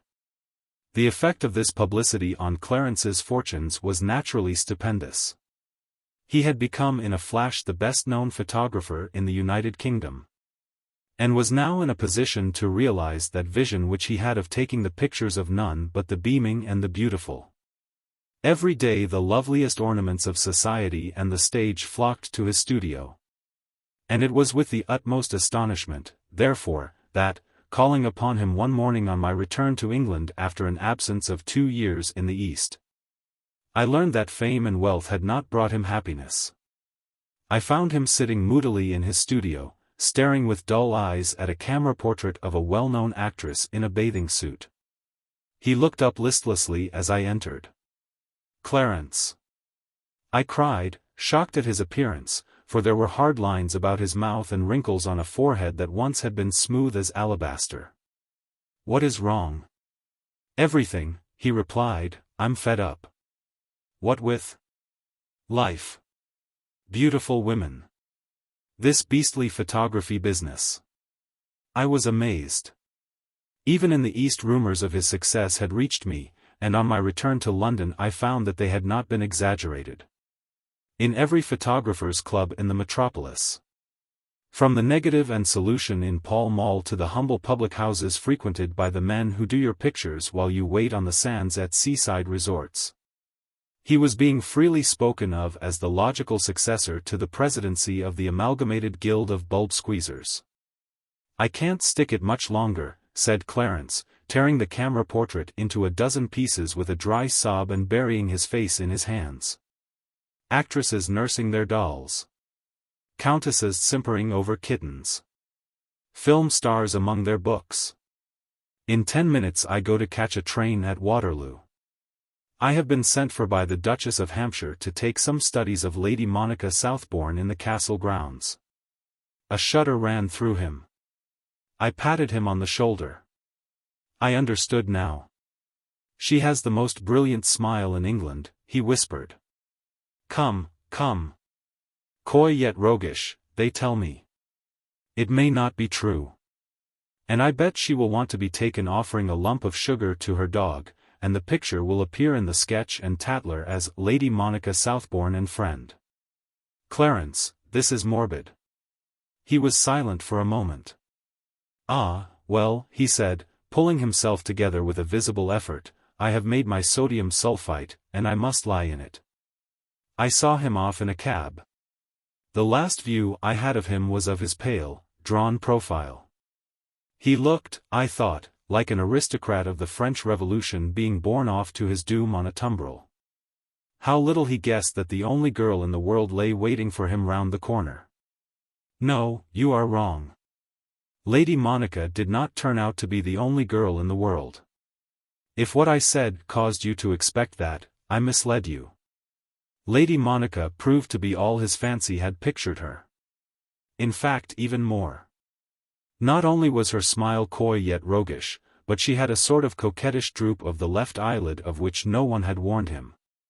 And, in addition to her 2 dogs, which she was portrayed in the act of feeding with 2 lumps of sugar, she possessed a totally unforeseen pet monkey, of which he was compelled to take no fewer than 11 studies. No, it was not Lady Monica who captured Clarence's heart, but a girl in a taxi whom he met on his way to the station. It was in a traffic jam at the top of Whitehall that he first observed this girl. His cab had become becalmed in a sea of omnibuses, and, chancing to look to the right, he perceived within a few feet of him another taxi, which had been heading for Trafalgar Square. There was a face at its window. It turned towards him, and their eyes met. To most men it would have seemed an unattractive face.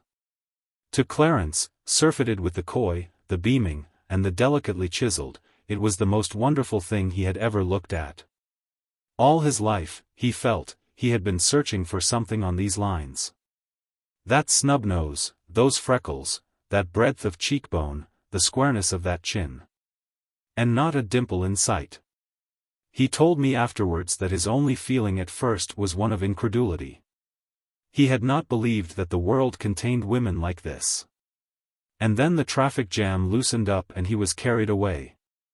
It was as he was passing the Houses of Parliament that the realization came to him that the strange bubbly sensation that seemed to start from just above the lower left side pocket of his waistcoat was not, as he had at first supposed, dyspepsia, but love.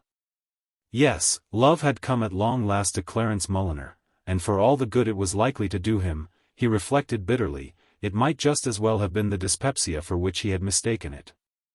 He loved a girl whom he would probably never see again. He did not know her name or where she lived or anything about her. All he knew was that he would cherish her image in his heart forever. And that the thought of going on with the old dreary round of photographing lovely women with coy yet roguish smiles was almost more than he could bear. However, custom is strong, and a man who has once allowed the bulb-squeezing habit to get a grip on him cannot cast it off in a moment. Next day Clarence was back in his studio, diving into the velvet nosebag as of yore and telling peeresses to watch the little birdie just as if nothing had happened. And if there was now a strange, haunting look of pain in his eyes, nobody objected to that. Indeed, inasmuch as the grief which gnawed at his heart had the effect of deepening and mellowing his camera-side manner to an almost sacerdotal unctuousness. His private sorrows actually helped his professional prestige. Women told one another that being photographed by Clarence Mulliner was like undergoing some wonderful spiritual experience in a noble cathedral, and his appointment book became fuller than ever. So great now was his reputation that to anyone who had had the privilege of being taken by him, either full face or in profile, the doors of society opened automatically. It was whispered that his name was to appear in the next birthday honors list. And at the annual banquet of the Amalgamated Bulb Squeezers, when Sir Godfrey Stooge, the retiring president, in proposing his health, concluded a glowingly eulogistic speech with the words, "Gentlemen, I give you my destined successor, Mulliner the Liberator."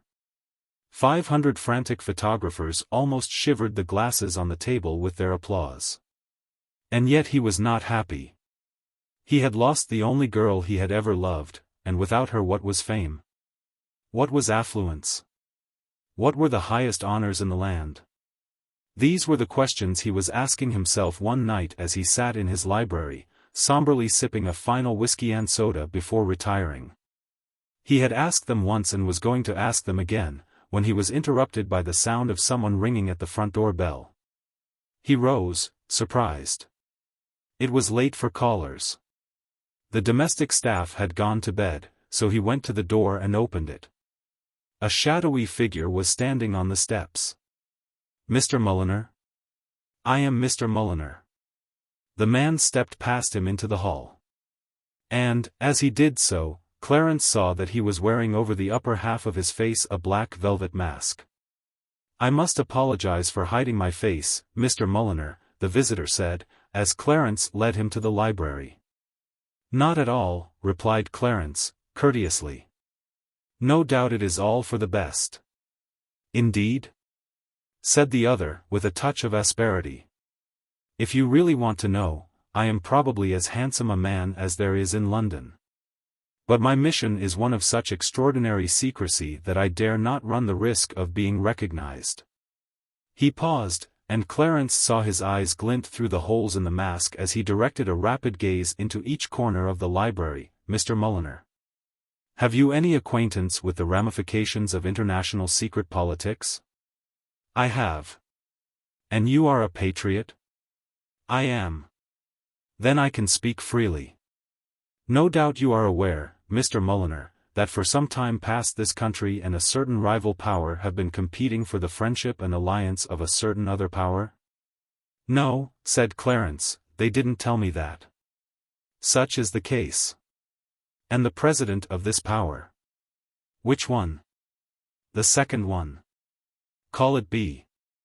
The president of Power B is now in London. He arrived incognito, traveling under the assumed name of J.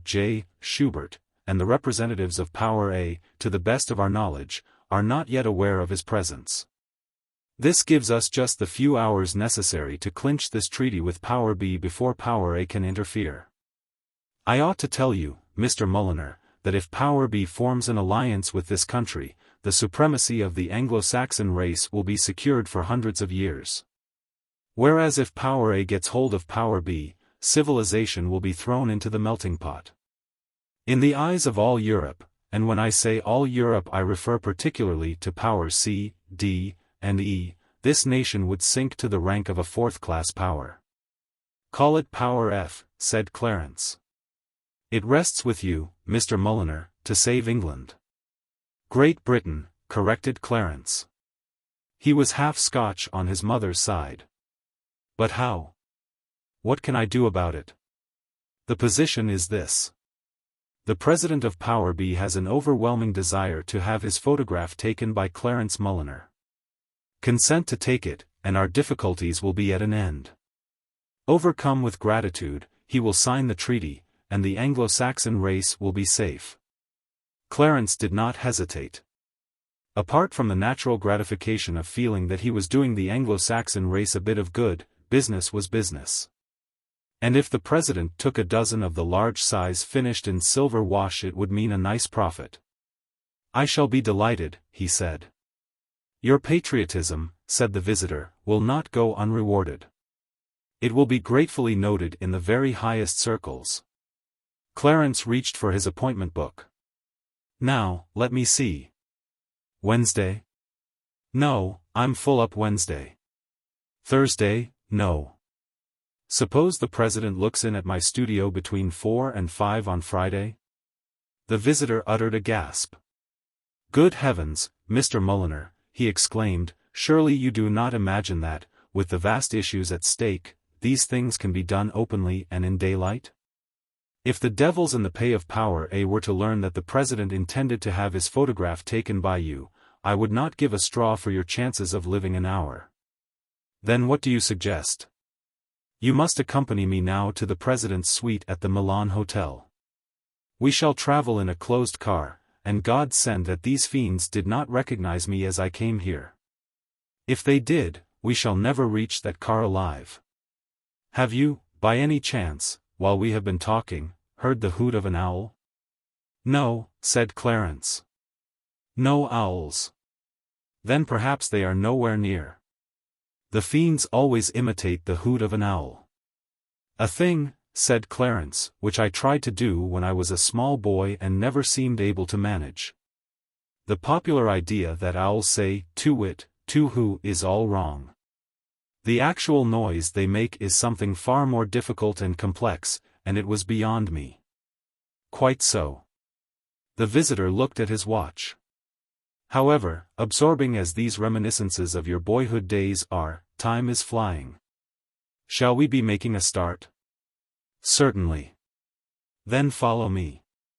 It appeared to be holiday time for fiends, or else the night shift had not yet come on, for they reached the car without being molested. Clarence stepped in, and his masked visitor, after a keen look up and down the street, followed him. Talking of my boyhood, began Clarence. The sentence was never completed. A soft wet pad was pressed over his nostrils, the air became aerique with the sickly fumes of chloroform, and Clarence knew no more. When he came to, he was no longer in the car. He found himself lying on a bed in a room in a strange house. It was a medium-sized room with scarlet wallpaper, simply furnished with a wash-hand stand, a chest of drawers, 2 cane-bottom chairs, and a "God bless our home" motto framed in oak.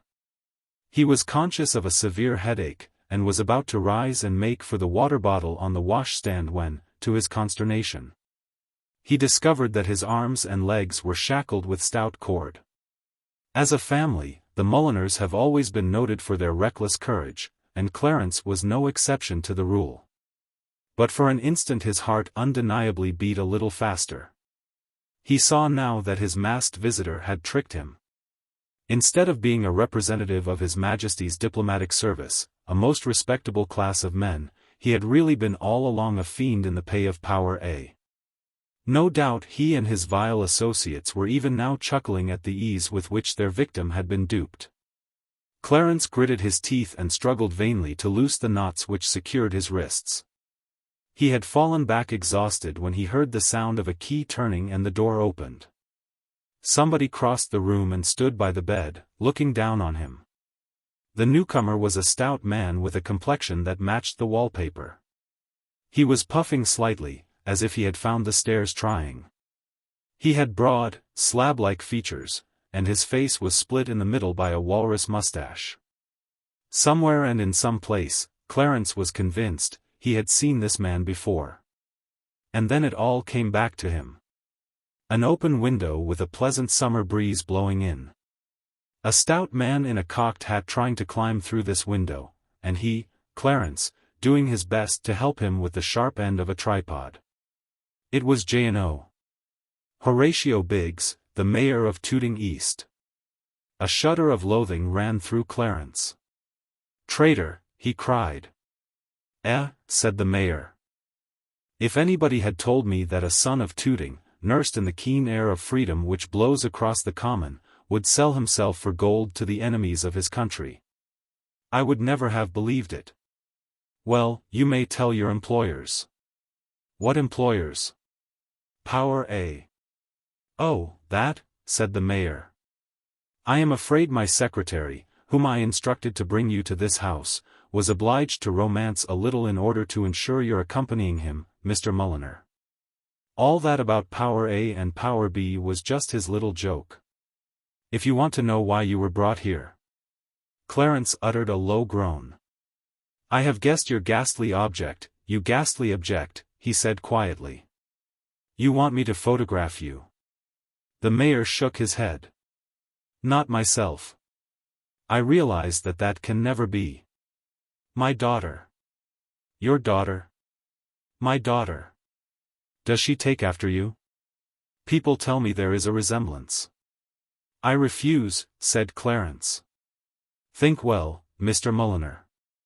I have done all the thinking that is necessary.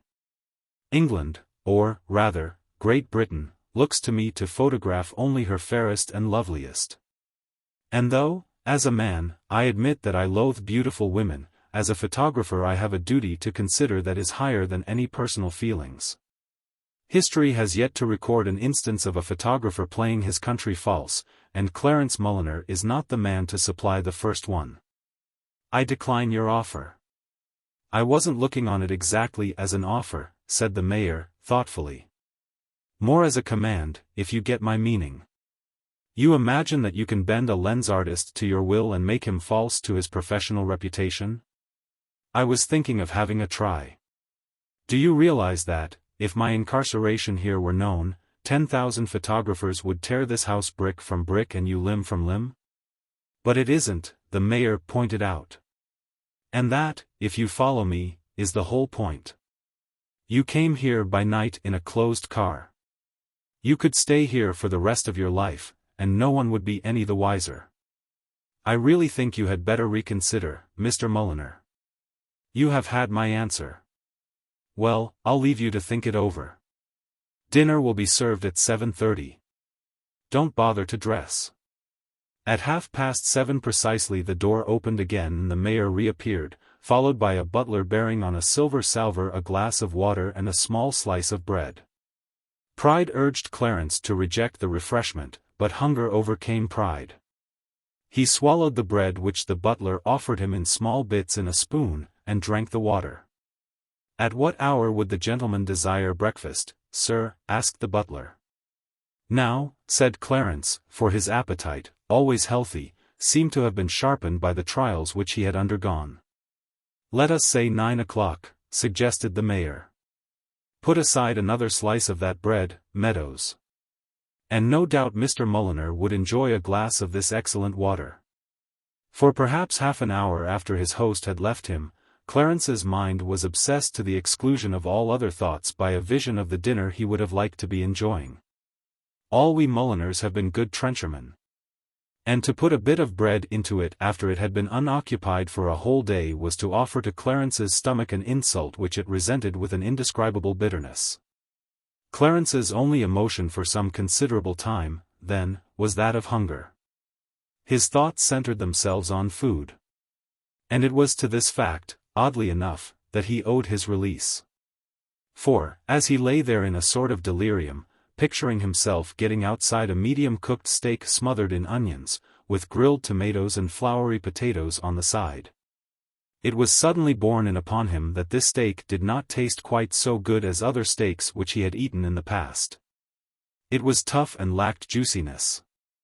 It tasted just like rope.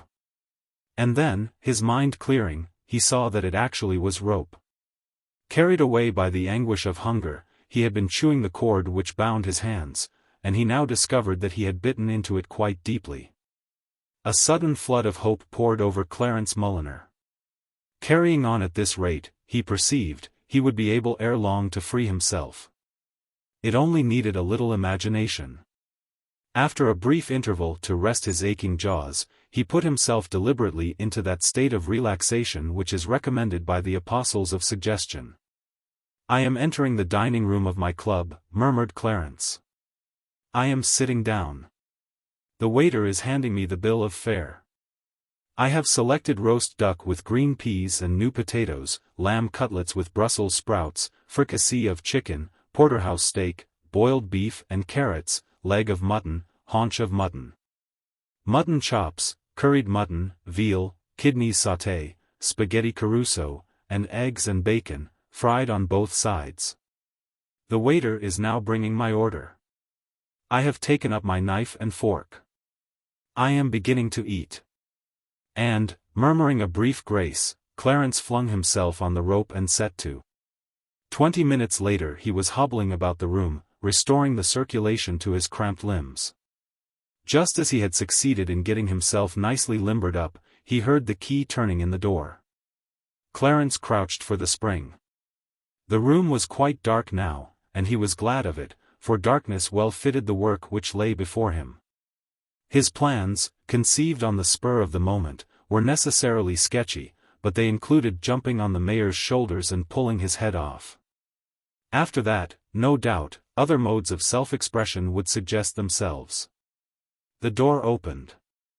Clarence made his leap.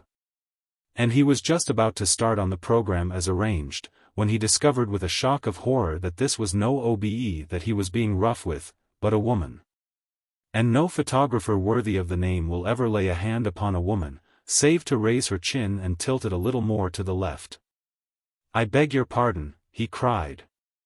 "Don't mention it," said his visitor, in a low voice. "I hope I didn't disturb you."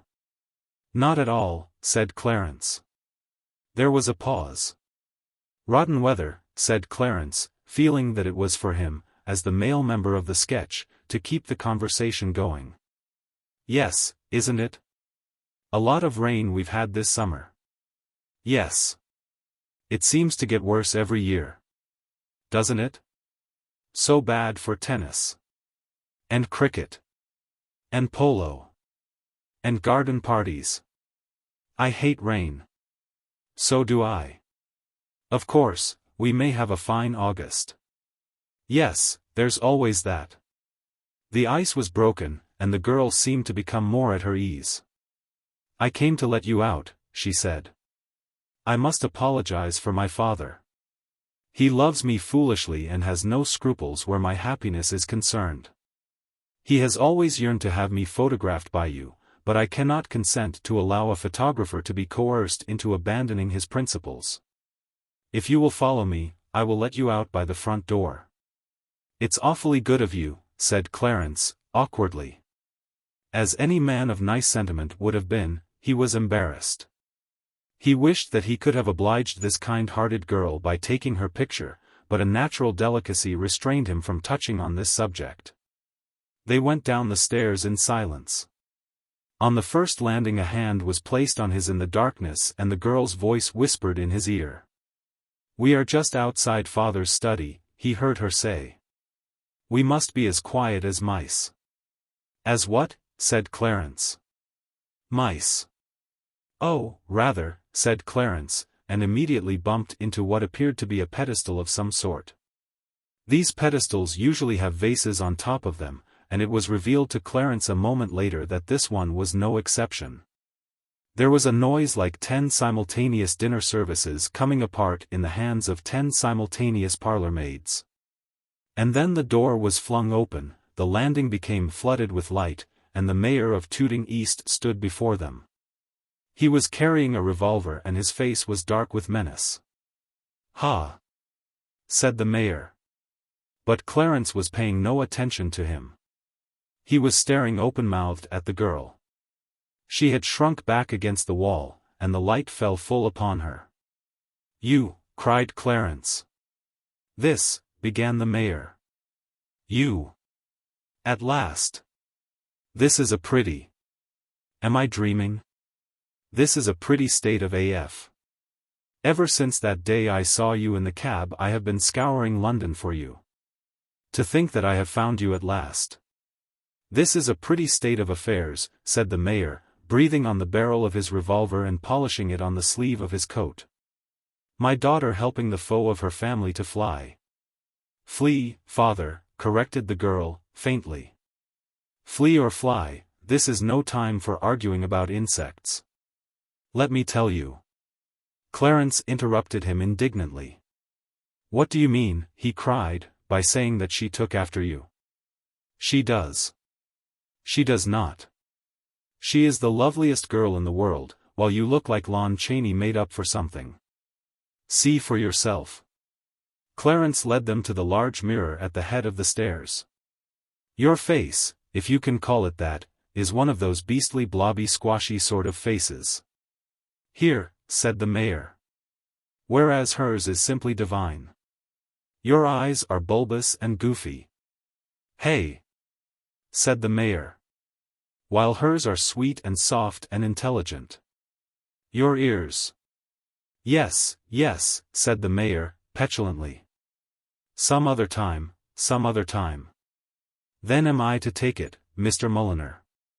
Call me Clarence. I refuse to call you Clarence. You will have to very shortly, when I am your son-in-law. The girl uttered a cry. The mayor uttered a louder cry. My son-in-law. That, said Clarence, firmly, is what I intend to be, and speedily. He turned to the girl. I am a man of volcanic passions, and now that love has come to me there is no power in heaven or earth that can keep me from the object of my love. It will be my never-ceasing task, Gladys, prompted the girl. Thank you. It will be my never-ceasing task, Gladys, to strive daily to make you return that love. You need not strive, Clarence, she whispered, softly. It is already returned. Clarence reeled. Already, he gasped. I have loved you since I saw you in that cab. When we were torn asunder, I felt quite faint. So did I. I was in a daze. I tipped my cabman at Waterloo 3 half-crowns. I was aflame with love. I can hardly believe it. Nor could I, when I found out. I thought it was threepence. And ever since that day. The mayor coughed. Then am I to take it, Clarence, he said, that your objections to photographing my daughter are removed? Clarence laughed happily. Listen, he said, and I'll show you the sort of son-in-law I am. Ruin my professional reputation though it may, I will take a photograph of you too. Me. Absolutely. Standing beside her with the tips of your fingers on her shoulder. And what's more, you can wear your cocked hat. Tears had begun to trickle down the mayor's cheeks. My boy, he sobbed, brokenly. My boy. And so happiness came to Clarence Mulliner at last. He never became president of the Bulb Squeezers, for he retired from business the next day. Declaring that the hand that had snapped the shutter when taking the photograph of his dear wife should never snap it again for sordid profit. The wedding, which took place some 6 weeks later, was attended by almost everybody of any note in society or on the stage. And was the first occasion on which a bride and bridegroom had ever walked out of church beneath an arch of crossed tripods. Honeysuckle Cottage. Do you believe in ghosts? Asked Mr. Mulliner abruptly. I weighed the question thoughtfully. I was a little surprised, for nothing in our previous conversation had suggested the topic. Well, I replied, I don't like them, if that's what you mean. I was once butted by one as a child. Ghosts. Not goats. Oh, ghosts? Do I believe in ghosts? Exactly. Well, yes, and no. Let me put it another way, said Mr. Mulliner, patiently. Do you believe in haunted houses? Do you believe that it is possible for a malign influence to envelop a place and work a spell on all who come within its radius? I hesitated. Well, no, and yes. Mr. Mulliner sighed a little. He seemed to be wondering if I was always as bright as this. Of course, I went on, one has read stories. Henry James's Turn of the Screw. I am not talking about fiction. Well, in real life, well, look here, I once, as a matter of fact, did meet a man who knew a fellow.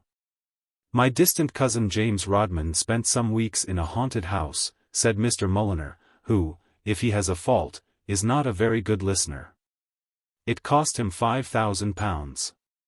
That is to say, he sacrificed £5,000 by not remaining there.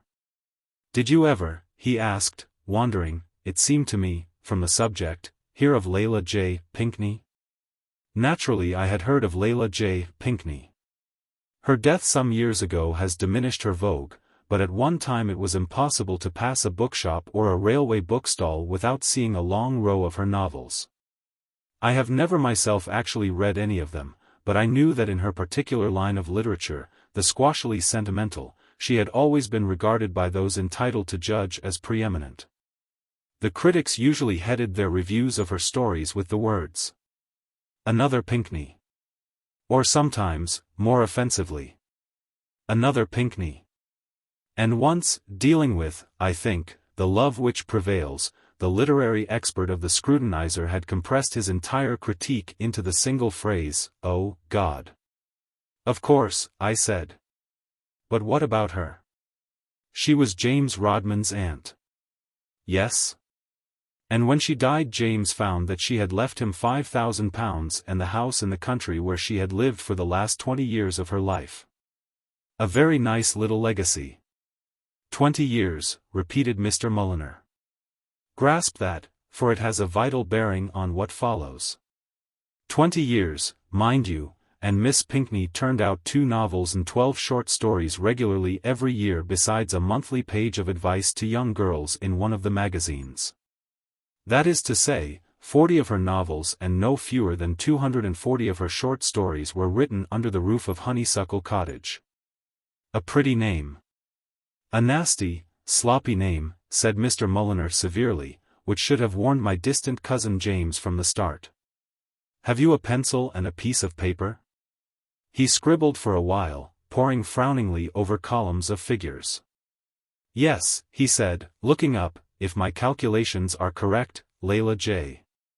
Pinckney wrote in all a matter of 9,140,000 words of glutinous sentimentality at Honeysuckle Cottage. And it was a condition of her will that James should reside there for 6 months in every year. Failing to do this, he was to forfeit the £5,000. It must be great fun making a freak will, I mused. I often wish I was rich enough to do it. This was not a freak will. The conditions are perfectly understandable. James Rodman was a writer of sensational mystery stories, and his Aunt Layla had always disapproved of his work.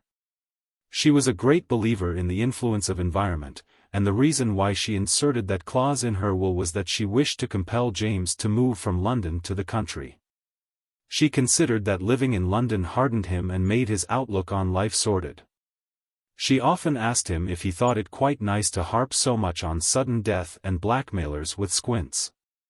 Surely, she said, there were enough squinting blackmailers in the world without writing about them. The fact that literature meant such different things to these two had, I believe, caused something of a coolness between them. And James had never dreamed that he would be remembered in his aunt's will. For he had never concealed his opinion that Layla J. Pinckney's style of writing revolted him, however dear it might be to her enormous public. He held rigid views on the art of the novel, and always maintained that an artist with a true reverence for his craft should not descend to gooey love stories, but should stick austerely to revolvers, cries in the night, missing papers, mysterious Chinamen, and dead bodies, with or without gash in throat. And not even the thought that his aunt had dandled him on her knee as a baby could induce him to stifle his literary conscience to the extent of pretending to enjoy her work. First, last, and all the time, James Rodman had held the opinion, and voiced it fearlessly, that Layla J. Pinckney wrote bilge. It was a surprise to him, therefore, to find that he had been left this legacy. A pleasant surprise, of course. James was making quite a decent income out of the 3 novels and 18 short stories which he produced annually, but an author can always find a use for £5,000. And, as for the cottage, he had actually been looking about for a little place in the country at the very moment when he received the lawyer's letter. In less than a week he was installed at his new residence. James's first impressions of Honeysuckle Cottage were, he tells me, wholly favourable. He was delighted with the place. It was a low, rambling, picturesque old house with funny little chimneys and a red roof, placed in the middle of the most charming country.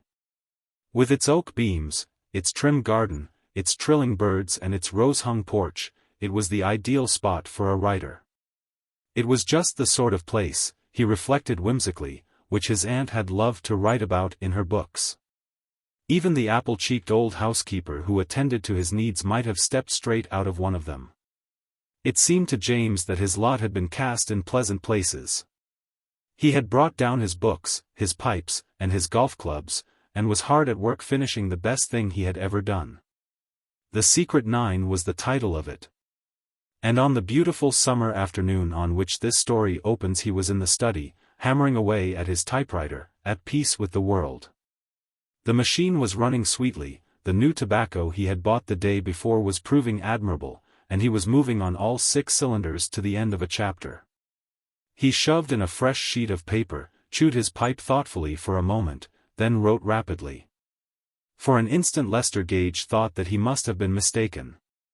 Then the noise came again, faint but unmistakable, a soft scratching on the outer panel. His mouth set in a grim line. Silently, like a panther, he made one quick step to the desk, noiselessly opened a drawer, drew out his automatic. After that affair of the poisoned needle, he was taking no chances. Still in dead silence, he tiptoed to the door, then, flinging it suddenly open, he stood there, his weapon poised. On the mat stood the most beautiful girl he had ever beheld.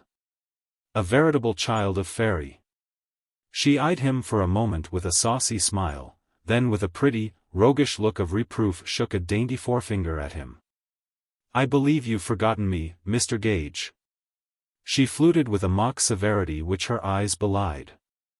James stared at the paper dumbly. He was utterly perplexed. He had not had the slightest intention of writing anything like this. To begin with, it was a rule with him, and one which he never broke, to allow no girls to appear in his stories. Sinister landladies, yes, and naturally any amount of adventuresses with foreign accents, but never under any pretext what may be broadly described as girls. A detective story, he maintained, should have no heroine. Heroines only held up the action and tried to flirt with the hero when he should have been busy looking for clues, and then went and let the villain kidnap them by some childishly simple trick. In his writing, James was positively monastic. And yet here was this creature with her saucy smile and her dainty forefinger horning in at the most important point in the story. It was uncanny.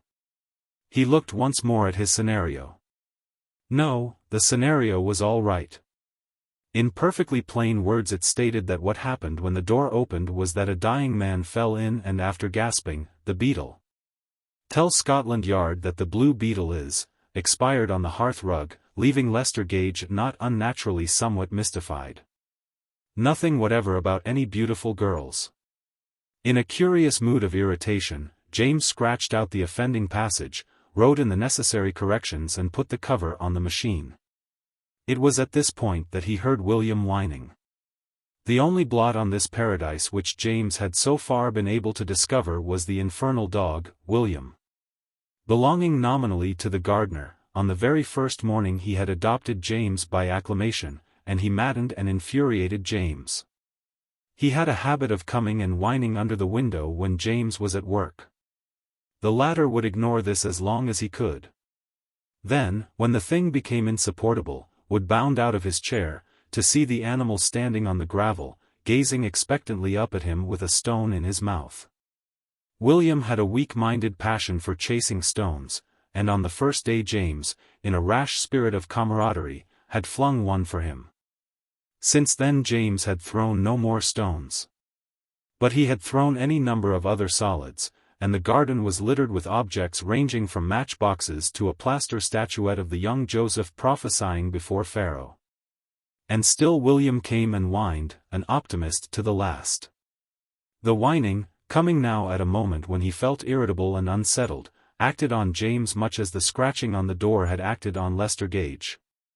Silently, like a panther, he made one quick step to the mantelpiece, removed from it a china mug bearing the legend "A present from Clacton-on-Sea," and crept to the window. And as he did so a voice outside said, "Go away, sir, go away," and there followed a short, high-pitched bark which was certainly not William's. William was a mixture of Airedale, setter, bull terrier, and mastiff, and when in vocal mood, favored the mastiff side of his family. James peered out. There on the porch stood a girl in blue. She held in her arms a small fluffy white dog, and she was endeavoring to foil the upward movement toward this of the blackguard William. William's mentality had been arrested some years before at the point where he imagined that everything in the world had been created for him to eat. A bone, a boot, a steak, the back wheel of a bicycle, it was all one to William. If it was there he tried to eat it. He had even made a plucky attempt to devour the remains of the young Joseph prophesying before Pharaoh. And it was perfectly plain now that he regarded the curious wriggling object in the girl's arms purely in the light of a snack to keep body and soul together till dinner time. "William!" bellowed James. William looked courteously over his shoulder with eyes that beamed with the pure light of a life's devotion, wagged the whip-like tail which he had inherited from his bull-terrier ancestor, and resumed his intense scrutiny of the fluffy dog. "Oh, please," cried the girl. "This great rough dog is frightening poor Toto." The man of letters and the man of action do not always go hand in hand, but practice had made James perfect in handling with a swift efficiency any situation that involved William. A moment later that canine moron, having received the present from Clacton in the short ribs, was scuttling round the corner of the house. And James had jumped through the window and was facing the girl. She was an extraordinarily pretty girl. Very sweet and fragile she looked as she stood there under the honeysuckle with the breeze ruffling a tendril of golden hair that strayed from beneath her coquettish little hat. Her eyes were very big and very blue, her rose-tinted face becomingly flushed. All wasted on James, though. He disliked all girls, and particularly the sweet, droopy type. "Did you want to see somebody?" he asked stiffly. "Just the house," said the girl, "if it wouldn't be giving any trouble. I do so want to see the room where Miss Pinckney wrote her books. This is where Layla J. Pinckney used to live, isn't it?" "Yes, I am her nephew. My name is James Rodman." "Mine is Rose Maynard." James led the way into the house, and she stopped with a cry of delight on the threshold of the morning room. "Oh, how too perfect," she cried. So this was her study? "Yes. What a wonderful place it would be for you to think in if you were a writer too." James held no high opinion of women's literary taste, but nevertheless he was conscious of an unpleasant shock. "I am a writer," he said coldly. "I write detective stories." I'm afraid," she blushed, "I'm afraid I don't often read detective stories." "You no doubt prefer," said James, still more coldly, "the sort of thing my aunt used to write." "Oh, I love her stories," cried the girl, clasping her hands ecstatically. "Don't you?" "I cannot say that I do." "What?" "They are pure apple sauce," said James sternly, "just nasty blobs of sentimentality, thoroughly untrue to life." The girl stared. "Why, that's just what's so wonderful about them, their trueness to life. You feel they might all have happened." "I don't understand what you mean." They were walking down the garden now. James held the gate open for her and she passed through into the road. "Well, for one thing," he said, "I decline to believe that a marriage between two young people is invariably preceded by some violent and sensational experience in which they both share. Are you thinking of St. O. the Blossom, where Edgar saves Maud from drowning? I am thinking of every single one of my aunt's books." He looked at her curiously. He had just got the solution of a mystery which had been puzzling him for some time. Almost from the moment he had set eyes on her she had seemed somehow strangely familiar. It now suddenly came to him why it was that he disliked her so much. "Do you know," he said, "you might be one of my aunt's heroines yourself? You're just the sort of girl she used to love to write about." Her face lit up. "Oh, do you really think so?" She hesitated. "Do you know what I have been feeling ever since I came here? I've been feeling that you are exactly like one of Miss Pinckney's heroes." "No, I say, really," said James, revolted. "Oh, but you are. When you jumped through that window it gave me quite a start. You were so exactly like Claude Masterton in Heather o' the Hills." "I have not read Heather o' the Hills," said James, with a shudder. He was very strong and quiet, with deep, dark, sad eyes. James did not explain that his eyes were sad because her society gave him a pain in the neck. He merely laughed scornfully. "So now, I suppose," he said, "a car will come and knock you down and I shall carry you gently into the house and lay you." "Look out," he cried. It was too late. She was lying in a little huddled heap at his feet. Round the corner a large automobile had come bowling, keeping with an almost affected precision to the wrong side of the road. It was now receding into the distance, the occupant of the tonneau, a stout red-faced gentleman in a fur coat, leaning out over the back. He had bared his head, not, one fears, as a pretty gesture of respect and regret, but because he was using his hat to hide the number plate. The dog Toto was unfortunately uninjured. James carried the girl gently into the house and laid her on the sofa in the morning room. He rang the bell and the apple-cheeked housekeeper appeared. "Send for the doctor," said James. "There has been an accident." The housekeeper bent over the girl. Dearie, dearie," she said. "Bless her sweet pretty face." The gardener, he who technically owned William, was routed out from among the young lettuces and told to fetch Dr. Brady. He separated his bicycle from William, who was making a light meal off the left pedal, and departed on his mission. Dr. Brady arrived and in due course he made his report. No bones broken, but a number of nasty bruises. And, of course, the shock. "She will have to stay here for some time, Rodman. Can't be moved." "Stay here." "But she can't. It isn't proper. Your housekeeper will act as a chaperone." The doctor sighed. He was a stolid-looking man of middle age with side whiskers. "A beautiful girl, that, Rodman," he said. "I suppose so," said James. "A sweet, beautiful girl. An elfin child." "A what?" cried James, starting. This imagery was very foreign to Dr. Brady as he knew him. On the only previous occasion on which they had had any extended conversation, the doctor had talked exclusively about the effect of too much protein on the gastric juices. An elfin child. A tender, fairy creature. When I was looking at her just now, Rodman, I nearly broke down. Her little hand lay on the coverlet like some white lily floating on the surface of a still pool, and her dear, trusting eyes gazed up at me. He pottered off down the garden, still babbling, and James stood staring after him blankly. And slowly, like some cloud athwart a summer sky, there crept over James's heart the chill shadow of a nameless fear.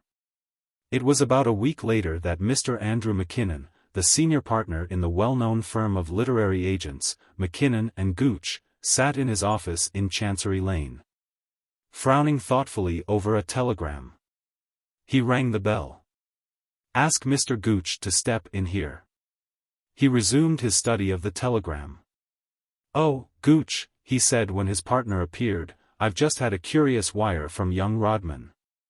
He seems to want to see me very urgently." Mr. Gooch read the telegram. Written under the influence of some strong mental excitement, he agreed. "I wonder why he doesn't come to the office if he wants to see you so badly. He's working very hard, finishing that novel for Prodder and Wiggs. Can't leave it, I suppose. Well, it's a nice day. If you will look after things here I think I'll motor down and let him give me lunch." As Mr. McKinnon's car reached the crossroads a mile from Honeysuckle Cottage, he was aware of a gesticulating figure by the hedge. He stopped the car. "Morning, Rodman. Thank God, you've come," said James. It seemed to Mr. McKinnon that the young man looked paler and thinner. "Would you mind walking the rest of the way? There's something I want to speak to you about." Mr. McKinnon alighted. And James, as he glanced at him, felt cheered and encouraged by the very sight of the man. The literary agent was a grim, hard-bitten person, to whom, when he called at their offices to arrange terms, editors kept their faces turned so that they might at least retain their back collar studs. There was no sentiment in Andrew McKinnon.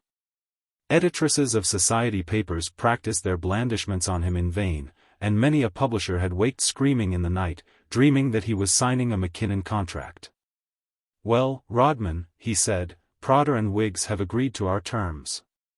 I was writing to tell you so when your wire arrived. I had a lot of trouble with them, but it's fixed at 20%, rising to 25, and £200 advance royalties on day of publication. Good, said James absently. Good. McKinnon, do you remember my aunt, Layla J. Pinkney? Remember her? Why, I was her agent all her life. Of course. Then you know the sort of tripe she wrote. No author, said Mr. McKinnon reprovingly, who pulls down a steady £20,000 a year writes tripe. Well anyway, you know her stuff. Who better? When she died she left me £5,000 in her house, Honeysuckle Cottage.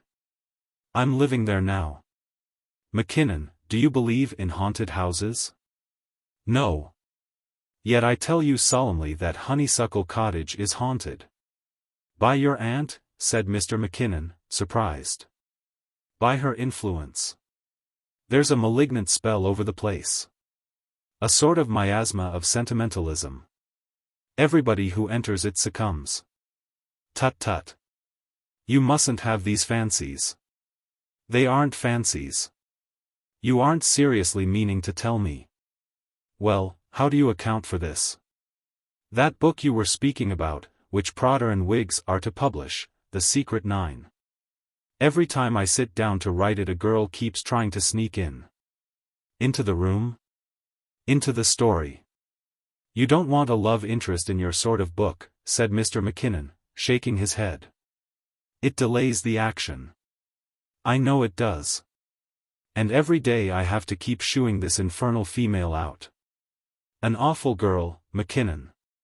A soppy, soupy, treacly, drooping girl with a roguish smile. This morning she tried to butt in on the scene where Lester Gage is trapped in the den of the mysterious leper. No. She did, I assure you. I had to rewrite 3 pages before I could get her out of it. And that's not the worst.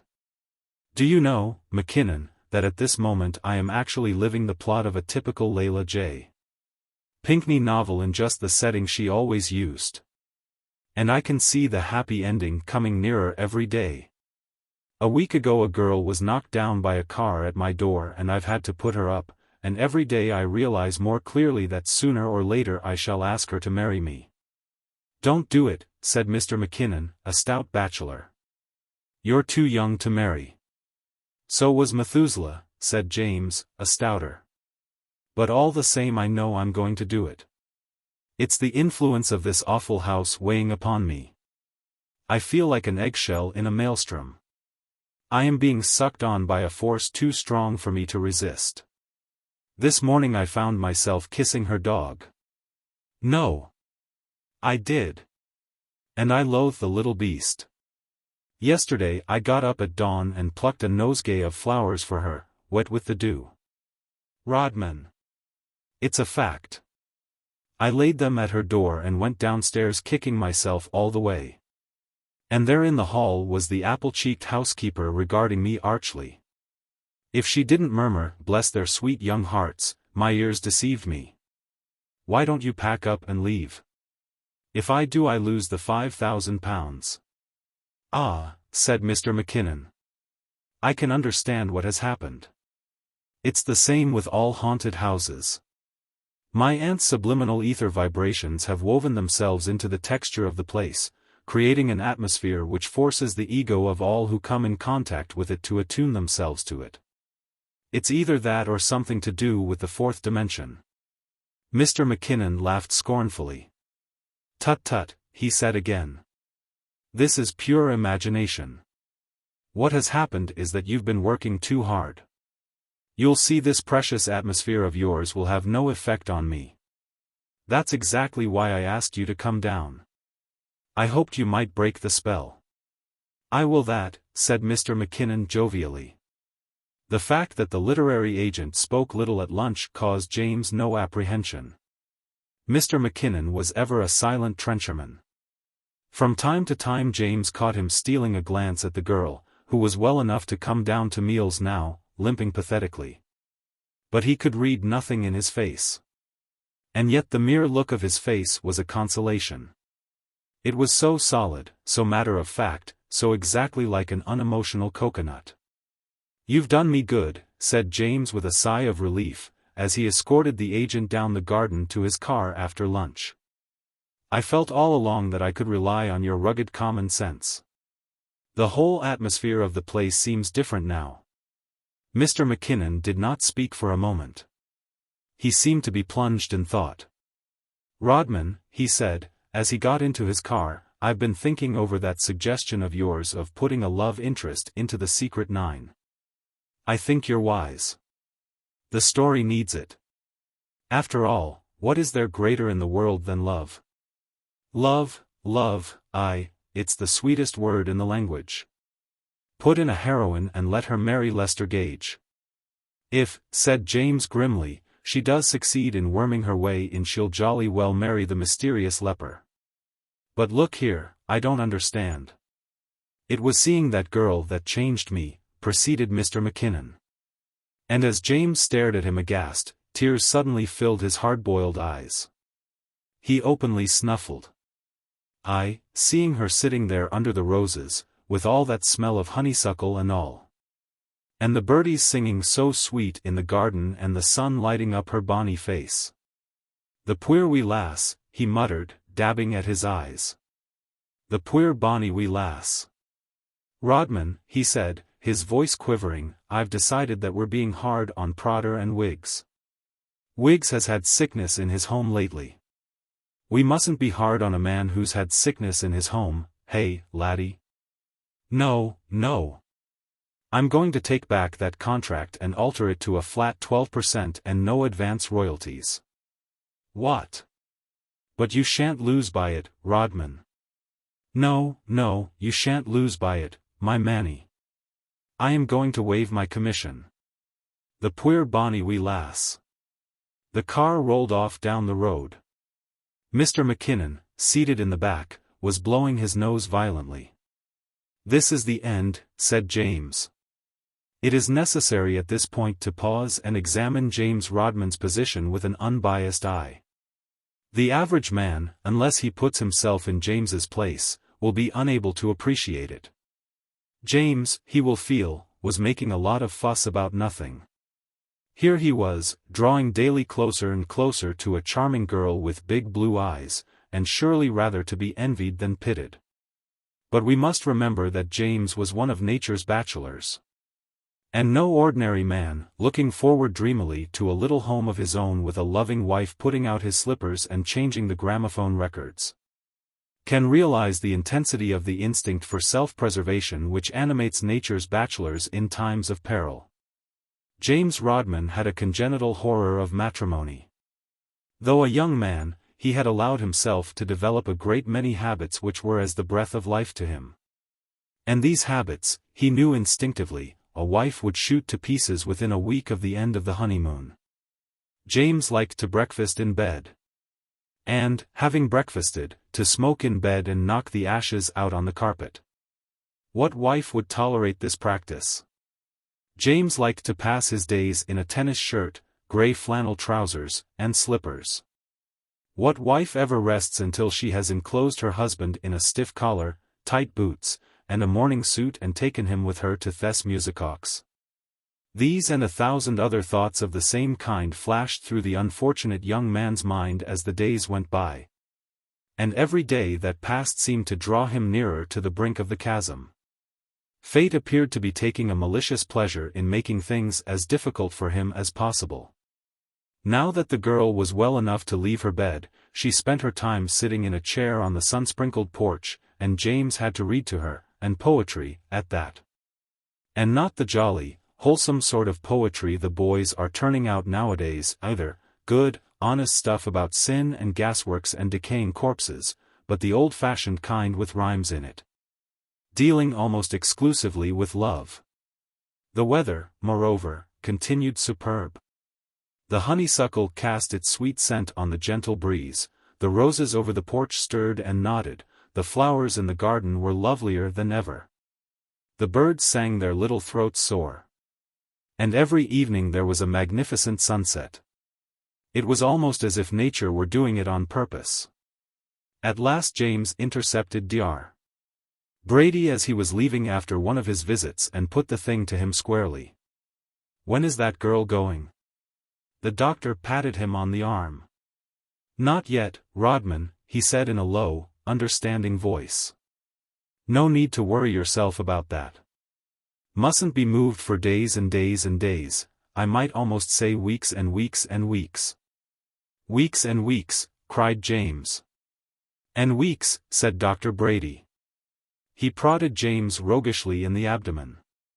"Good luck to you, my boy, good luck to you," he said.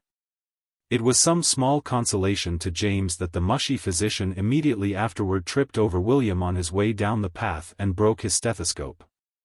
When a man is up against it like James, every little helps. He was walking dismally back to the house after this conversation when he was met by the apple-cheeked housekeeper. "The little lady would like to speak to you, sir," said the apple-cheeked exhibit, rubbing her hands. "Would she?" said James hullily. "So sweet and pretty she looks, sir, oh, sir, you wouldn't believe. Like a blessed angel sitting there with her dear eyes all a-shining." "Don't do it," cried James with extraordinary vehemence. "Don't do it." He found the girl propped up on the cushions and thought once again how singularly he disliked her. And yet, even as he thought this, some force against which he had to fight madly was whispering to him, "Go to her and take that little hand. Breathe into that little ear the burning words that will make that little face turn away crimsoned with blushes." He wiped a bead of perspiration from his forehead and sat down. "Mrs. Stick-in-the-Mud, what's her name, says you want to see me." The girl nodded. "I've had a letter from Uncle Henry. I wrote to him as soon as I was better and told him what had happened, and he is coming here tomorrow morning." "Uncle Henry?" "That's what I call him, but he's really no relation. He is my guardian. He and Daddy were officers in the same regiment, and when Daddy was killed, fighting on the Afghan frontier, he died in Uncle Henry's arms and with his last breath begged him to take care of me." James started. A sudden wild hope had waked in his heart. Years ago, he remembered, he had read a book of his aunt's entitled Rupert's Legacy, and in that book, "I'm engaged to marry him," said the girl quietly. "Wow!" shouted James. "What?" asked the girl, startled. "Touch of cramp," said James. He was thrilling all over. That wild hope had been realized. "It was Daddy's dying wish that we should marry," said the girl. "And dashed sensible of him, too, dashed sensible," said James warmly. "And yet," she went on, a little wistfully, "I sometimes wonder." "Don't," said James. "Don't. You must respect Daddy's dying wish. There's nothing like Daddy's dying wish, you can't beat it. So he's coming here tomorrow, is he?" "Capital, capital. To lunch, I suppose?" "Excellent. I'll run down and tell Mrs. Who-is-it to lay in another chop." It was with a gay and uplifted heart that James strolled the garden and smoked his pipe next morning. A great cloud seemed to have rolled itself away from him. Everything was for the best in the best of all possible worlds. He had finished The Secret Nine and shipped it off to Mr. McKinnon. And now as he strolled there was shaping itself in his mind a corking plot about a man with only half a face who lived in a secret den and terrorized London with a series of shocking murders.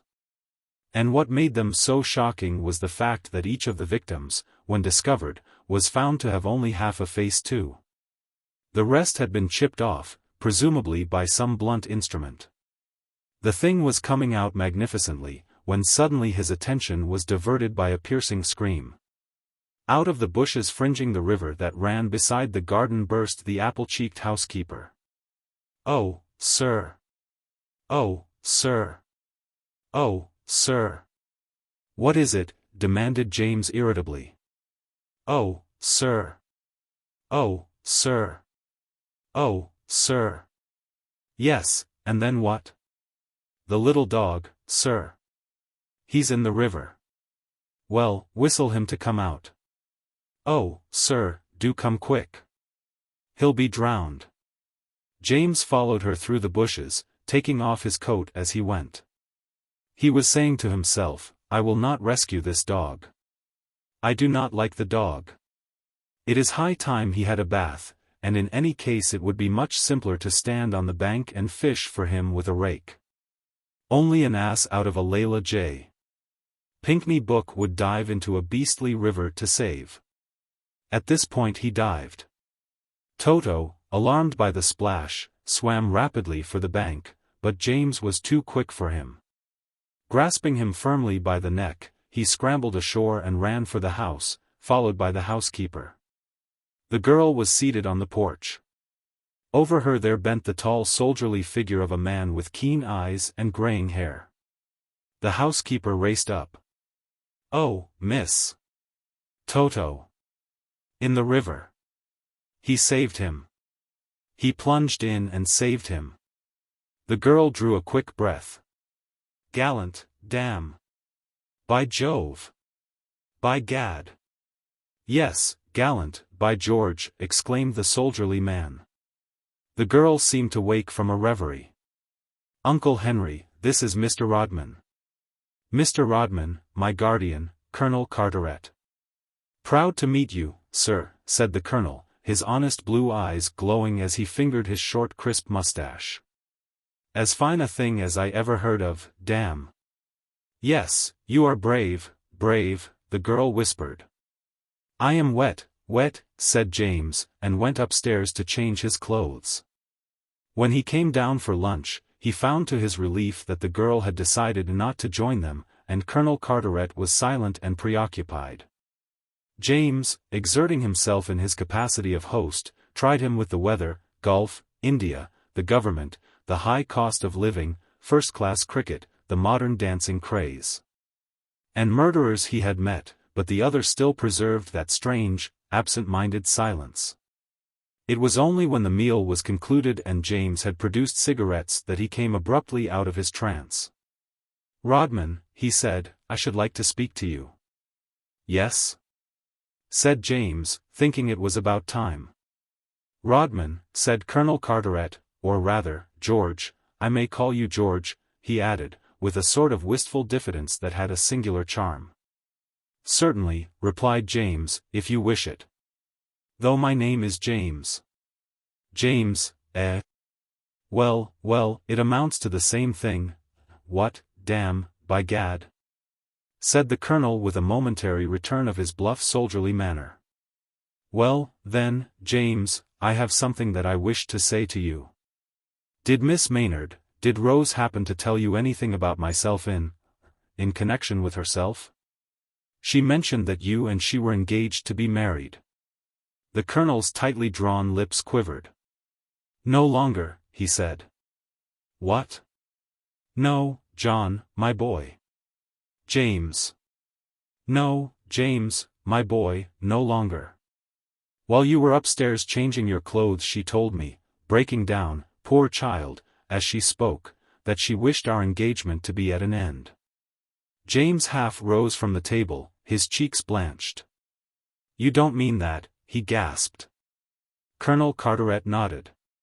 He was staring out of the window, his fine eyes set in a look of pain.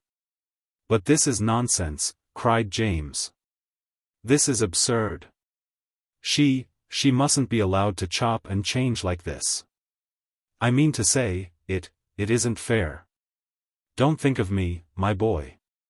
I'm not, I mean, did she give any reason?" "Her eyes did." "Her eyes did?" "Her eyes, when she looked at you on the porch, as you stood there, young, heroic, having just saved the life of the dog she loves. It is you who have won that tender heart, my boy." "Now, listen," protested James, "you aren't going to sit there and tell me that a girl falls in love with a man just because he saves her dog from drowning?"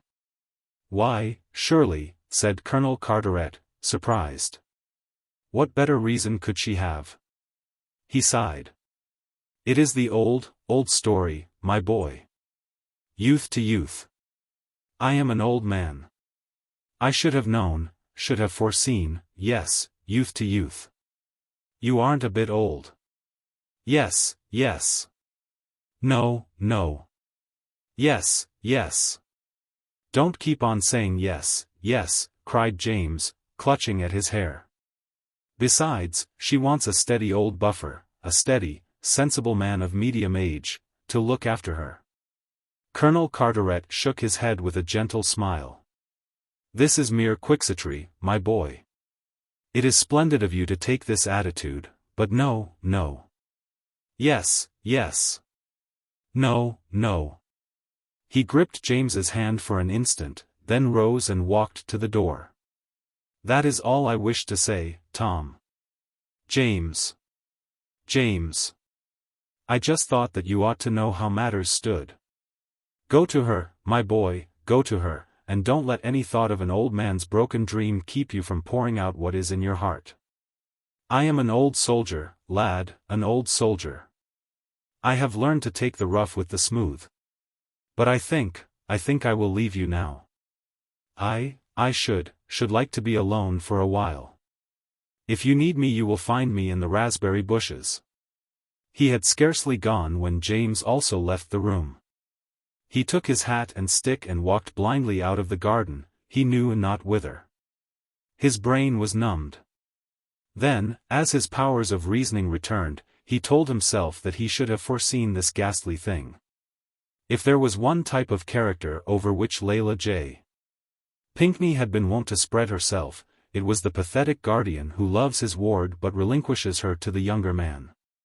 No wonder the girl had broken off the engagement. Any elderly guardian who allowed himself to come within a mile of Honeysuckle Cottage was simply asking for it. And then, as he turned to walk back, a dull defiance gripped James. Why, he asked, should he be put upon in this manner? If the girl liked to throw over this man, why should he be the goat? He saw his way clearly now. He just wouldn't do it, that was all. And if they didn't like it they could lump it.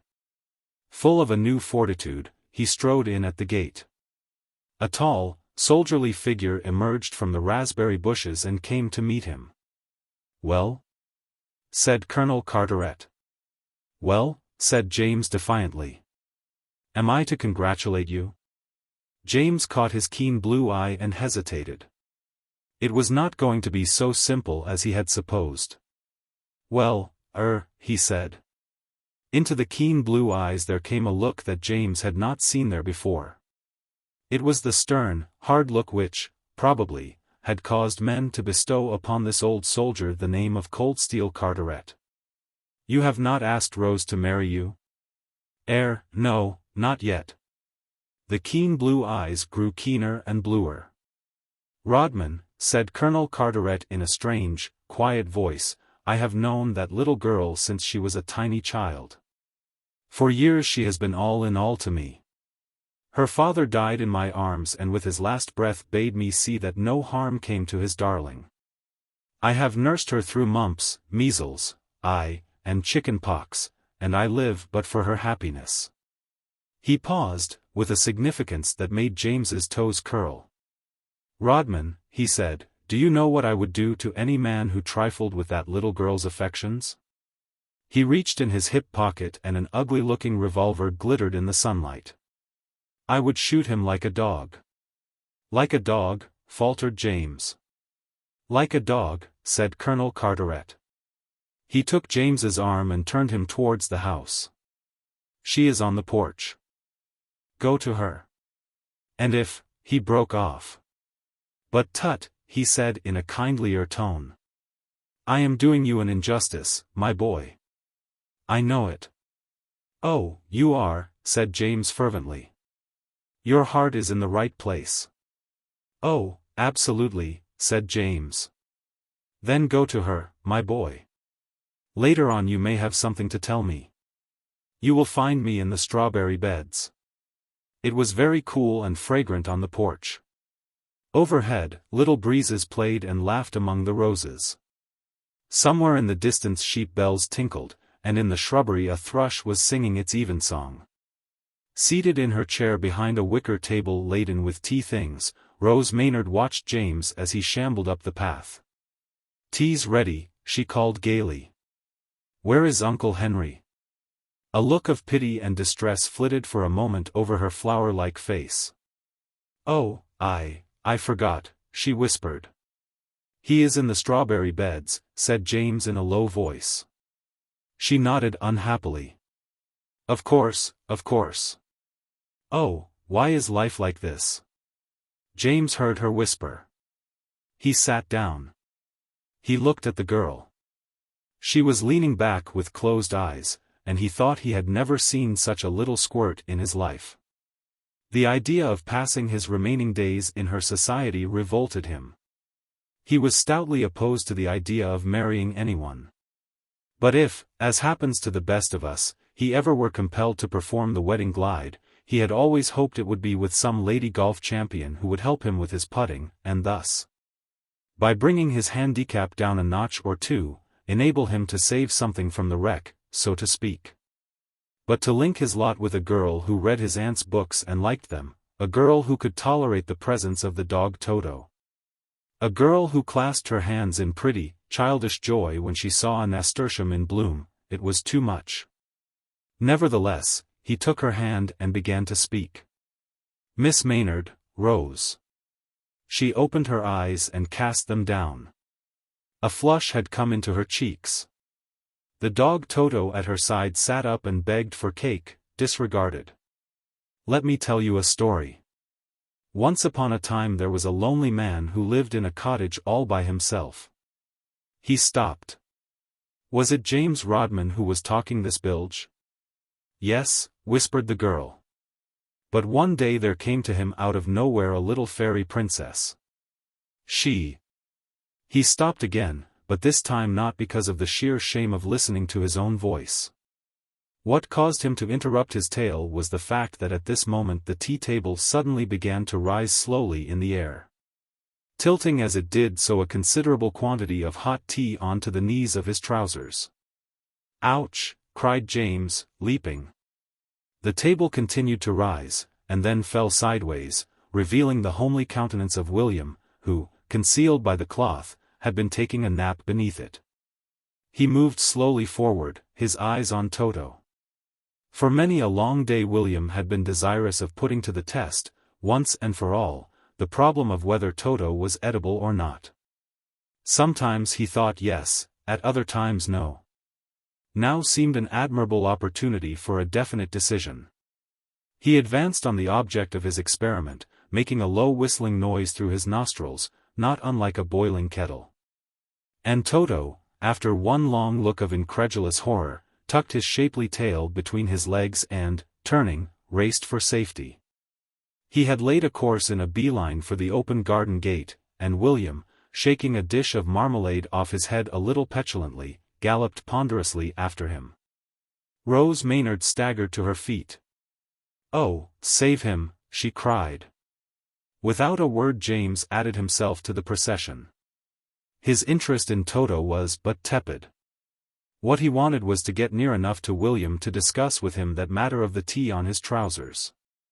He reached the road and found that the order of the runners had not changed. For so small a dog, Toto was moving magnificently. A cloud of dust rose as he skidded round the corner. William followed. James followed William. And so they passed Farmer Burkett's barn, Farmer Giles's cow shed, the place where Farmer Willets's pigsty used to be before the big fire, and the Bunch of Grapes public house, J&O. Biggs proper. Licensed to sell tobacco, wines, and spirits. And it was as they were turning down the lane that leads past Farmer Robinson's chicken run that Toto, thinking swiftly, bolted abruptly into a small drain pipe. "William!" roared James, coming up at a canter. He stopped to pluck a branch from the hedge and swooped darkly on. William had been crouching before the pipe, making a noise like a bassoon into its interior. But now he rose and came beamingly to James. His eyes were aglow with chumminess and affection, and placing his 4 feet on James's chest, he licked him 3 times on the face in rapid succession. And as he did so, something seemed to snap in James. The scales seemed to fall from James's eyes. For the first time he saw William as he really was, the authentic type of dog that saves his master from a frightful peril. A wave of emotion swept over him. "William," he muttered. "William." William was making an early supper off a half-brick he had found in the road. James stooped and patted him fondly. "William," he whispered, "you knew when the time had come to change the conversation, didn't you, old boy?" He straightened himself. "Come, William," he said. "Another 4 miles and we reach Meadowsweet Junction. Make it snappy and we shall just catch the up express, first stop London." William looked up into his face and it seemed to James that he gave a brief nod of comprehension and approval. James turned. Through the trees to the east he could see the red roof of Honeysuckle Cottage, lurking like some evil dragon in ambush. Then, together, man and dog passed silently into the sunset. "That," concluded Mr. Mulliner, "is the story of my distant cousin James Rodman. As to whether it is true, that, of course, is an open question. I, personally, am of opinion that it is. There is no doubt that James did go to live at Honeysuckle Cottage and, while there, underwent some experience which has left an ineradicable mark upon him. His eyes today have that unmistakable look which is to be seen only in the eyes of confirmed bachelors whose feet have been dragged to the very brink of the pit and who have gazed at close range into the naked face of matrimony. And, if further proof be needed, there is William. He is now James's inseparable companion. Would any man be habitually seen in public with a dog like William unless he had some solid cause to be grateful to him, unless they were linked together by some deep and imperishable memory? I think not. Myself, when I observe William coming along the street, I cross the road and look into a shop window till he has passed. I am not a snob, but I dare not risk my position in society by being seen talking to that curious compound. Nor is the precaution an unnecessary one. There is about William a shameless absence of appreciation of class distinctions which recalls the worst excesses of the French Revolution. I have seen him with these eyes chivy a Pomeranian belonging to a baroness in her own right from near the Achilles statue to within a few yards of the Marble Arch. And yet James walks daily with him in Piccadilly. It is surely significant.